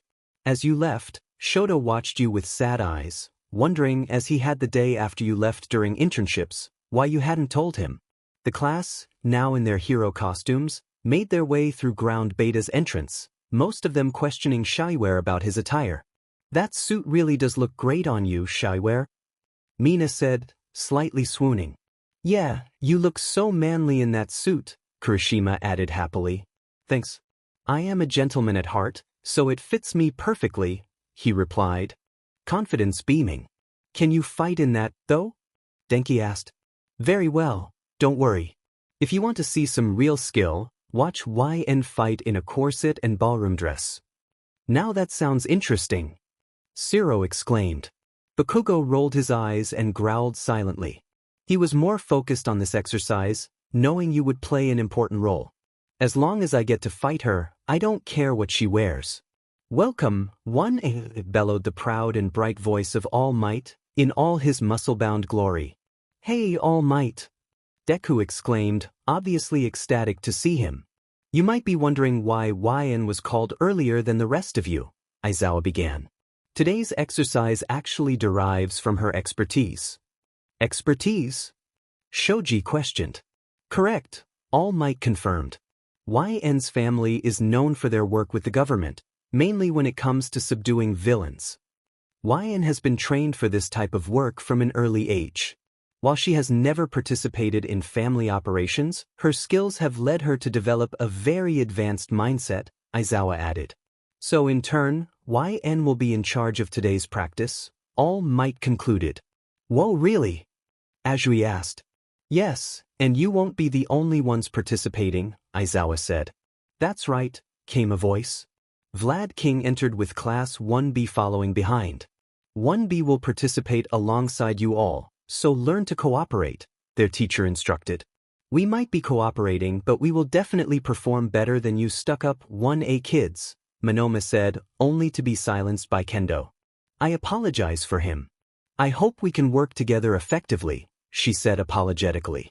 So do we. Let's get through this exercise together, Ida said to her. Teamwork, you called from atop one of the buildings. You're going to need a lot of it for this practice. The students looked up at you, wide-eyed in your new outfit. With grace, you jumped down from the building and landed in front of them all.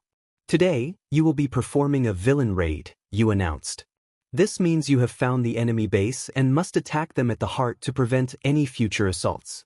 If you're unable to defeat them, then you should take any weapons or valuables they possess. However, apart from fighting, you must also consider several other factors. Kirishima. Yeah, he asked, surprised. Can you name something you must consider when raiding a villain base? That you're fighting on their turf and rules? He said, unsure. Yes, thank you. The male let out a sigh of relief. I was so not prepared for that, Kirishima said, exasperated. You're a fool, Bakugo blandly reprimanded. Now then, in addition to considering that their base runs by their own rules, you need to prepare before trying to enter the building. Can any of you name what must be done in preparation? Aizawa asked. Jairu raised her hand. You need to get a good idea of how many you're up against, as well as their abilities.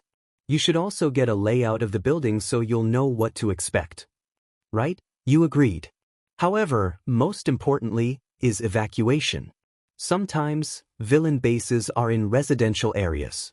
To prevent the loss of any civilian lives, you must organize a structured evacuation. Also, consider the possibility of prisoners. Refrain from destroying the building completely, as there might be important things inside.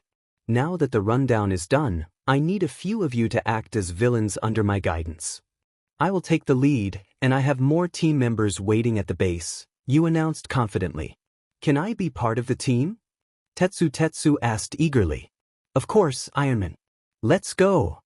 The boy jogged over to join you. Now, let me pick one more from Class 1B and two from Class 1A. Kendo, would you like to join us? Sure, she replied, joining you. All right, Bakugo, you said, calling his name. He grumbled but eventually agreed. And lastly, Tokoyami, let's go. He nodded and joined the group. Now then, you all will be fighting alongside some of my other team members. All Might and Aizawa will provide you with information about my quirks, as Class 1B isn't familiar with them like Class 1A is. You placed the student's hands on your shoulders, holding Bakugo's hand firmly. So, get ready, and we'll be waiting for you at the base. With a flash of light, Sybil appeared on your shoulder, and the six of you vanished. All right, since I have the notes, I'll explain Yenne's quirks to everyone, Deku said to the class. We really appreciate that, thank you, Shiozaki replied.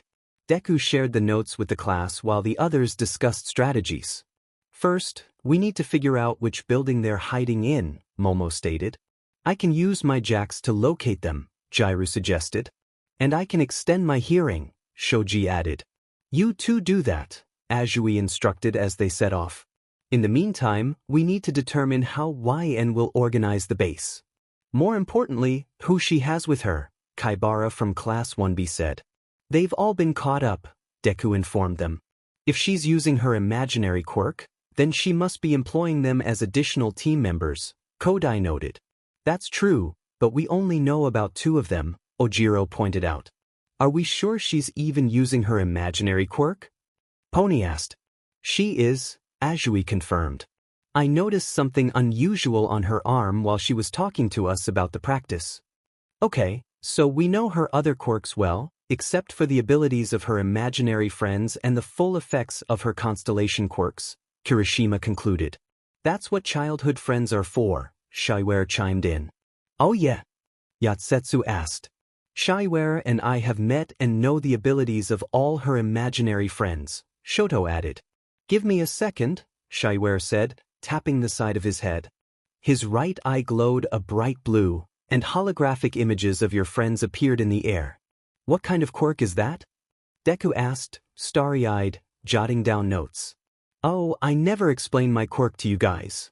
My robotica quirk essentially makes me like a cyborg. I can do anything a robot can, among other things, he explained as Abja's image zoomed in. First up is Abja, the last friend Yenne created, Shoto began. She can create bubbles that are incredibly durable and practically bulletproof. She can also absorb energy into those bubbles and release them like explosions, Shiware added. However, Abja doesn't have strong defenses. Her body is quite fragile unless she surrounds herself with a bubble, which consumes more energy. What happens if one of them is defeated? Tsuburaba asked. They return to Yenne, but any damage they sustained will also affect her, Shoto explained. Next is Jordan Fierce. Her defense and combat skills are exceptional, Shiware continued as her image grew larger. She's extremely fast, and her strength is just slightly less than Yenne's. Any weaknesses? Momo inquired. Yes, she becomes incapacitated at the scent of lemon, Shoto replied. Why would she be vulnerable to something like that? Zero asked.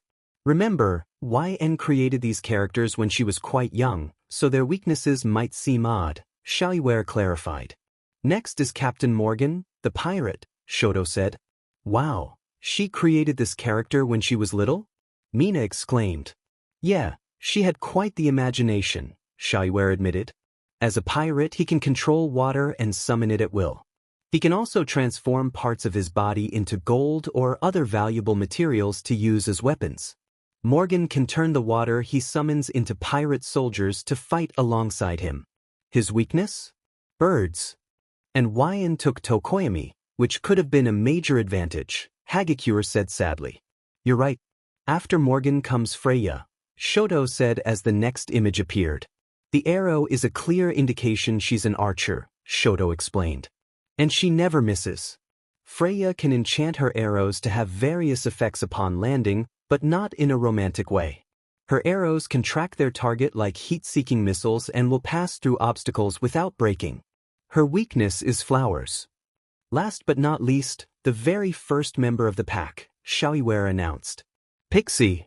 The group exclaimed in confusion. She named it Pixie? Zero shouted. She had a unique imagination, Shoto defended. Anyway, Pixie is the strongest of them all. He can control you through your blood and can turn his own into weapons without harming himself.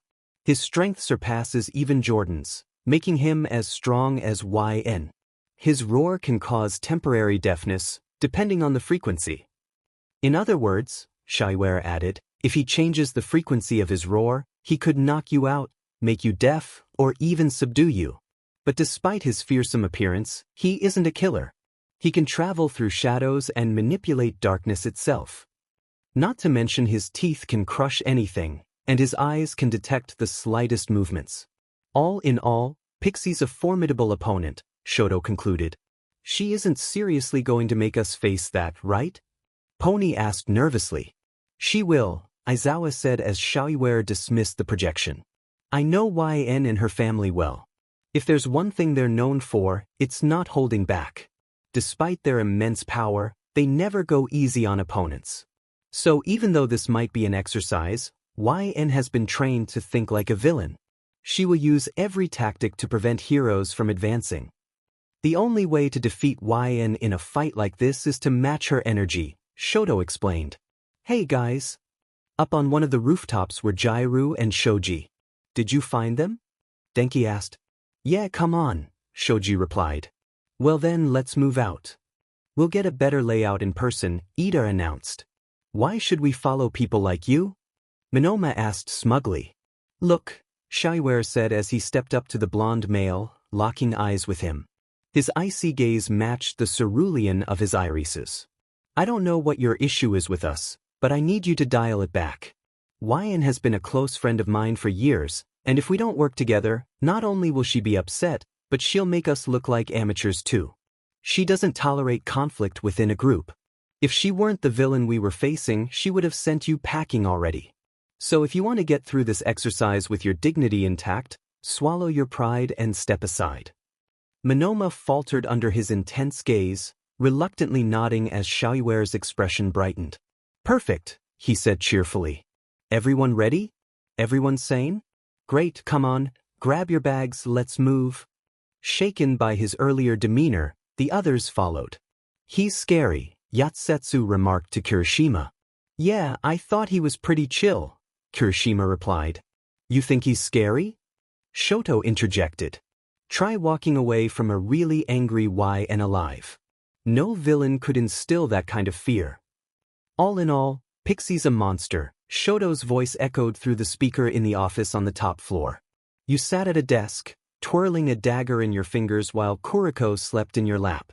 Kendo, Tetsu, Tokoyami, and Bakugo listened intently to the conversation about your friend's abilities. So, are you all caught up? You asked. The four of them, except for Bakugo, looked back at you with a mix of wonder and caution. They were impressed by your ability to listen in on their conversation, yet wary of the aura you exuded. The way you stroked Kuriko's fur and the dagger's dance between your fingers gave off a distinct villainous vibe. Yes, but I'm curious about how you did this, Kendo said.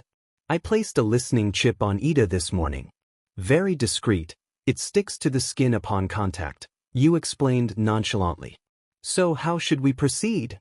Tokoyami asked. You turned in your chair, careful not to disturb Kuriko, and set the dagger down. I'm going to pair each of you up with one of my friends. You'll be keeping them at bay. To do this effectively, I need you all to follow their instructions. Who are you putting us with? Tetsu asked. You will be with Jordan, Kendo with Abja, Tokoyami with Pixie, and Bakugo with Morgan. What about Freya the archer? Tokoyami inquired. You chuckled fondly. Oh, don't worry about her. You glanced at the board map of the building in front of you and placed a white wooden piece down at the entrance. Freya will be just fine. Her job is actually the most important. Everyone ready? Everyone sane? Great, come on, grab your bags, let's move. Xiaoyuer's voice caught your attention. An evil smile crept across your face. Here come the flies dancing into their trap. Your words drew their attention as you reached below your desk to open a fridge. They watched you warily. In truth, except for Bakugo, they were slightly afraid of you. Anyone would be. You looked like you were enjoying this, and you were.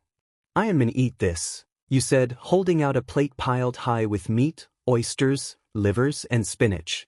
The plate was 3 times the size of a tennis racket. Wow. So much. Tetsu exclaimed. You're going to need that extra iron, so eat up.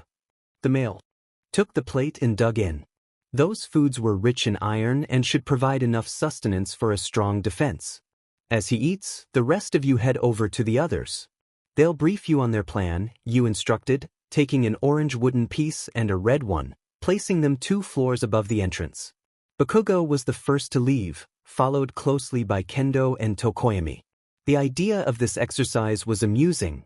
When you first learned about it, you were ecstatic. This activity would allow you to embrace who you used to be, without the thirst for blood. It felt relieving. Time to wreak some havoc. Tokoyami, Kendo, and Bakugo. Bakugo was annoyingly impatient, itching to start this exercise, mainly to get back at Deku. He would never forget how humiliated he felt during the hero versus villain simulation at the beginning of the year. Today would be his rematch. You're unsure about being with Pixie? Kendo asked Tokoyami. Yes, his powers involve being enveloped in darkness. If I go down there, Dark Shadow might go berserk, Tokoyami admitted, uncertainty creeping into his voice. Well, I'm sure YN considered that when pairing us up, Kendo reassured him. Bakugo scoffed. Bold of you to assume that's who you'll work with, he said smugly. You never know. She might switch things up at the last minute just to confuse everyone. But why would she do that? Kendo asked. To catch them off guard, Tokoyami concluded. If they can see into the building and know who we're with, switching us at the last moment will leave them unprepared. The pairings might end up being more powerful than the originals. Kendo looked at him in amazement. If that's really her plan, then it's genius. They'd never expect that. While Kendo marveled at your brilliance, Bakugo stormed down the stairs to the 2nd floor. Alone, The ashen blonde replayed the moments of the practice. Somehow, that quirkless nobody had finally developed his power, only for him to be told he was paired with someone else. He refused to be outdone by anyone. Suddenly, Bakugo heard a splash, looking up to see a patch of water floating through the air.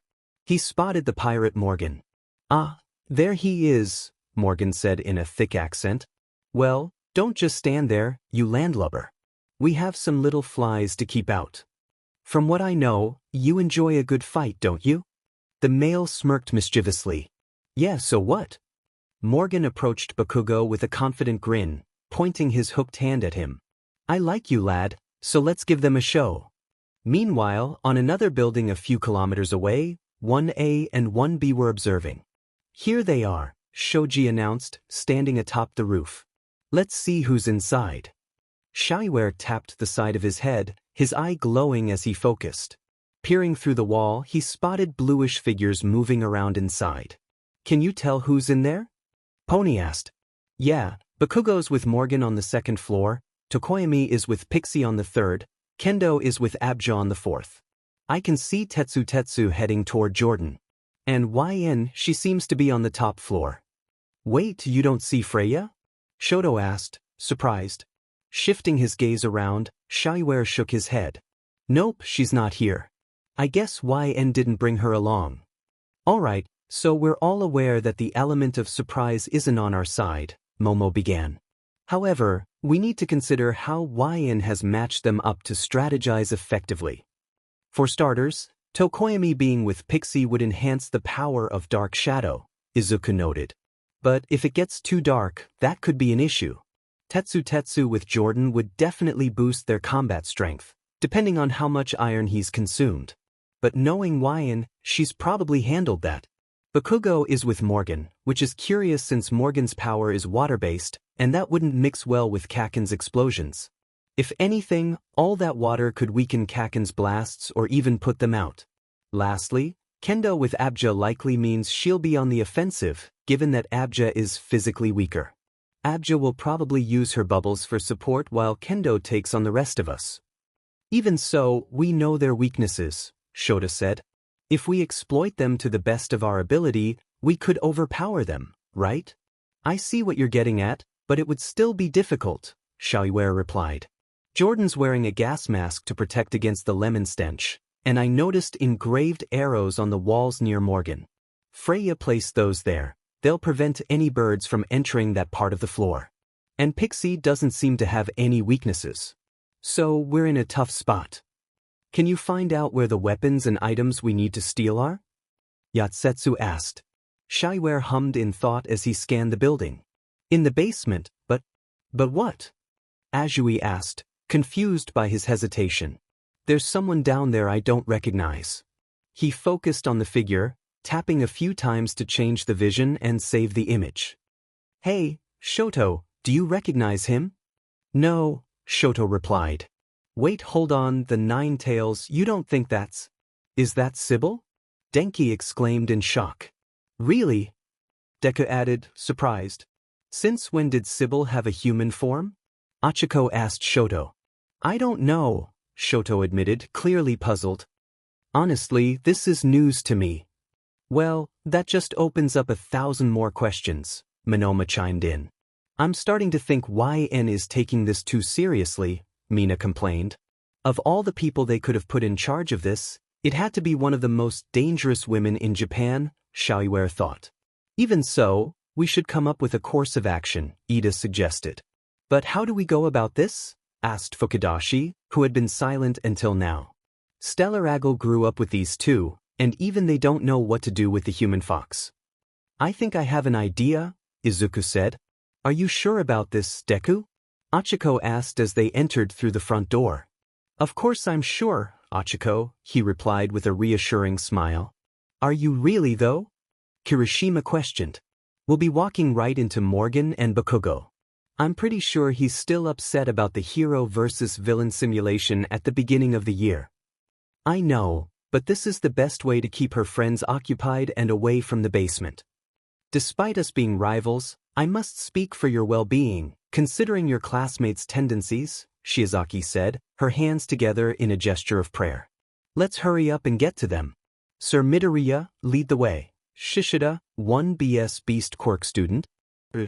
Izuku nodded as they quietly ascended the stairs. Morgan leaned against a wall while Bakugo paced impatiently, playing with a water ball in his hand. The pirate perked up with a smile. They're here, lad, he said energetically. Bakugo turned to face them, getting into a fighting stance. Deku stood at the edge of the wall, listening to the pair. Achiko, Shishida, Kodai, Kirishima, and Shiozaki stood ready. Which one of us should strike first? Kirishima whispered. They already know we're here, so what's the point? Achiko replied. Bakugo began to walk toward them, his footsteps sending shivers down Deku's spine. The male's anger was palpable. Deku clenched his fist, signaling Shiozaki. She nodded and sprinted forward, sending a barrage of vines at Bakugo. As expected, his explosions burned them away, but through the gap, Achiko charged toward Morgan, who held his smile. With a flick of his wrist, a body of water appeared in the air, blocking her path. While Bakugo was momentarily distracted by Uraraka's charge, Kirishima rushed in, throwing a right hook at him. Bakugo quickly blocked, and Shishida ran past the three, using his size and speed to break through the wall of water, only to be stopped by a golden shield from Morgan's arm. Bakugo grabbed Kirishima's arm and threw him over his shoulder, slamming him into the ground. Ready with his 2% power, Deku bolted toward Bakugo, who unleashed a large explosion that sent him flying back. Deku!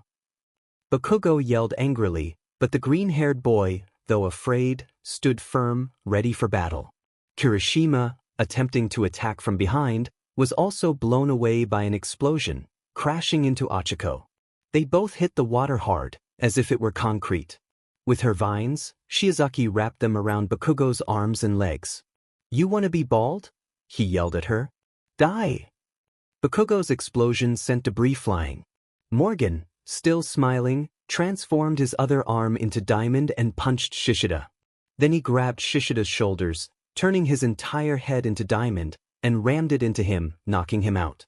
The pirate crashed into the wall of water, only to be met with a punch from Kirishima, who had recovered from the earlier attack. The pirate was sent flying out of the wall, while Kirishima, having unknowingly trapped himself, gasped for air. Achiko, still wincing in pain, reached in and pulled him out.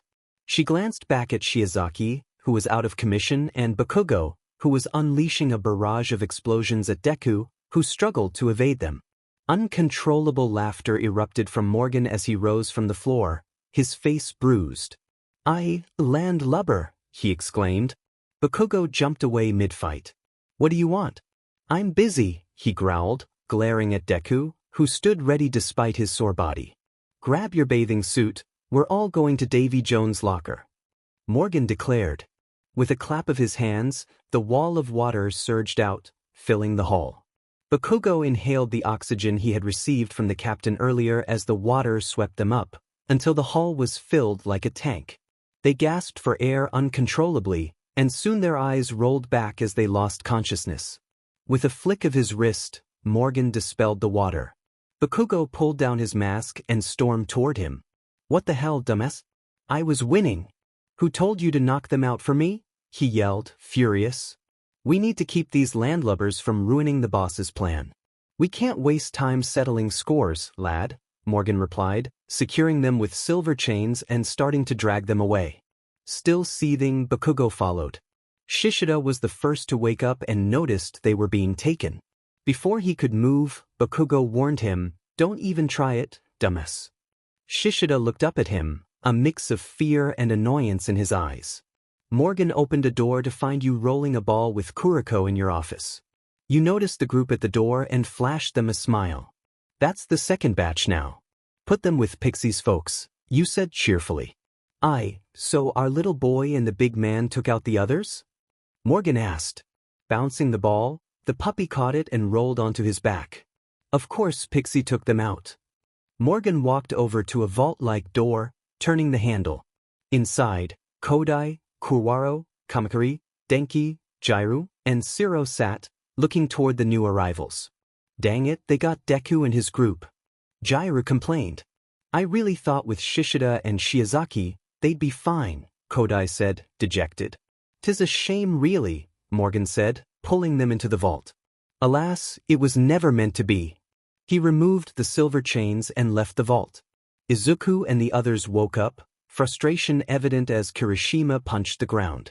Damn it. We were nowhere near close, he complained. You think your fight was bad? Zero asked, and their group looked at him with concern. What do you mean by that? Deku asked. The moment we walked in, we were done for, Denki began. Pixie literally enveloped the entire place in darkness. Not to mention, they acted as portals for Tokoyami, attacking from all sides. That big demon would scratch us, making us bleed, then control half of us through our blood. Tokoyami kept attacking during all of this too, Kuwaro added. I don't even want to remember how they humiliated us. It was over before we knew it. I'm mainly to blame for all this, Izuku said, defeated. I thought with these groups, we would at least be able to hold out long enough to give the others time in the basement. But if they're taking us out this quickly, it's only a matter of time before they decide to go down there before Xiaoiware and Shoto's group can handle Sybil. Is there a way we can break out of here? Shiozaki asked. I mean, the lock is simple, but Yenne, Morgan, and Bakugo are right outside, Jiraiya said. Not to mention, I can hear Pixie and Tokoyami coming down the hall. We won't be able to get past them. Come on, Deathing.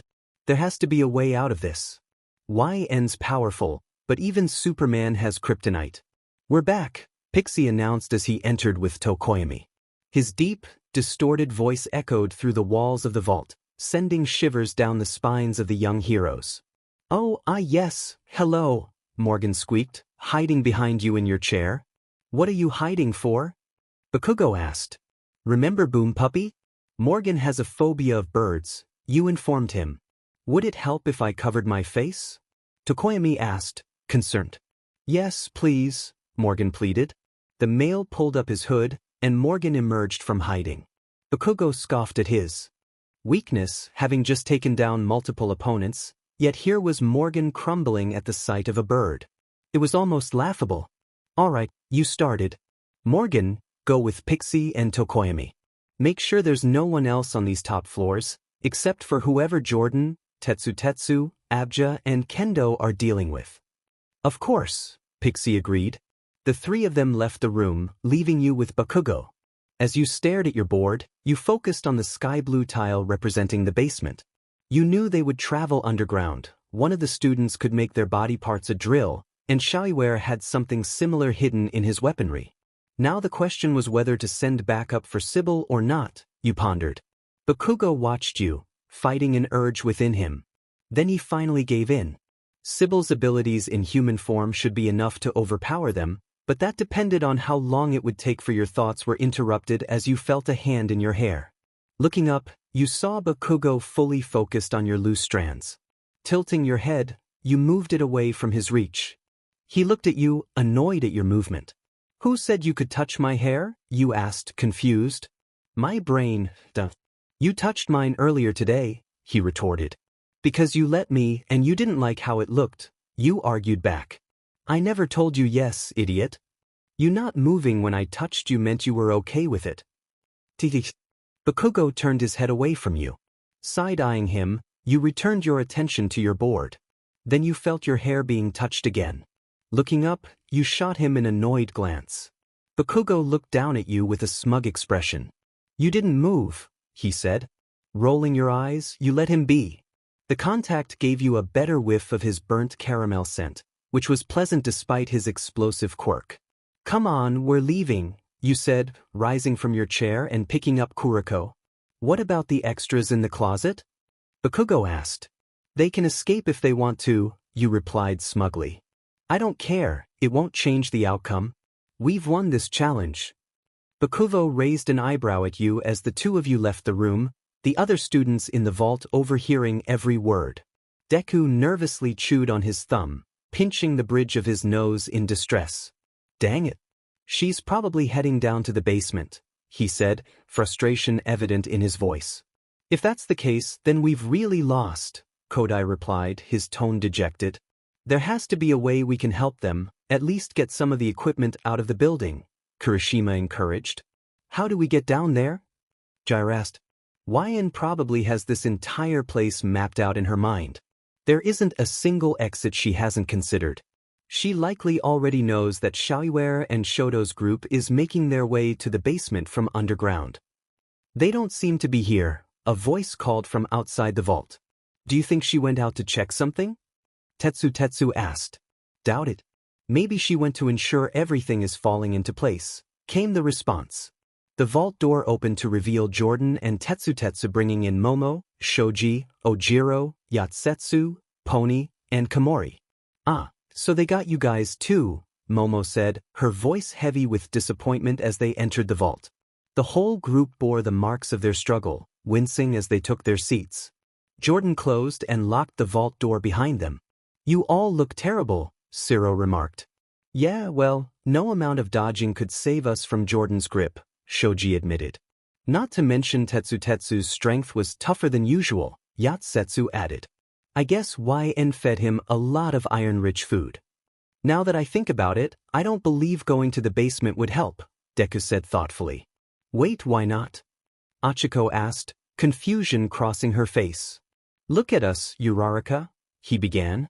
I tried to analyze whose quirks would be effective against theirs. They would have worked, but they're just too strong. Even if we went to the basement, it would only draw all of them down, and it would be a disaster. Yenne once told me that in situations like this, you have to consider your own strengths against the enemy's.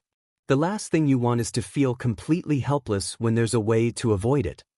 So, I guess all we can do is hope for the best with Shoto and Xiaoyue's group, Ojiro said. Yeah, Deku agreed. I don't know much about Sibyl's abilities, but I can assume that Shoto and Xiaoyue are really strong. I'm praying for both of you to do your best. This is ridiculous, Xiaoyue complained. Monoma had copied his quirk and sported a matching arm blaster. Shoto was panting, the room chilled with ice all around. Ida was bent over, breathless from running so much, while Kaibara was too exhausted to create any significant drills. Sibyl stood poised and calm in his human form, his hand resting on the hilt of his sword. We're in trouble, Xiaoyue thought. We almost caught him off guard. He pet his blaster as Monoma multiplied his. Ida charged at Sibyl, delivering a swift kick that was easily blocked. Taking aim, both Monoma and Xiaoyue unleashed their energy at Sibyl. Just as Ida dodged, Shoto tapped Kaibara's shoulder and pointed to the crates behind him. Kaibara nodded, activating his fire side, filling the room with mist. Sibyl looked around, clearly confused. My vision isn't as sharp in this form, he thought, frustration creeping in. Suddenly, he heard footsteps before being blasted again by Monoma and Xiaoyue. The impact sent him staggering, allowing Shoto and Kaibara to grab some crates and rush toward the tunnel before suddenly dropping to their knees. The pair with their guns looked back, puzzled, until their own knees buckled, causing them to fall. Ida followed suit. Sibyl let out a chuckle and pressed a button on his collar. Attention, fellow villains, his voice echoed over the system. You and Bakugo, who had been walking toward the front entrance, looked up, a smile forming on your face. Freya's spell has activated, and the little heroes are out of commission, he announced. What spell? Bakugo asked, turning to you with curiosity. Welcome to my Bakugo fan fiction. You might be wondering if I'm a Bakugo fan. Absolutely. Will my parents be surprised when they find out? Perhaps. Do I care? Not really. Now, let's get started. Here's a key for the story. Yenne, your name. C, eye color. C, hair color. FC, favorite color. If I forgot anything, let me know. You already have a last name since it's significant to the story, but I won't reveal it just yet. I love keeping the suspense. As for your quirk, the details are below, but I'm keeping that a secret for now. Let's dive into the adventure.